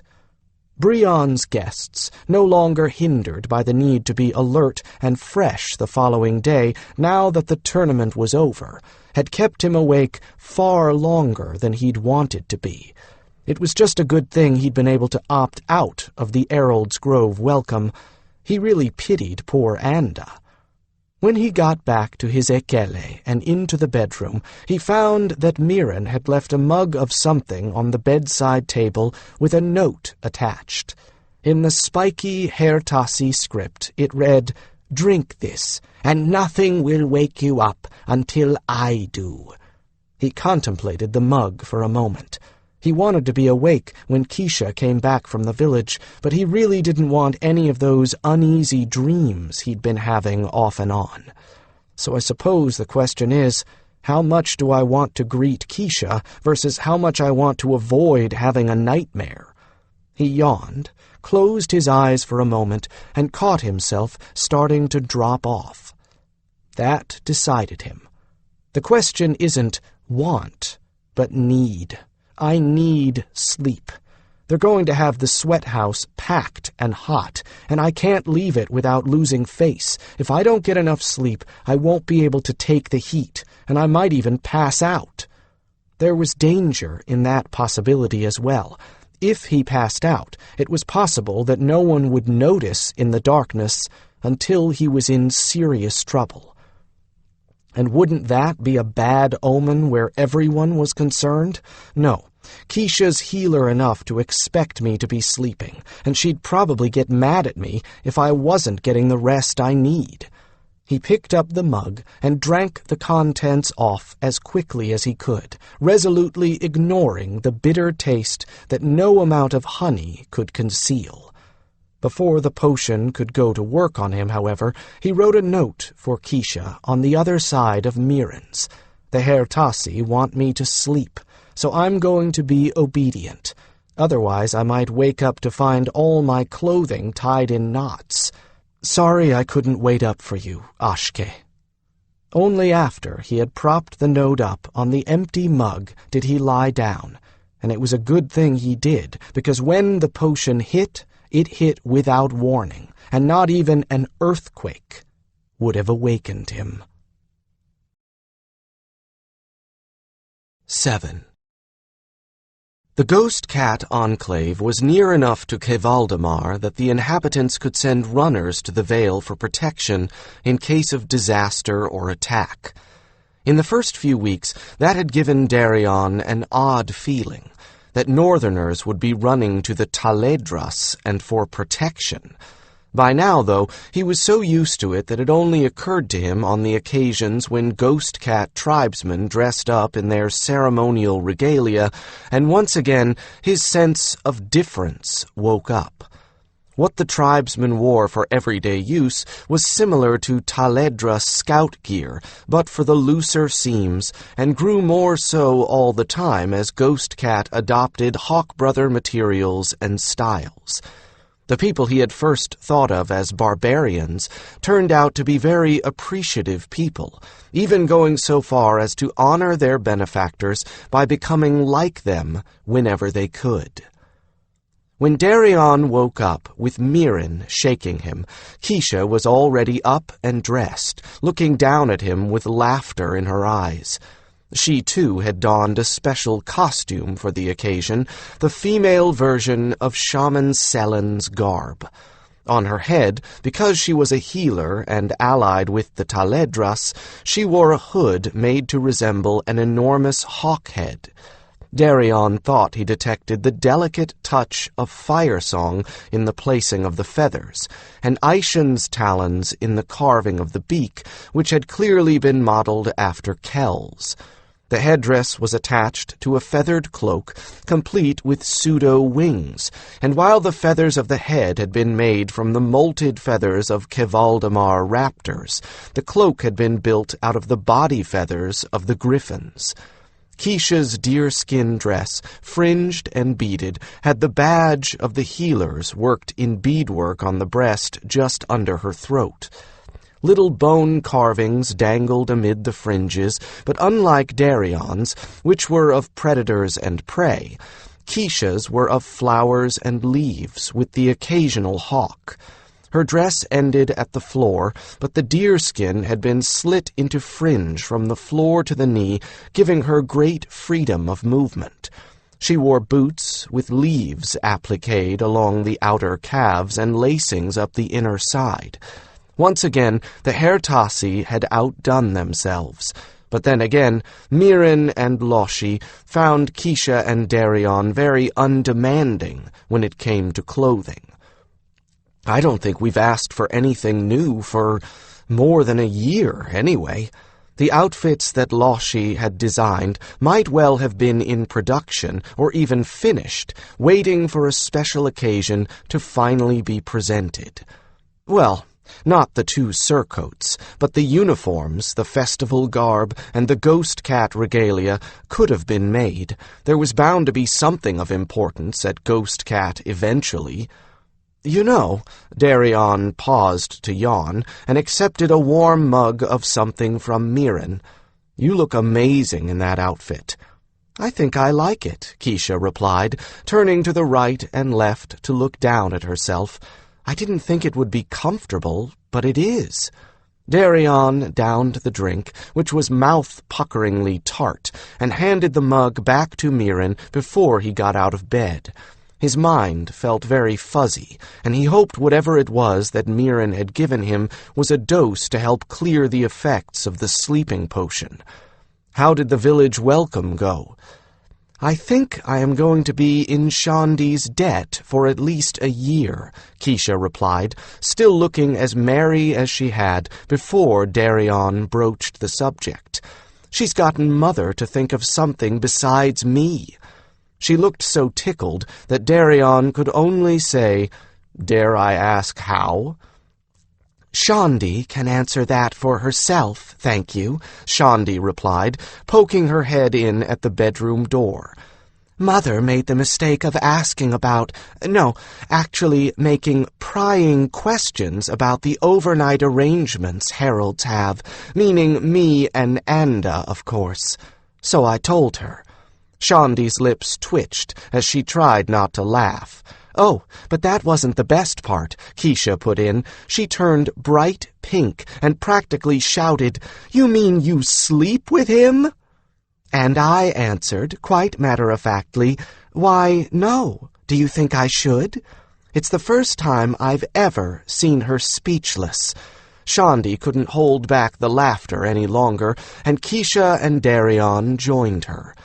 Darian wiped his eyes, which were damp with tears of laughter. "Both of you had better go get something to eat before all the good stuff is gone. I'll catch up with you. It won't take me long to get dressed." Shandi vanished, and Keisha took the hint. Only then did Darian get out of bed. He'd gone to sleep last night not wearing much, and he wasn't sure he wanted to get out of bed in front of Shandi. She didn't have Taledras sensibilities, after all. Mirren had his entire outfit ready and waiting, and in next to no time he was trotting up the trail toward the building where most people in the Vale ate together. Food was always kept ready and waiting there, but at the usual meal times, hot, fresh dishes were brought from the kitchen in a steady stream. He actually did catch up with Keisha and her sister just before they reached the door. They helped themselves, then took a small table near one of the open windows. Gauzy curtains and vines framed them as they began their meal. He ate lightly, but drank plenty of water. He hoped someone had warned Anda to do the same. "Where's your senior?" he asked Shandi, as she did justice to a stack of flat cakes. "He's already over at Ghost Cat," she replied. "You should have seen his face when I told him what he was going to be doing today." She rolled her eyes and grinned. "It's a good thing he has patience and a sense of humor. I pointed out that he wasn't the only one making this round of ceremonies, and that it's all in his honor anyway. He just sighed and said, 'I wish they were a little less glad to see me then.'" "How long have you known him?" Keisha asked, curiosity writ large all over her expression. "You mentioned him now and again, but I didn't think he was anything more than one of your teachers." "All the way from the time I arrived. What I didn't know is that there's a kind of fast way through the collegium. If you arrive older than about 15 and are already educated by collegium standards." She paused to take a bite or two. "I didn't have to go through most of the academic courses because I had the basics already, and imagine my surprise to discover that all of those useless lessons in manners we had to go through turned out to be identical to all the courtly protocol heralds need for dealing with the nobility." It was Darian's turn to drop his jaw. "No, are you serious?" "Absolutely," Shandi nodded and grinned. "Even the book they use is the same one old Widow Clay uses. There were 3 examinations, which I passed. Those old lessons saved me from a year of schooling in courtly graces. To cut it all short, by doubling up a fair amount and not taking as many holidays as everyone else, I finished in 2 intensive years instead of 4. In order to do that, I had to have a mentor assigned to me to help. It was no accident that I got Anda. As soon as the Queen and her council realized what you lot were up to, they planned to send an ambassador and picked Anda for the job, and he mentioned that I was from the region. The Queen herself gave the nod about me, can you believe it? And so then I was being tutored by Anda. He was learning as much from me as he could, while I was stuffing my head full of collegium classes, and he tutored me when I wasn't quite getting things. He's a lot like your Starfall, Darian. Very dry sense of humor, but it goes deep. He took to dragging me around with him socially once he knew I wasn't going to embarrass him, so I got to know the Griffins and some of the other ambassadors. We got on so well that they waited until I had my whites and sent us both, so I could coach him on local politics and customs while I learn about how to be a diplomat." "Are you going to stay after your field year?" Keisha asked. "I'll bet she wants Shandi to stay," Darian thought. "I think it would be a good thing if she could." Shandi shook her head. "I don't know. It may depend more on what happens here than anything else. If Anda thinks I need more experience elsewhere, then I'll be sent off. If he decides he needs me to help out here, then I'll stay. Heralds don't have much say in where they're sent. We go where we're needed." "But why send a herald mage and not assign another herald mage as his junior?" Keisha wanted to know. Good question. Darian was as interested to know the answer to that as Keisha, maybe even more. Shandi took her time in finishing her breakfast before answering. She pushed the plate away as a sign that she was done with it and took a long drink of juice while Keisha waited with admirable patience. "I can only tell you what I think is the reason," she replied, putting down her glass. "I haven't asked that question myself, partly because right now I'm supposed to be learning to figure out answers on my own. I think that the reason a herald mage was sent in the first place is twofold. First, the Circle wants to know more about how to use that heartstone they've got simmering under the palace, and they hope Anda can pick up some answers from you lot. Second, magic comes as naturally to the Hawkbrothers as breathing, and someone who didn't have mage gift might make some wrong assumptions or give the wrong impression to them." "I don't know if you're right, but it certainly sounds logical," Darian agreed. "But why not pick a junior who has the gift?" 2 reasons again. 1, there aren't a lot of heralds with mage gift, and there might not have been anyone to send. It's entirely possible that I'll be replaced by someone who has it. 2nd, our generation is used to magic. We've grown up with it. We know what we can reasonably expect a mage to do and how he'll think. Or maybe I should say the heralds of our generation will. Ordinary folk might be just as perceptive or completely oblivious. She chuckled and winked at Keisha. The point is, for someone to assist Anda, or even take over the post when he steps down, a herald of our generation is perceptive enough to handle the job. Plus, they told me that my particular gifts will be very useful to a diplomat. She didn't elaborate on what her gifts were, leaving Darian to wonder just what it was she had. He knew about the limited foresight, which could presumably keep a diplomat from making a disastrous decision, but what else would apply? Keisha was staring at her sister with a mingling of surprise and chagrin.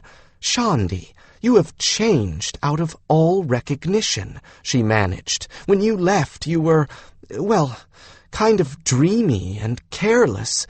Now," Shandi waved her hand at her sister, "it's all in having a sense of purpose and a job to do. You were the one who always had that. There didn't seem to be any place for me that made any sense.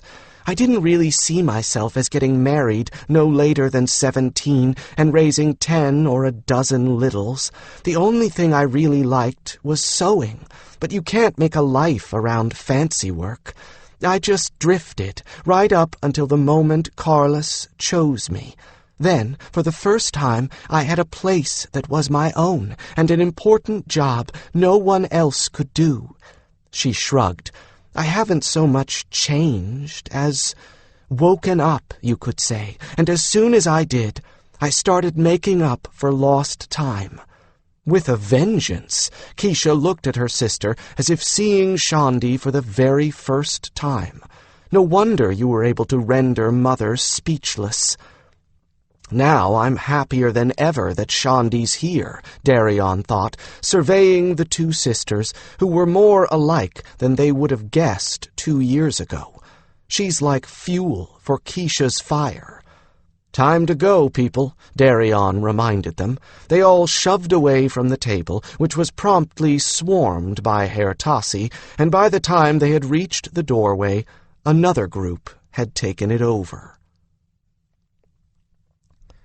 The sweat house was very dark inside, with only a little light leaking in around the blanket over the door. Sweat literally ran from every pore of Darian's body as he sat knee to knee in the circle around the hot rocks in a pit in the center of the house. Thick with steam, redolent with the scent of cedar, the air was so hot it would have been torture to anyone who hadn't been in the circle from the time the first rock was brought in. A hand touched Darian's right elbow, and he accepted the bucket of water passed to him, taking up the dipper made of gourd floating on the top, and drinking eagerly of water that tasted strongly of the bundles of herbs that had been soaking in it. Once in a very great while, and only under extreme conditions, there were herbs in there that were supposed to make seeing the other side easier, according to Shaman Selen Broadback Collar. That wasn't the case today. This ceremony was meant to make Darian one of the tribe, not meant to be a vision-seeking.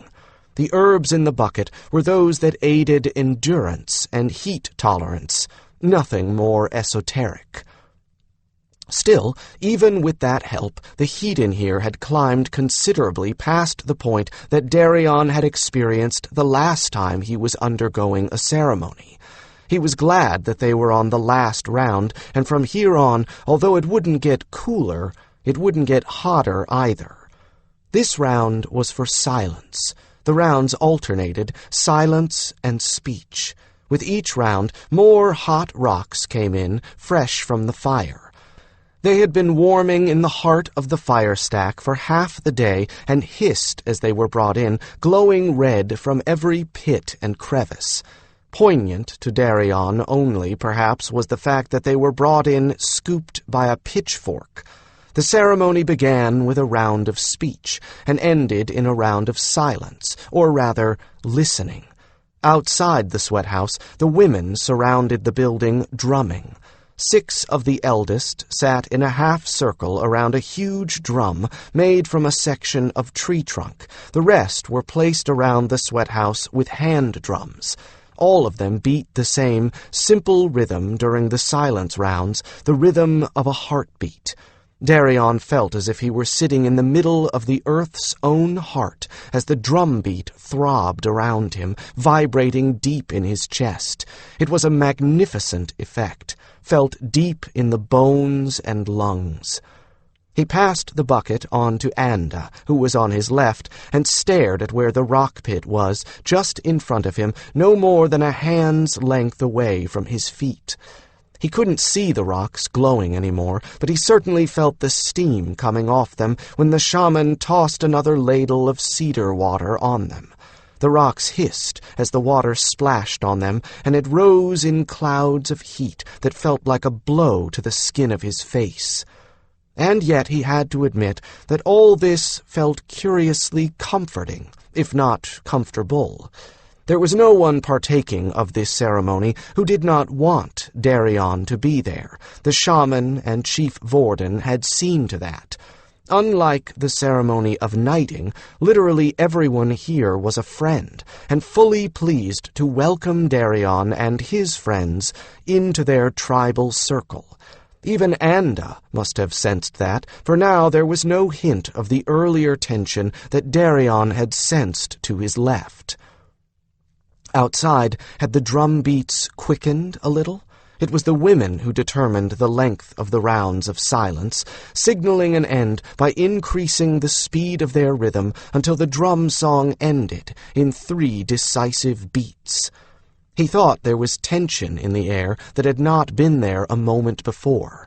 Perhaps the drums had sped up, and the women were about to set them all free into the cool air of early evening. He knew every nuance of the symbolism here. He and Shaman Selen had discussed the ritual for many long nights, once Ghost Cat had decided to bring him into the tribe. This was in every sense a birth.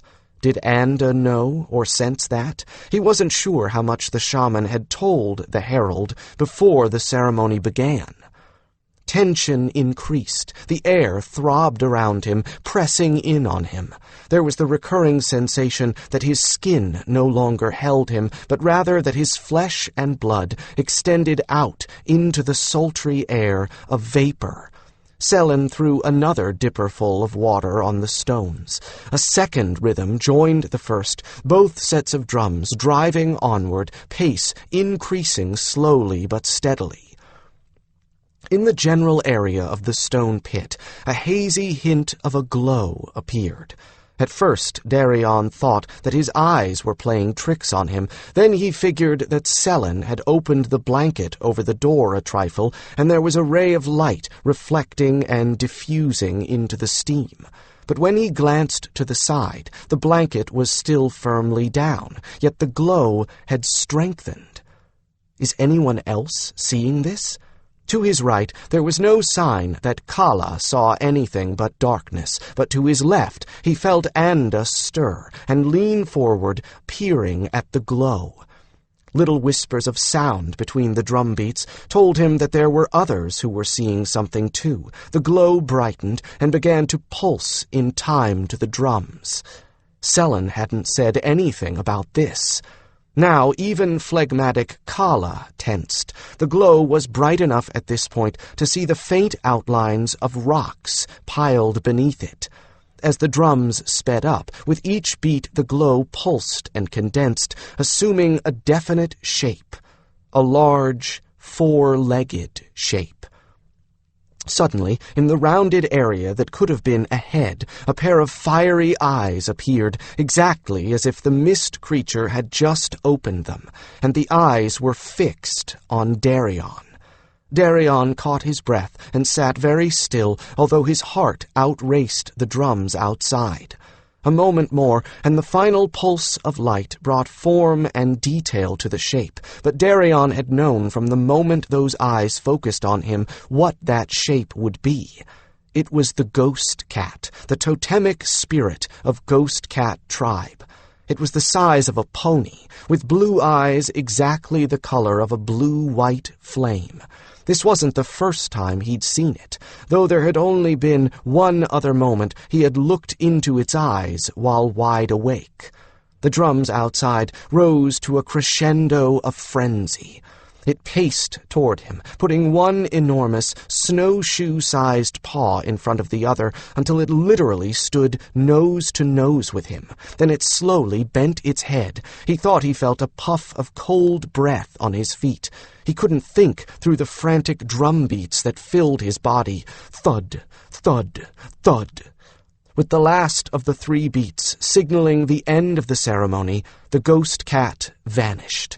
From outside, the eldest of the women flung the blanket up, and light and cool air poured into the sweat house as the steam rushed out. The steam glowed, but with natural, reflected light, swirls of fresh air entered and began to dissipate it. Those to the left and immediately at the door began crawling out, Shaman Selen first, although Darian was still trying to wrap his mind around what he'd just seen. He managed to respond when Kala nudged him and joined the rest to crawl in single file out the sweat house entrance. The light of the setting sun half blinded him. As his head emerged, the women set up a mighty chorus of ululation. 2 of the elder women came forward and seized him under each elbow, pulling him to his feet. A 3rd came forward with a bucket of cold water, which, after the heat of the lodge, felt like knives of ice, and drenched him with it. He yelped, then performed as expected, gasping and sputtering. The women howled with laughter. Then the 2 elders wrapped him in a blanket and rubbed him down briskly, as impersonally as if he'd been a horse.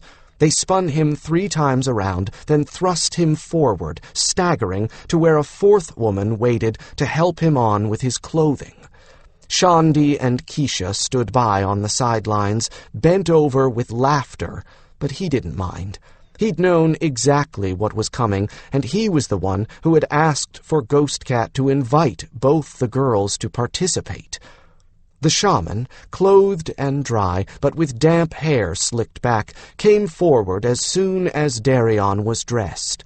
He grabbed Darian's right hand and swiftly slashed a flint blade across his palm, in the fleshy padded part between the base of the thumb and the wrist.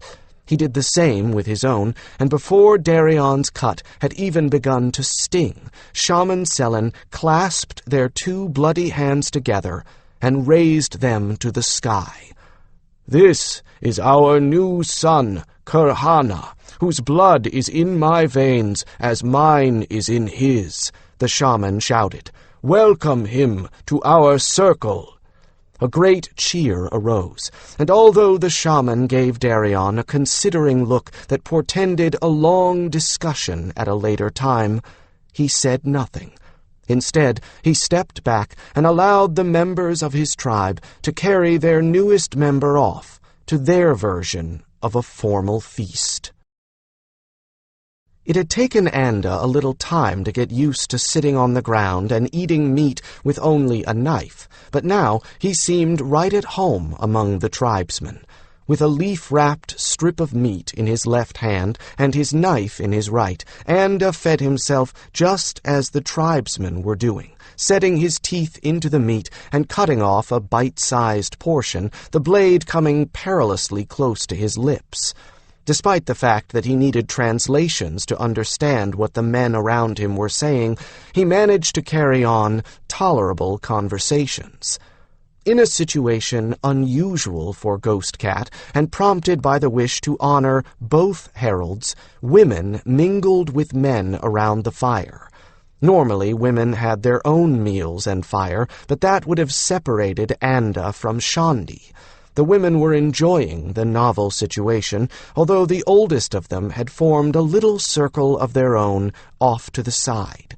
The unmarried women were taking full advantage of this unique opportunity to flirt, though the elders among the women tried to quell them with disapproving glances. Evidently, most of the men had gotten over their initial surprise and had simply accepted the appearance of their tribal totem as a unique demonstration of the spirit's approval. The clan would not be where it was now, namely alive and safe, if not for visions of the ghost cat in the past. The Taledras agreed. It was not something simply made up or hallucinated. It had been there those times, as it was in the sweat house today. No one had said anything to Darian about it yet. Anda cast Darian a questioning glance now and again, but he had not pursued the subject of what they had seen any more than the other tribesmen had. Now it seemed that he had forgotten it entirely, or at least he intended it to appear that way. Anda, as Darian had observed, was a very deep fellow, and if he didn't want you to know how he felt about something, he could be as opaque as a sheet of stone. Darian was quite sure that every single person in that sweat house had seen the cat, but had what seemed extraordinary behavior to him been something easily accepted by the rest of the men? Only the shaman seemed to think it needed more examination. They're used to seeing the cat. After all, it led them here. Maybe the cat always comes to greet new members of the tribe, and they were only startled because they hadn't expected it to greet an obvious outsider like me. But that then posed the question, why didn't Selen simply accept the explanation as well? What did the shaman know that the rest of his kinsmen didn't? Stupid question. A great deal, obviously, or he wouldn't be the shaman. This celebration reminded him of the time he'd spent with the Kevala delegation that had gone into Valdemar to help clean out the problems created by the mage storms. When they hadn't been guested in someone's keep, which was mostly, especially in good weather, they'd camped like this. The Vale was never completely dark, and it never had the feeling of wilderness that the land outside it possessed. Here, beyond the circle of firelight, was the dark. Within the lighted circle was fellowship, but beyond it, there was no telling what could lie in wait. But I fly an owl, and the night holds no mystery for me. That's what my northern name means, after all. Night Walker. Night Walker, Owlknight, Taledras. He was taking on a great many identities lately. He absently answered a question from the tribesman to his right, and movement to his left caught his gaze. Shaman Selen watched him closely, the old man's eyes gleaming with reflected flames, and when he saw that he had gotten Darian's attention, he gave a nod, then jerked his head toward his own lodge. Darian gave an amusing answer to his friend, which sent the fellow into gales of laughter. With that for an ending to his conversation, he got up. As soon as he did so, the shaman did likewise, and as Darian walked away from the fire, the shaman joined him. One benefit of having been formally adopted was that Shaman Selen came right to the point as soon as they were out of easy earshot of the rest. Darian was now a member of the tribe, and no secrets need be kept from him. "You saw the cat," the shaman said bluntly. "Everyone saw the cat, eldest," Darian replied, just as brusquely. "Even Anda. I hope you have an explanation for him, because he's bound to ask me, and I don't know what to tell him." The shaman grimaced. "I was hoping you would have one for me. Why the cat came to your feet, and why he left this on the ground where you sat." The shaman held something out to Darian, something small and dark, difficult to identify in the flickering firelight. Darian took it from him gingerly. It was a black feather, roughly as long as his hand, probably from a corvid, like a crow, or perhaps a raven. Darian shook his head and fingered the feather thoughtfully. "I wish I had an answer for you, Selen," he said candidly, and rubbed his head. "Perhaps the cat didn't leave it. Are you certain the feather wasn't in there before we started?" "Yes," Selen replied. Darian did not doubt him for a moment. Selen was very thorough in his duties. If he said the feather wasn't in the sweathouse before the ceremony began, then it hadn't been there. "I suppose one of us could have brought it in accidentally," he said, but he was hesitant because he hadn't seen any corvids hanging about the enclave, and he didn't see how anyone from Kevaldamar could have brought a feather this far and tracked it into the sweathouse after completely disrobing. Someone might have brought it in on purpose, but why? And why leave it where Darian had been sitting? Even if one of the men in the ceremony had secretly been resentful, there was no particular message that such a feather could have carried. The raven was not a bird of ill omen for the Northerners. In fact, the raven was one of their prominent totems. Yet since the raven was not a ghost cat totem, leaving a raven feather would mean exactly nothing, neither approval nor disapproval, and Selen would have made careful note of everything the cat did anyway. If he said that the cat had left this feather, whether or not Darian noticed it at the time, it was a fairly good bet that the cat had done just that. "If it had been an owl feather, that would have made some sense. An obvious message of approval," Selen said, thinking out loud. His eyes crinkled around the edges. "Spirits give clear messages when a clear message will accomplish more. They give riddles when the act of solving the riddle accomplishes more, or when the riddle itself is part of the answer. Are you certain this means nothing to you?" A very vague recollection of his uneasy nights prodded at him. I owe it to him to tell him as much as I can remember, even if it isn't enough to be useful. "I've had some dreams of late," he said slowly, "but I don't remember a great deal. I think I remember the cat, and maybe a raven, but that's all. I was exhausted." Shaman Selen nodded. "Spirits often wait until we are exhausted. Sometimes it is easier to reach us then. Sometimes it is to make the messages firmer to us." He hissed out a long sigh. "Dreams are important," he said somberly. "It was a dream that sent us south, and visions along the way that kept us going. Some were riddles no more obvious than this one. I wish you could remember more." He shook his head and sighed again. "If it comes again, this dream. If it comes again, I shall wake myself and write down all I can," Darian told him.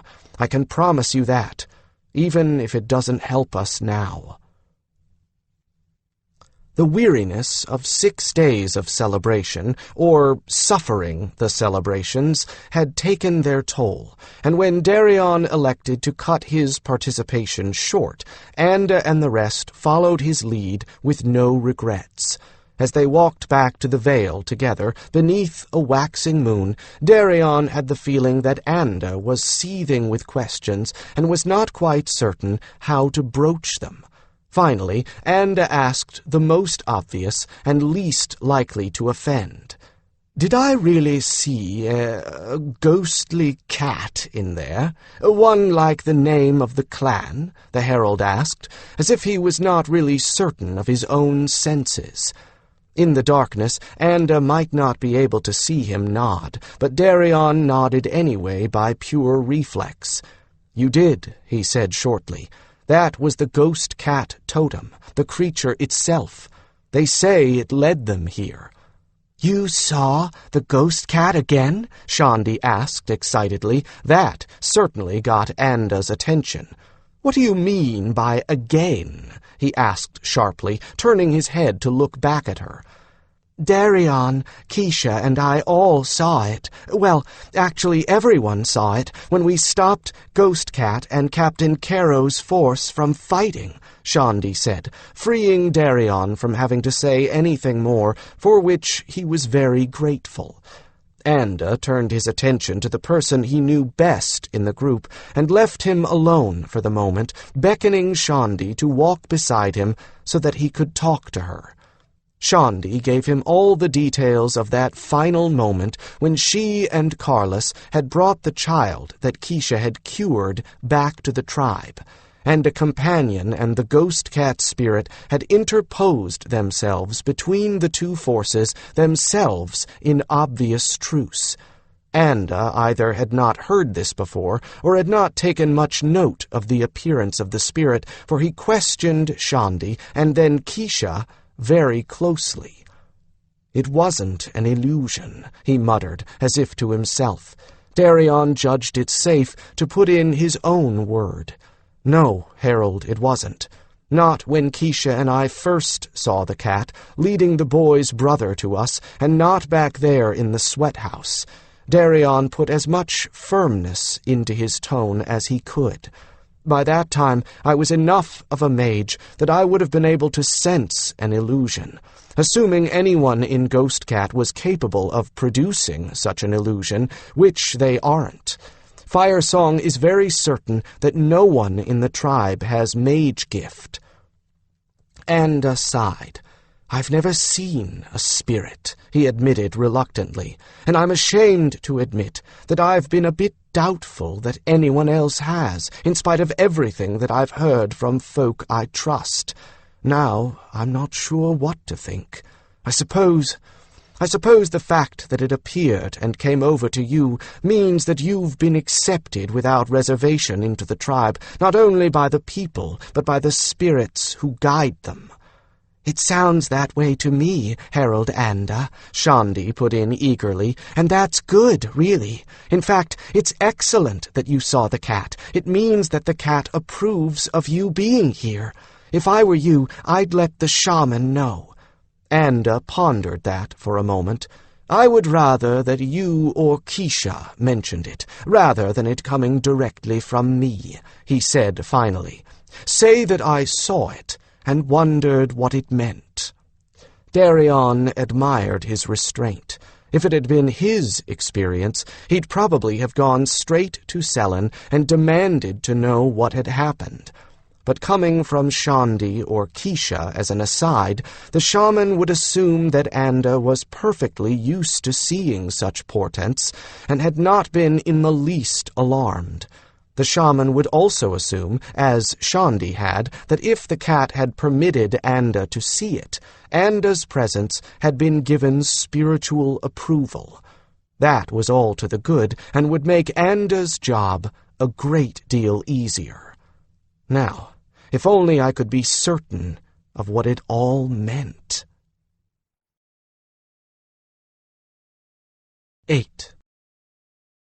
Darian was cleaning and oiling diheli tack outside the storage building when an adolescent Hertasi appeared at his elbow.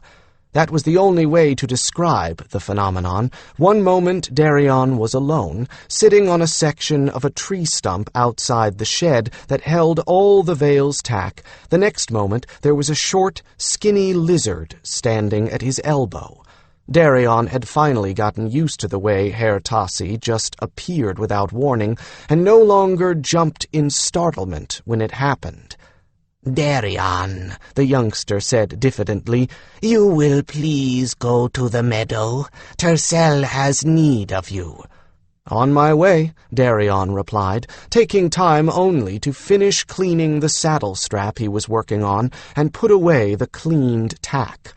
Tercel didn't just arbitrarily send for anyone, but he hadn't worded the message as if it was an emergency, so Darian didn't want to leave his mess for someone else to have to clean up.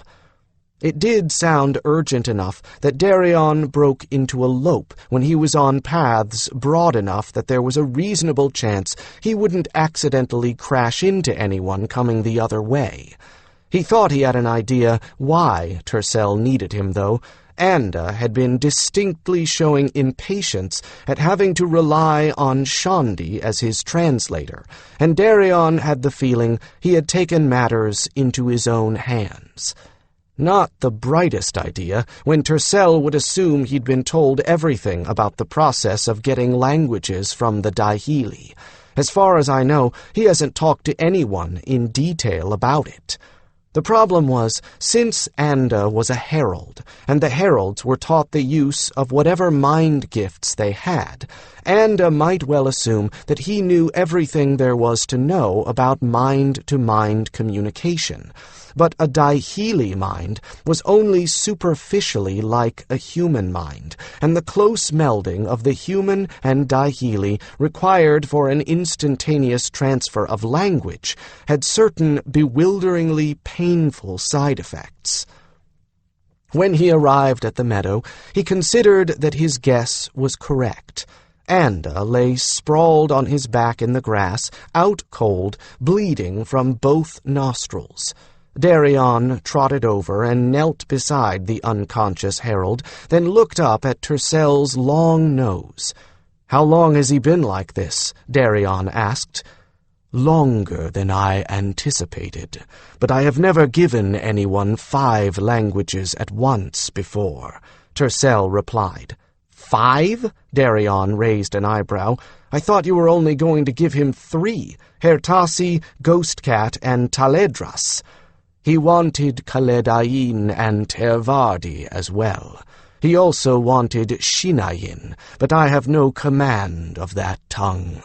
A deer-fly chose that moment to buzz around the Daihili's eyes. Tercel shook his head so that his ears flapped and snapped at the fly in irritation. It took the hint and flew off, and Tercel resumed his contemplation of the herald and Darian. "He's a glutton for punishment, isn't he?" Darian asked rhetorically. "Typical herald. They think they're invulnerable." He checked the prone herald over with mage senses and with the healer tricks he'd picked up from Keisha.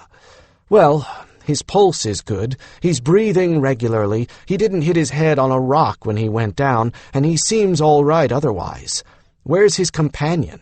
I'm sure Iran can give us some help here." Tercel flattened his ears in chagrin. "I beg your pardon. I didn't think to call him. A moment."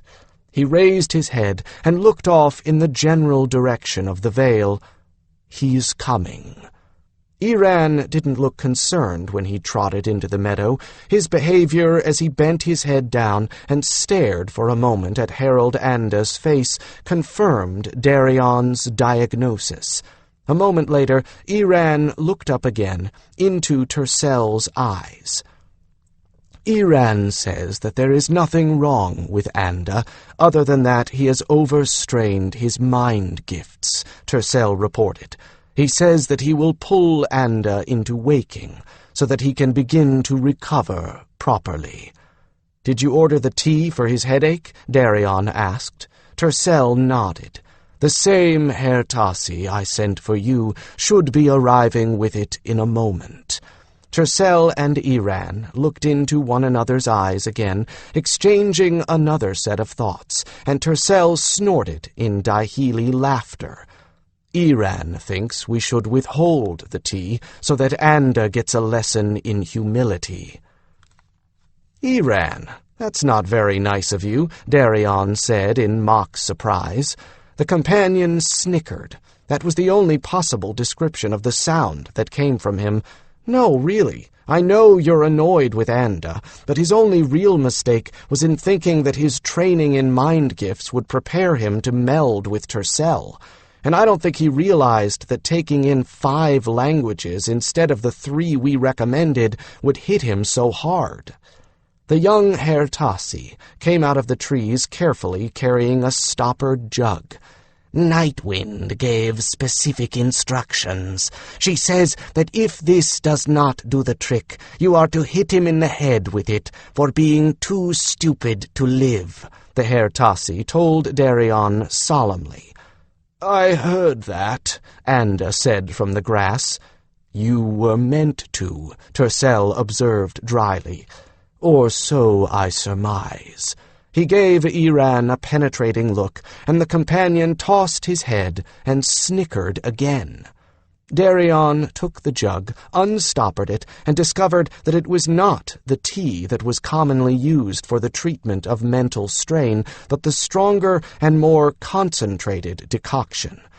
Normally one only took 2 or 3 mouthfuls. Nightwind had sent an entire jug. A small jug, no bigger than a closed fist, but a jug nevertheless.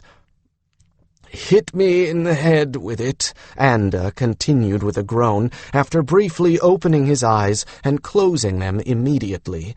"I would prefer to die." Darian laughed at the herald's woebegone expression. "What, and prove Iran and Nightwind right?" "I will not be here to suffer their scorn," Anda pointed out logically, but squinted his eyes open and made an effort to sit up. When he finally got upright, he propped both elbows on his knees and dropped his head into his hands with a moan. 2 drips of blood from his nose spattered on his uniform. It was quite clear that Anda had never suffered a reaction like this one to any of his attempts at mind magic. "Did Nightwind say how much of this he was to take?" he asked the Hertasi, who stared at Anda in fascination. "All of it," the adolescent said succinctly. He then looked upon Anda with sudden clear disdain and just muttered, "Blood on white," then disapprovingly shook his head. She said he should drink all of it? Darian shook the jug to try to judge how full it was, then gingerly tilted it. It was quite full. Well, Nightwind knows what she's doing. "Here, you heard him," Darian said, pulling one of Anda's hands away from his face and pushing the jug into it. "Drink it. All of it." "Only if you'll swear it's poison." But Anda clasped his hand around the jug and raised it to his mouth. He was obviously expecting it to taste foul, which, as Darian knew from experience, it did, so although he reacted to the flavor with a hideous expression, he drank it all down, as ordered, before dropping the jug into the grass and gasping, "Blessed gods! What does she make that out of? Hoof scrapings? No, don't tell me. I don't want to know." When Nightwind had given Darian this particular potion, she'd followed it with a drink that took the wretched taste out of his mouth. She'd sent no such drink with the Hertasi, which meant she really was annoyed with Anda. But the herald was a resourceful fellow. He began pulling up pieces of grass and chewing them, then discreetly spitting them out. His attempt at cleansing his mouth evidently worked, as his mouth stopped puckering and his eyes gradually stopped watering. "All right," he sighed. "I admit it. I was an idiot. I made assumptions and acted on them without bothering to ask anyone first. Now, is this vile medicine really going to work, or was this all a cruel hoax?" "It works," Darian promised. "In fact, given how much of it you just drank, we'd better get you back to the guest lodge before it hits you." Anda looked up at Iran, who relented, and knelt down beside the herald. Anda used the companion's back and Darian's arm to steady himself and staggered to his feet. Iran rose as well, and Anda draped one arm over Iran's back, resting most of his weight on his companion. With that support, and Darian on his other side, they walked slowly back to the lodge. Tercel remained in the meadow, having a silent discussion with the young Hertasi. "By the way, had you noticed that you've been speaking and understanding Taledras?" Darian asked casually. "I have," Anda replied, his astonishment momentarily superseding his pain. "Great good gods, I have. Not only that, but you really understand the tongue," Darian pointed out. "You understand it the way you would if you'd grown up speaking it. You aren't mentally translating it. That's why you have the headache, because you just got the language dumped into your head whole and entire, the way Tercel first got it from a human. That's the way the Daihili remember things, but not the way a human does. You have to remember that when you do anything that requires closer contact than simple mind speech, Daihili, Tervardi, Hertasi, and Kairi are not human, and if you aren't careful, you can get into trouble. Well, Havens, check your new memories about Daihili and how the king stag is chosen. Darian kept silent and let Anda sort through the memories he'd gotten along with the language and watched his eyes widen. Darian knew why. The king stag was chosen by having the strongest mind in the herd, which meant that, at any time he cared to, he could literally take over the minds of every Daihili in the herd and make the herd do what he wanted. This was useful in an emergency, when individuals might panic and throw the entire herd into chaos. And Anda had probably realized that Tercel could do the same thing to a sizable number of humans as well, if he chose. The fact was, no king stag treated that ability trivially, for if he did, he wouldn't remain the king stag, and that, too, would be in Anda's new memories. You have to get some rest, maybe sleep a little, and let things settle into your head, Darian continued. Once you do, you'll be all right. Which is, I take it, the real purpose of the potion, Anda replied, with a wry smile. Not to kill the pain so that I can go back to work, but to make sure that I don't.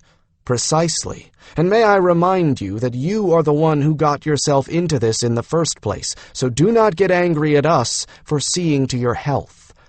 Iran curved his head around, stretching out his long neck to do so, and looked Darian straight in the eye before snorting his agreement.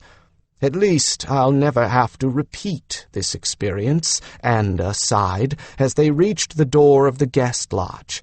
By that time, he wasn't resting his weight on Iran anymore, and Darian was only walking beside him in case he stumbled. Darian turned to leave him, but could not resist replying over his shoulder, "Not unless you meet a Daihili who knows Shinayin." Anda only groaned and looked pitiable. "You're a cruel man, Darian. A very cruel man." Darian laughed and left him to return to his chore. Since all of Keisha's handiwork was in the ekele that she shared with Darian, it only made sense to take Shandi there to demonstrate some of the needlework and dyes Keisha had been trying since she moved into the Vale. She'd learned some new techniques from the Hertasi, who did most of the embroidery and beadwork for the Taledras. The little lizards had been happy to share their passion with a fellow addict. Shandi was just as enthusiastic as Keisha had been. They soon had threads, yarns, and strip samplers spread out all over the sofa and chairs, plus a few pieces of Keisha's finished work were down off the walls or out of the wardrobe. In the middle of an animated discussion of new dye colors, Shandi suddenly looked into nothingness, then laughed out loud. Keisha had learned enough by now, though, not to be alarmed at what might have signaled the onset of insanity in anyone but a herald. "What did Carlos just tell you?" Keisha demanded. "That Anda just pulled a typically stubborn and pig-headed male act and went to Tercel to get the languages by himself. 5 of them, all at once, and is suffering the consequences with no pity from anyone." Shandi laughed again, shaking her head, as Keisha was torn between feeling sorry for Anda and wickedly pleased that he'd mounted his pride and let it carry him straight over the edge. Nightwind sent a jug of something to him with instructions to hit him in the head with it if the potion didn't do any good. Ouch! She's annoyed. This may be the best way to teach him that he doesn't know everything, though, Keisha said. "Just because he's a herald, you mean?" Shandi shrugged, but her eyes twinkled and her mouth twitched into a grin. That tends to be our major fault, I suppose. It's difficult to remember that you might be wrong when you're almost always right. Keisha rolled her eyes ceilingward. Modest, aren't you? Keisha replied dryly. Of course, that and every other possible virtue, Shandi countered with a toss of her head as she feigned a lofty attitude. Are you trying to tell me you've lived all your life in Valdemar and haven't learned that yet? Keisha made a rude noise by way of an answer, and Shandi laughed heartily, throwing her head back. Oh, it's good to be back here with you. I made a lot of friends at the Collegium, but there was never anyone that was a sister. Keisha knew exactly what she meant, more so perhaps because until she had begun living in the Vale, she hadn't had anyone she could really think of as a friend except Shandi. Now she could count Nightwind, Ravenwing, several friends among the Hertasi, and was cautiously coming to think of Silverfox as a friend, though she was still rather intimidated by him. Firesong? Well, she was completely intimidated by Firesong, though she'd never let him know that. But she knew that if she needed help, Firesong was someone she could count on, and wasn't that part of the definition of a friend? Friends weren't supposed to be identical in what they did, or what they meant to someone, otherwise who would want or need more than one? And then there was Darian. Darian was the best friend she'd ever had, except for her sister, and always would be, no matter what happened between them. Now if only she could figure out exactly where she was going with him. So, what's going on with you and Darian? Shandi asked, as if she had been following Keisha's thoughts. Keisha looked at her, startled by the question. What do you mean by that? She demanded, with a touch of sharpness. Shandi leaned back into the cushions of the sofa and fingered the soft silk of a skein of embroidery thread. Well, since you asked, I couldn't help but notice that you seem restless, a little nervous, but he seems perfectly happy. So what's the matter? I should have thought you'd have been posting the bans by now, and I don't think it's his fault that you're not. I also don't think that you are looking for someone else. So what's the problem? I'd rather not talk about it just yet, Keisha demurred. I'd rather not talk about it at all, actually. Maybe she'll take the hint and leave me alone. Shandi shrugged. All right for now, but you're not going to avoid talking about this for too long. Maybe the folks here in Kevaldamar are too polite to get you to fess up, but I'm not. You're my sister, and I'm going to find out what's bothering you and fix it if I can. Keisha eyed her sister cautiously. This was an entirely new side to Shandi that she hadn't suspected existed. What had brought this out in her? Was it being trained as a herald, and being used to jumping straight in to solve problems, whether the people involved wanted them solved or not? How do you know what I'm thinking anyway? She demanded. I thought you weren't supposed to go snooping around in people's heads. She couldn't help feeling resentful, even though this was Shandi who was trying to meddle. Hadn't she already had enough of her mother's meddling in her life? Not thinking, Shandi corrected. Feeling. I know what you're feeling, which is hardly the same as knowing what you're thinking, especially when you make it so easy to read. And what do you expect when my sister is such a strong healer? That was such a complete non-sequitur that Keisha could only look stupidly at her. What? Healer. Empath. Not thinking, feeling. That's what made them decide back at the Collegium that I'll be a good diplomat. It turned out, when they got everything sorted out and started giving me real testing and training, that my strongest gift is empathy. She chuckled, which is probably why I could never bear to hurt anyone's feelings. Why didn't you tell me this before? Keisha asked. You didn't ask, and it was never relevant. Shaundi was so matter-of-fact about it that Keisha could hardly believe it. You didn't need to know about it when we all handled the ghost cat crisis, and it didn't come up when I was visiting. Well, that's true enough, Keisha admitted. I just thought, well, I suppose I wasn't thinking, actually. Shaundi raised an eyebrow at her. I was trained by Queen's own Talia, no less. Then again, Herald Talia is the only empath currently among the heralds, so she'd pretty much have to be the one who taught me, wouldn't she? Keisha was utterly speechless at this, and stared at her sister as if she had turned into a stranger. In a sense, she had. Here was the girl that Keisha had taken care of and gotten out of scrapes, talking casually about being taught by the Queen's own herald of Valdemar. It developed fairly late, which they tell me was just as well. Shaundi continued calmly, ignoring her sister's dropped jaw and goggled eyes. But they said with a sister who turned out to have a strong healing gift the way you have, and as alike as the two of us are, it's not too surprising that I'd be an empath. The only thing likelier would have been that I'd be an animal mind speaker or another healer, but then I probably wouldn't have been chosen. No companion will choose a healer or a potential healer unless the healing gift is really, really minor and some other gift is a lot stronger.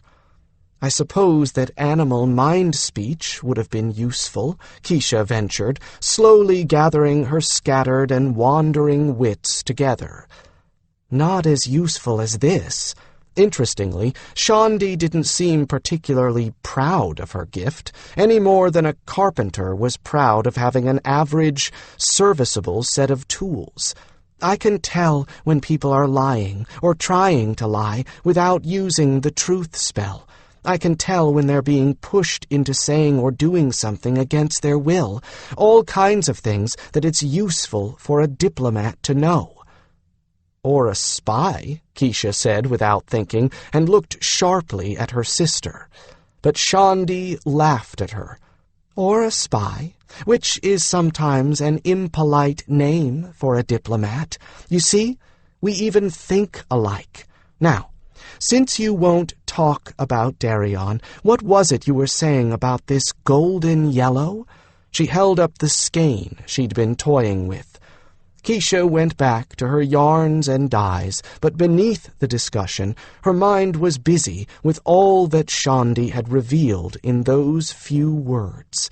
There were many things, it seemed, that she needed to learn about her sister, especially now that she would be living right under Shaundi's nose. And even the old Shaundi had not been inclined to let sleeping problems lie undisturbed if she thought she could do something about them. After a fruitful afternoon of cleaning and mending every bit of diheli tack in the shed, Darian was ready to reward himself with a swim. He stowed the last bit of tack away, then tucked the cleaning supplies in their proper place and closed the shed up. He was dirty and oily, but he knew the girls were in the ekele and he didn't want to disturb them. I'll get clean enough in the lake, he decided, and the Hertasi will take care of a change of clothing for me. And as for the tack oil, it was lanolin, and his skin would absorb it. Cleaning tack was most often a job for the Hertasi, but they had enough to do just building and catching up with the chores and projects that had been put back while the celebration and the preparations for it had been going on. When a job needed doing in the Vales, whoever had the skill took care of it, except perhaps for the cooking chores. So far as the Hertasi were concerned, there wasn't a human anywhere who could match Hertasi cookery, and the making of a meal would be the very last job that the Hertasi would give over to human hands. I've come along a bit from the fellow who resented having to clean and mend. He chuckled at himself and shook his head. I guess that's what growing up is supposed to do to you. The tack shed, one of a group of storage sheds tucked into an out-of-the-way corner screened with trees and ornamental bushes, was not all that far from the lake, and a direct pathway linked the two. The walk was barely long enough to get his muscles warmed up from sitting all afternoon. Once the path opened up to the clear, quiet waters, he turned to the right to stroll along the edge of the lake on his way to the swimming beach. He wanted to see how the Hertasi were coming with the hot spring he'd created. One of the reasons he had chosen that particular spring was its nearness to the lake, but another was that it emerged about a third of the way up to the top of one of the hills cupping that end of the valley. The water started from a point that was about the height above the lake of a 5-year-old tree. That would make it perfect for a series of cascading pools, where the water moved downward from pool to pool, cooling as it went. Soakers could pick their preferred temperature by the height of the pool in the cascade.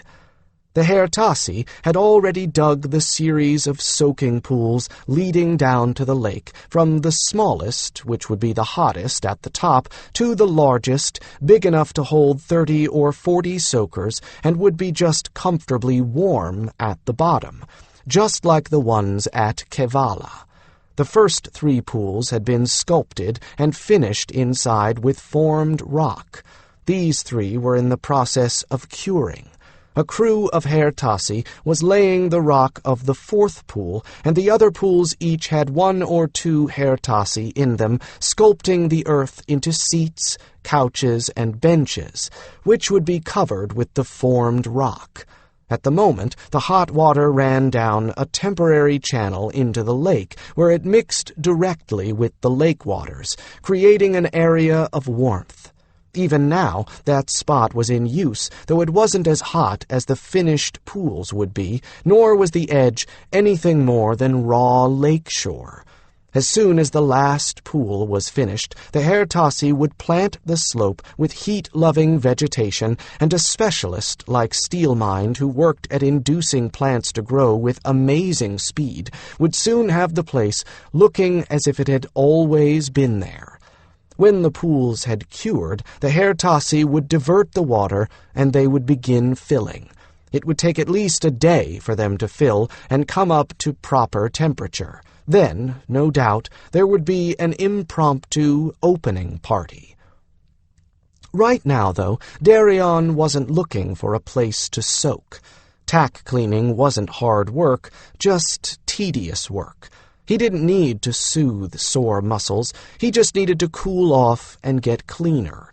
He was also hoping Kell would be out here, as this was the time of day that the Griffin usually took his bath, and he hadn't had a chance to talk to Kell in days. They'd both been so busy with the celebrations that there hadn't been time for anything else. He was right on time for the Griffin's bath. Just as he neared the sloping rock shelf that stretched for several wagon lengths just under the surface where the griffins usually bathed in shallow water heated by the sun, Kell flew in, hovered, and landed in the water. He skimmed in at a shallow angle, sending a huge rooster tail of water to the other side of his body before plunging. Griffins bathed like birds, and Kell was no exception to that rule, slamming his head and shoulders into the water, then hunkering down and splashing vigorously with his wings. Even the smallest bird kicked up quite a bit of water when bathing. When a griffin, twice the size of a warhorse, with a wing spread wide enough to shelter a small house, decided to take a bath, it tended to drench anyone within 5 or 6 furlongs. Darian knew this, of course, and stood well away as the griffin ducked and splashed, until every feather was soaked, so that it looked as if he were covered in quills instead of feathers. Griffins, like birds, also tended to be single-minded about their bathing, so Kell didn't look up and notice Darian until he was done and looking for the best spot to clamber out and sun himself. "Ha! Darian!" Kell exclaimed. "Have you recovered from all the celebrations?" He looked so ridiculous that Darian had to strangle his laughter, for otherwise he'd hurt Kell's feelings. "Barely," Darian acknowledged. "I'm going for a swim. Mind if I join you afterward?" "Be my guest," Kell responded genially. "I will be very happy to share a rock with you." The griffin waded out, generously not shaking himself until Darian was out of range. And when he did go into a blur of motion, he carefully did so where a plot of flowers looked as if they could use the water, then saw to it they were fertilized, too. Darian, meanwhile, stripped and waded in along the shallow rock shelf. The water here was tepid, fine for bathing griffins, but not particularly refreshing. He wanted his swim in cooler waters, and as soon as he reached a place where the lake was deep enough, he dove in and struck for the opposite shore. By the time he'd swum to the shore and back again, he felt relaxed and sufficiently cleansed of the oil and dirt of tack cleaning that he was ready to come out. The ever-watchful Herr Tassi had spirited his dirty, oil-stained clothing away and left towels and one of the loose, enveloping robes where his clothing had been. He dried himself off and pulled the robe on over his head, cinched the various ties, then climbed out onto Kell's chosen rock to join him in the sun. There were many flat-topped sheets of rock here, conveniently near the underwater rock shelf, and Kell wasn't the only griffin drying his feathers in the sunlight. All of the griffins in Kevaldamar were young adults, looking to make reputations for themselves. Kell had the most experience and seniority of the lot. That could have been a cause for problems, because young and ambitious griffins were like young and ambitious humans. They tended to forget they weren't immortal and took risks. Kell was not old enough to remain immune if the rest got excited, but they were all in the Silver Griffins as well, and their senior officer was a Kaledayin of about 50, imbued with plenty of caution and good common sense. Their Trondiirin, who cared for their injuries and ills, was Nightwind, and there wasn't a being in all of Kevaldamar who cared to annoy Nightwind by getting hurt by doing something stupid. With Nightwind and Redhawk supervising them, the young griffins of Kevaldamar would probably not do anything intolerably risky. Darian threw a towel down on the rock and stretched out beside Kell. Damp griffin had an odd scent, not unpleasant, but different from the spicy, musky odor of dry griffin. Kell smelled a little like spice, but more like a certain dark brown, salty sauce that Aishin used for vegetables. Strange, really. He looked almost black. His feathers were still so laden with moisture, when he dried, he would be a beautiful golden brown, with a sheen of bronze. "So, have you gotten a chance to ask Harold Anda about studying with Trevan and Hidona?" he asked lazily. There was a long and unexpected pause. "I dare not," Kell confessed sheepishly. "Trevan and Hidona, the great ones, why, they are legends." "They're griffins, like other griffins, Kell. They're bone and blood and gristle. And Harold Anda is as fallible as anyone else. You don't have to be intimidated by him." He glanced over at the sunning griffin, who had his head down on his outstretched forelegs, watching Darian with one golden eye. His ear tufts were flat, a sign that he really was feeling as sheepish as he sounded. "That is not so easy," Kell sighed. "It is hard to regard Harold Anda as ordinary." "Listen," You may not believe this, but the awesome Herald Anda just did one of the stupidest things I've ever heard of. Without sparing Anda, he related the Herald's blunder of the afternoon and Nightwind's response to it. He watched for Kell's reaction and saw the Griffin slowly lift his head, his ear tufts picking up as he recounted the story. "I suppose," he began, "that was not the brightest of actions." "Kell, it just proves that you don't have to be intimidated by him," Darian repeated. "You haven't done anything quite that stupid." "It was not precisely stupid," Kell protested, but his eyes sparkled. "Just overconfidence." "Call it what you will. I don't think that you need to feel as if he's some sort of minor god just because he was trained by your idols," Darian repeated. "Besides, didn't he say he was looking forward to getting acquainted with all the Griffins? You're the chief Griffin of this Vale. You've got as much rank as I do, Kell, which means you're Herald Anda's equal." Kell perked up more.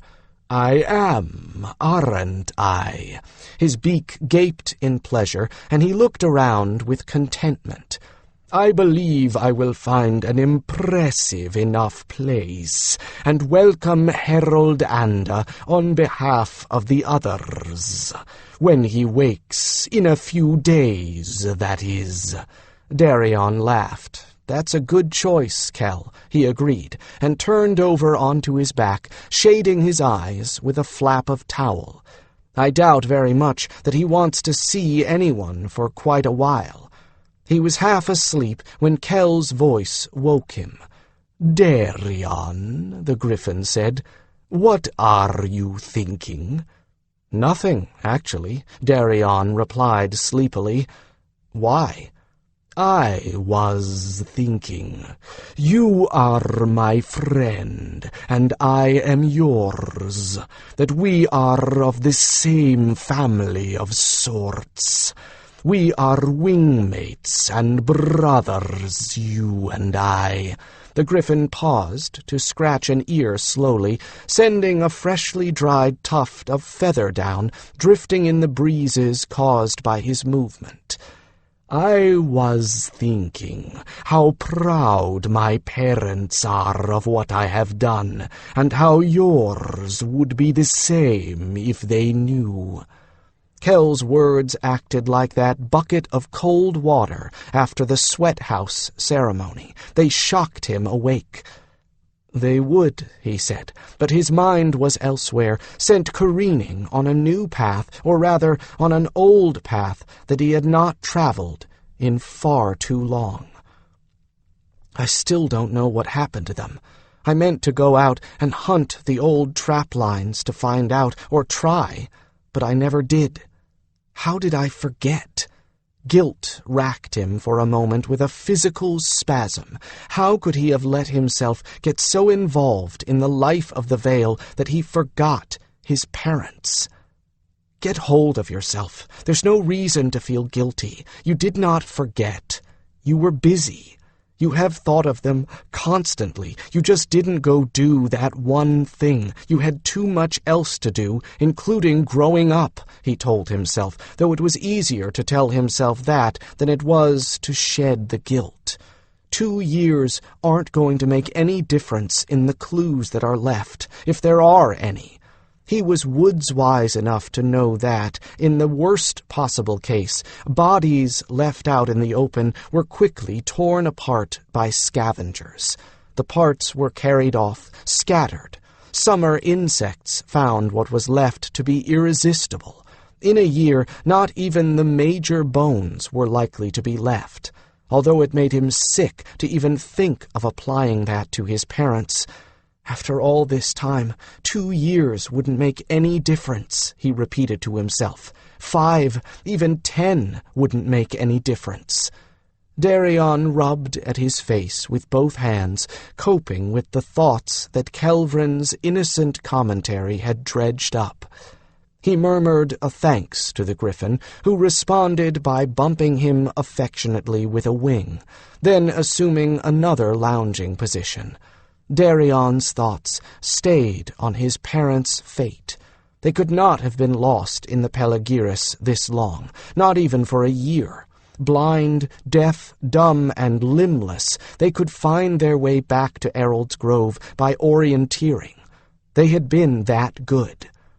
But if his parents weren't dead, then there was only one other thing that could have happened to prevent them from returning to him. They had to have been caught in a change circle, and if they had survived that experience, there was no telling what might have happened to them, what they might have become, or where they were. His duties to his homeland, his adopted people, his friends, and his mentor had been fulfilled, and then some.